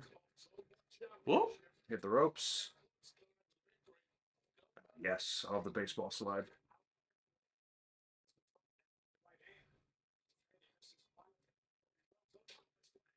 That's Randy's move. Cody does all of Randy's moves. How do you guys feel about having tattoos yourself? I think you've said this before, Alex. I kind of agree with you. I'm not like passionate enough about any individual tattoo that I would get to commit to have a tattoo the rest of my life. I envy people who just don't care. Like Randy Orton, for example. Like his arms are going to be like that the rest of his life and he just doesn't care. It's like my brain would question it too much. I wouldn't be able to handle that. For me, yeah, same thing here, where it's like there's nothing in, in my life. I don't know if that's important enough to get tattooed to my body. I definitely want to get a Star Trek one at some point, but it's like, what do I get? The Enterprise? No. But it's like even that, it's like, where would you get it? Somewhere where I can still wrestle on TV and not get sued. So I don't know. Somewhere I can put an arm sleeve around it. Not that I'm ever going to wrestle on TV, but But it's like even that consideration aside, it's like when I think about it, it's like where do I even want a tattoo? It's like right here. It's like why? I don't know. It's like I don't care enough. I put it on my back where I can't even see it. Yeah, yeah. Or like how about people with the back of the neck tattoo? It's like damn. Or an ass tattoo. What the fuck? I think Orton shoot pissed. No, he's not. Remember when Drew body slammed him against the ropes? Yeah, but all he did was just a regular bump.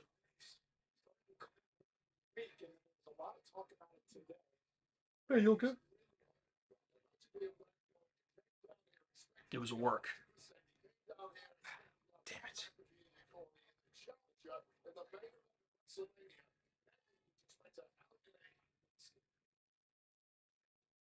I was looking for a disaster kick.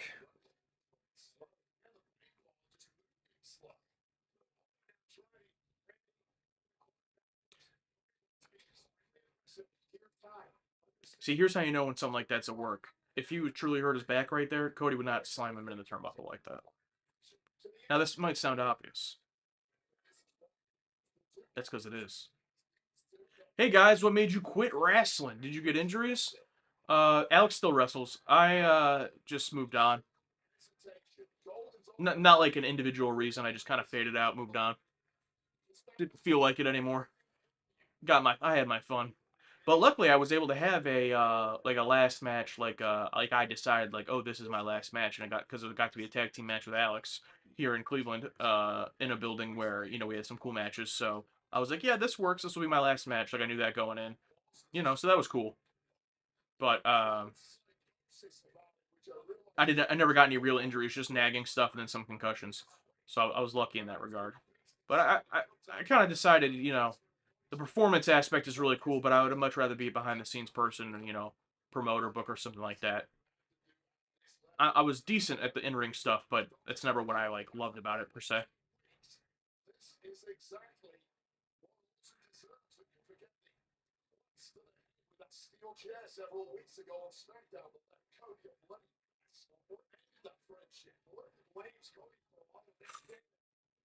No, go back in. Just your only preference, and no one is listening. Yes.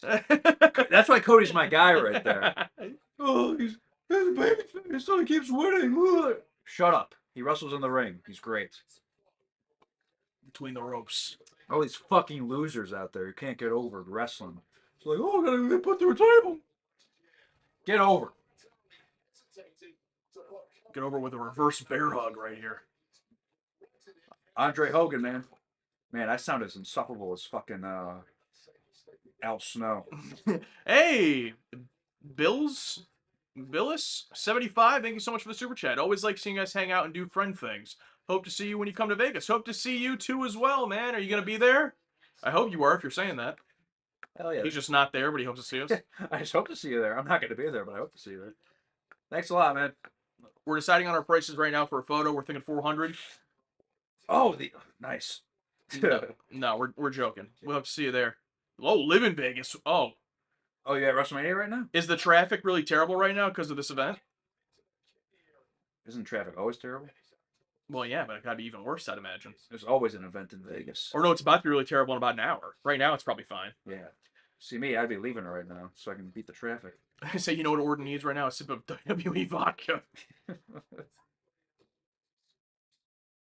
Look at that guy in the second row on his phone. You can see him looking down at his phone. Oh my god. It's yeah. Worst traffic yesterday because Trump was there. Right now, I'm not out. Yeah, probably a good idea not to be out, but don't go out in about 40 minutes because all these people have to get back to their hotels. Or imagine going all the way to Vegas just to go to night one. Then you go home. Yeah, I mean, maybe pick night one and all your favorite people are on night one, but I couldn't miss out on Brock and Hope. No way. RKO.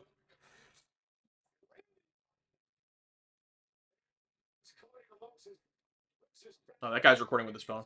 We talked about it earlier. Okay, yeah. It's just a lot less than what I thought it was.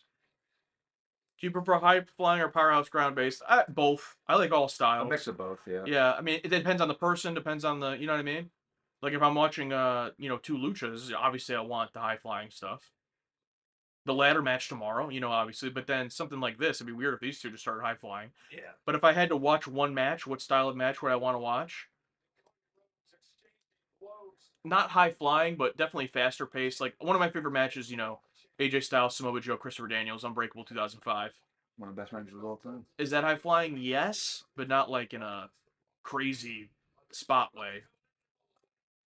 I think a good wrestling show should have a mix of everything on it.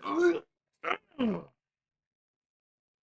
have your powerhouse, you have your luchas, you have your gimmick match. You have a mix of everything. A little bit for everybody. But then, like for example, match we were most excited for this weekend was the Obafemi Brock Lesnar. So Powerhouse match, yeah. two dudes beating the shit out of each other. And I'm totally expecting the match to go 3 minutes. And I can't wait for it.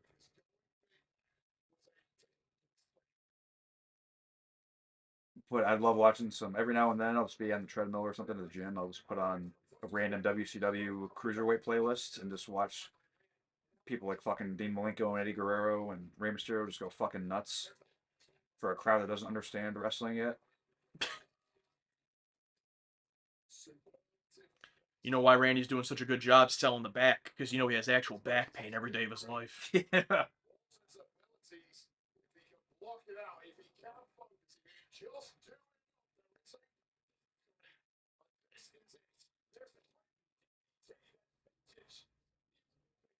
Vintage Orton. It's over. Tech. Yeah, I wish Drew was in this match. Should have been a four-way. Oh, wait, punt kick. Oh, his back.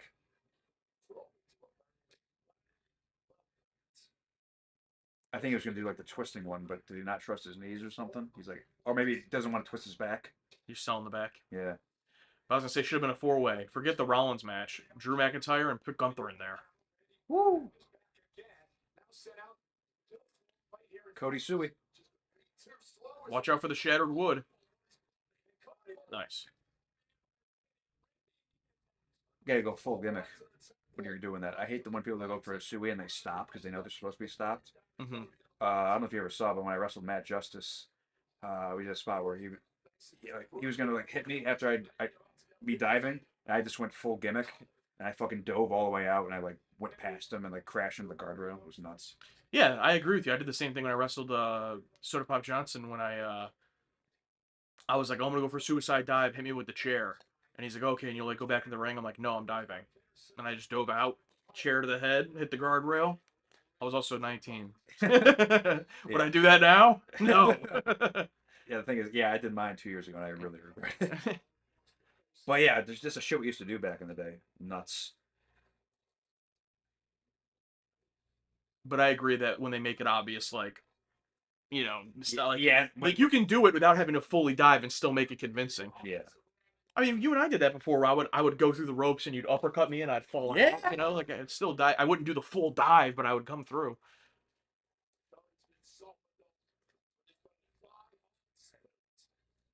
Sorry for what? Who said that? He did. He's saying sorry to Randy? No, he said something. Who's he talking to? I don't know.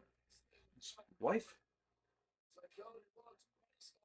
His daughter? Nick Khan? Oh! Bladed. Brother bladed in the main event of WrestleMania. It's not the main event. Shut up.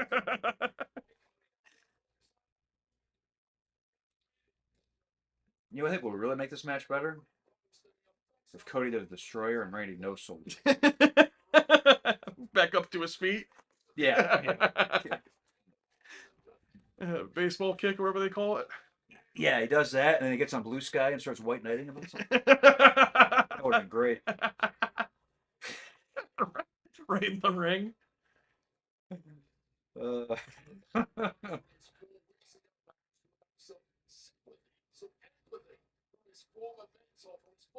Well, him bleeding like that, I'm gonna go ahead and assume that this match is not gonna be speeding up. Oh, he's stealing the all four limbs. yeah, classic. I think this crowd's too dumb to realize it though.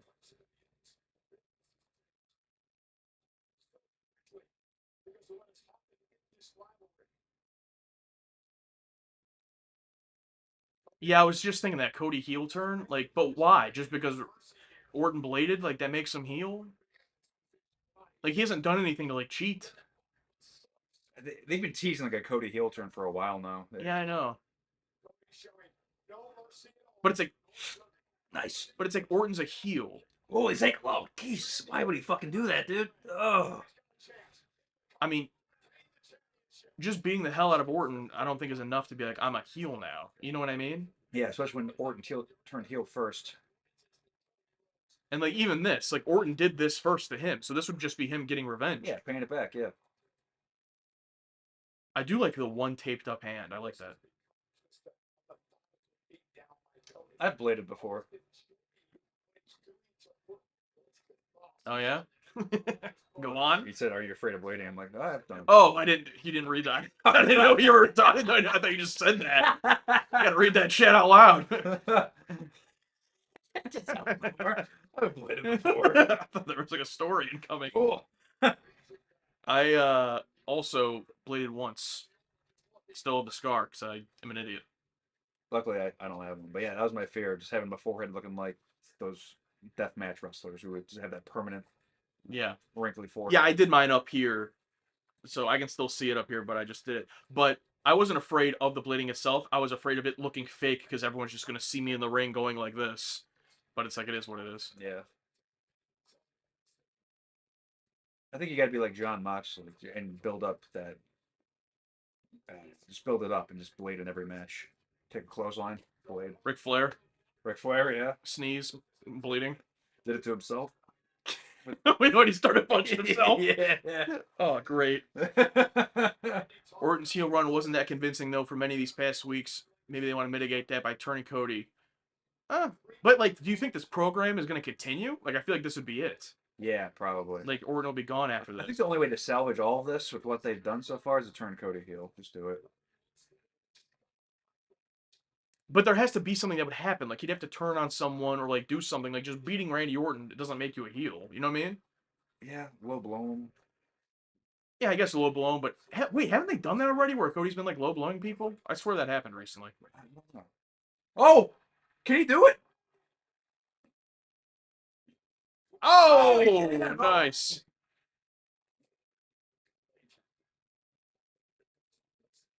Yeah, Orton like hooked the arm like he was hooking the leg there. You see that? Yeah. By the way, that was like the biggest pop of the night from the crowd. Oh yeah, classic way to get the crowd going. Just do the other person's move. Always works. I don't think Cody knows how to take his own move. And the way that it was like kind of out of nowhere. No pun intended. It's funny because Cody's like setting up for the RKO. That's a classic bait and reverse right there. Bait and switch. Cody's got those waves going. Yeah, fucker. He has a great hairline. No bald spot. Here it is. Okay, now Cody's got to do the RKO, right? Nope, it's over right here. WrestleMania main event, backslide. So the main event? Yeah, no. Yeah, there it is.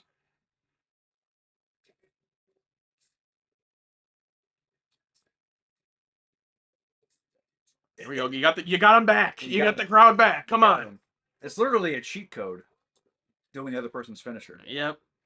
But it's kind of like it's like a turbo boost. It's like, all right, you got him, but it's not gonna last for long. It's like you got to come on. We got to ramp it up. Yeah, we got to kick it in the next gear here. Yeah, it's a bit premature in my opinion, but that's all right. There's a "This is awesome" chant starting. Yeah. One time, Josh and I got a "This is awesome" chant before the match even started. My ego has never been bigger than that moment. Just us standing in the ring, and then they start with the place we were wrestling at was Rockstar Pro, and then they started chanting "Thank you, Rockstar," For us too. for us being booked. Oh man, Yeah, that was like one of the most bizarre fucking things ever. of all the praise I've ever gotten from anyone when it comes to this YouTube channel, nothing will match that moment. Okay, maybe all 24,000 of our subscribers chanting in an arena for us would be nice. That's the hard part about the internet. Yeah, Yeah. I mean, It's all, meeting people like when we met people at the convention, like meeting the people who came up to us. That's always really fun. yeah.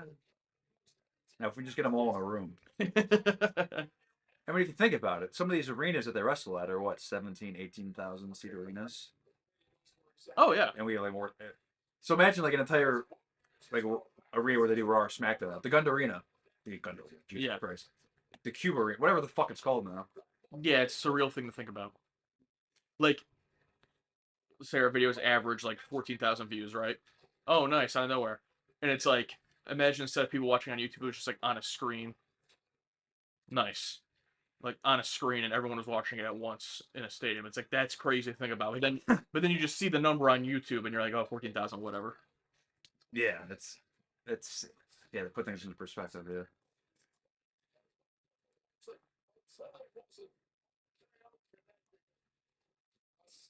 I definitely had that happen, or something happened before. They messed up that replay, but okay. Yeah, or you ever had that happen where you're getting pinned and you can't remember if the ref counted 1 or 2 yet, and you weren't listening?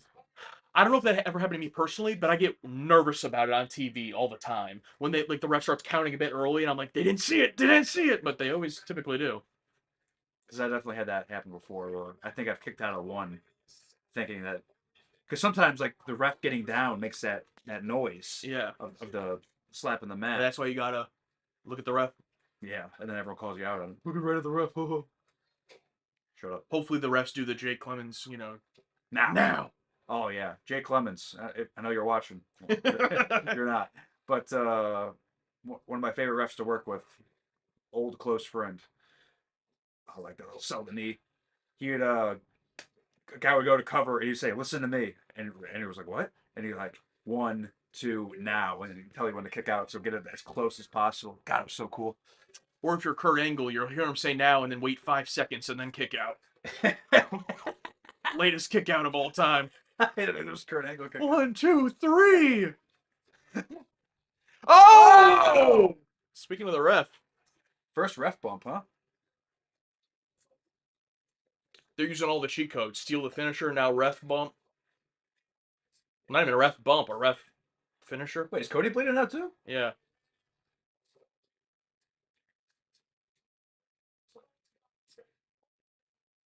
Long time friend, huh?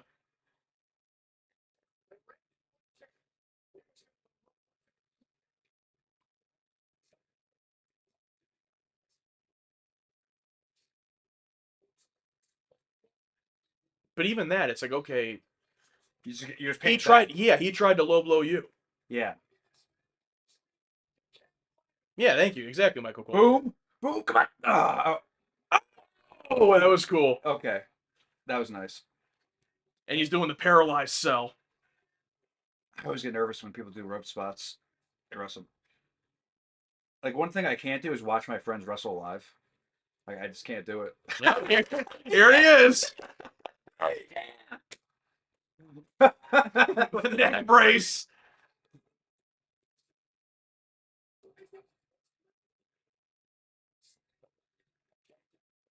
Why would that have counted anyway? He's got a ref shirt on. I got a ref shirt on. That's all that matters. So therefore, he's been licensed by the state of Nevada. Nevada. Nevada? Yeah, that's what they are. Nevada? Okay.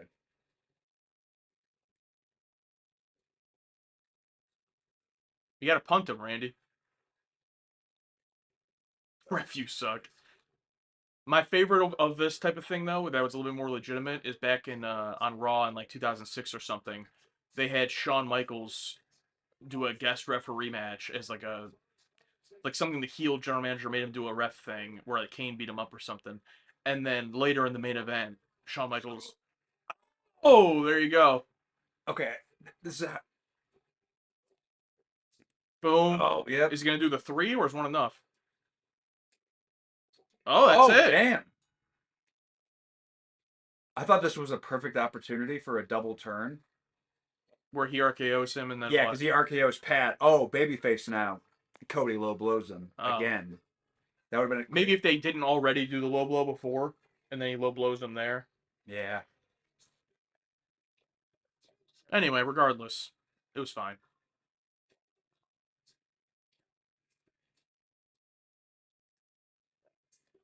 Team B combat, TNG combat over the left pec.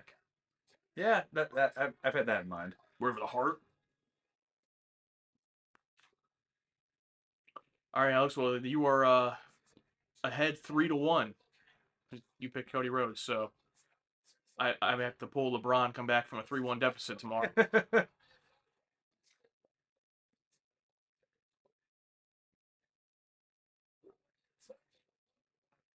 I didn't even touch him. Oops, sorry.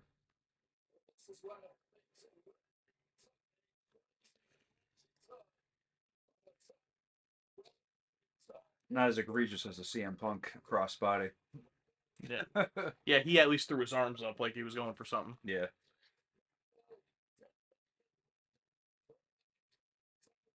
Just like Ric Flair, the blood always looks good when you have the bleach blonde hair. Yeah. Now we should have gotten. I'm glad that having to do like 18,000 crossroads to beat Roman Reigns hasn't buried his finisher, and he can still just like win with one. Yeah, I'm glad that's no longer a thing. Oh! Oh. Oh, okay.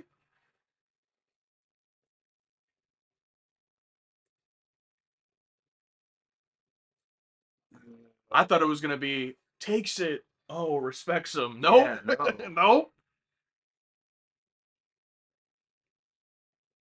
Yeah, what are they gonna do here? I guess they are gonna continue the program.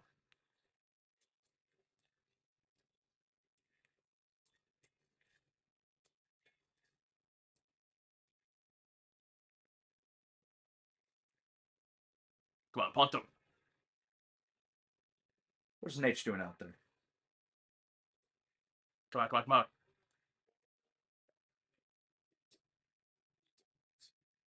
Yeah! Yeah! When was the last time you legitimately punted someone? It's been a long time.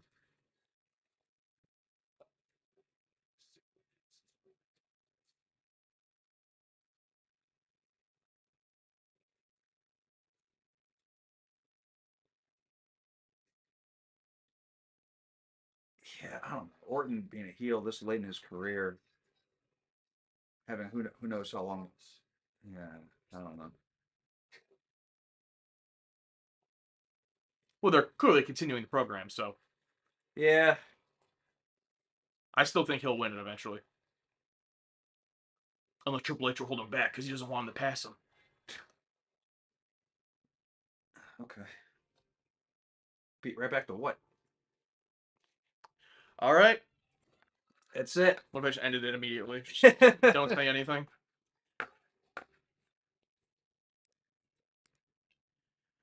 Okay, well, that was WrestleMania Night 1. Alex, what did you think of it? Lash Legend. Got a new favorite wrestler in Lash Yep. Legend. So It was fine. It was fine. Best match. Honestly, none of them even stuck out enough to be like, oh, that was the best match. You know what I mean? Like, I don't remember a single thing from the opening match, but at least they had the cool table spot after. I any mean, match that started to get good and get momentum, they ended right away. yeah. I mean, the main event, I guess you could say, was the best match because at least there was like I was interested in it throughout. You know, they did okay, but it was just like the whole thing just felt the whole night felt like it was just kind of like on year one. Yeah. Never really got going. Yeah. This might be a boomer mentality, but similar to new movies or TV shows, it's just I think the best stuff's already happened. let's just let's just stop while we're ahead. Except they weren't ahead here. I don't know. But you know what's gonna knock it into gear too? Tomorrow, Obafemi. They're not even gonna get the gear one before that match ends. Yeah, so we will be streaming tomorrow, same time. We're gonna start off with Obafemi, and then I guess we'll watch the rest as well. We'll get to see Roman Reigns. Roman, yeah, Roman. Yeah. So we will see y'all tomorrow. Thank you all that were here tonight. Appreciate it. Thanks for the super chats we got. That was cool. And we will see y'all tomorrow. Have a good night.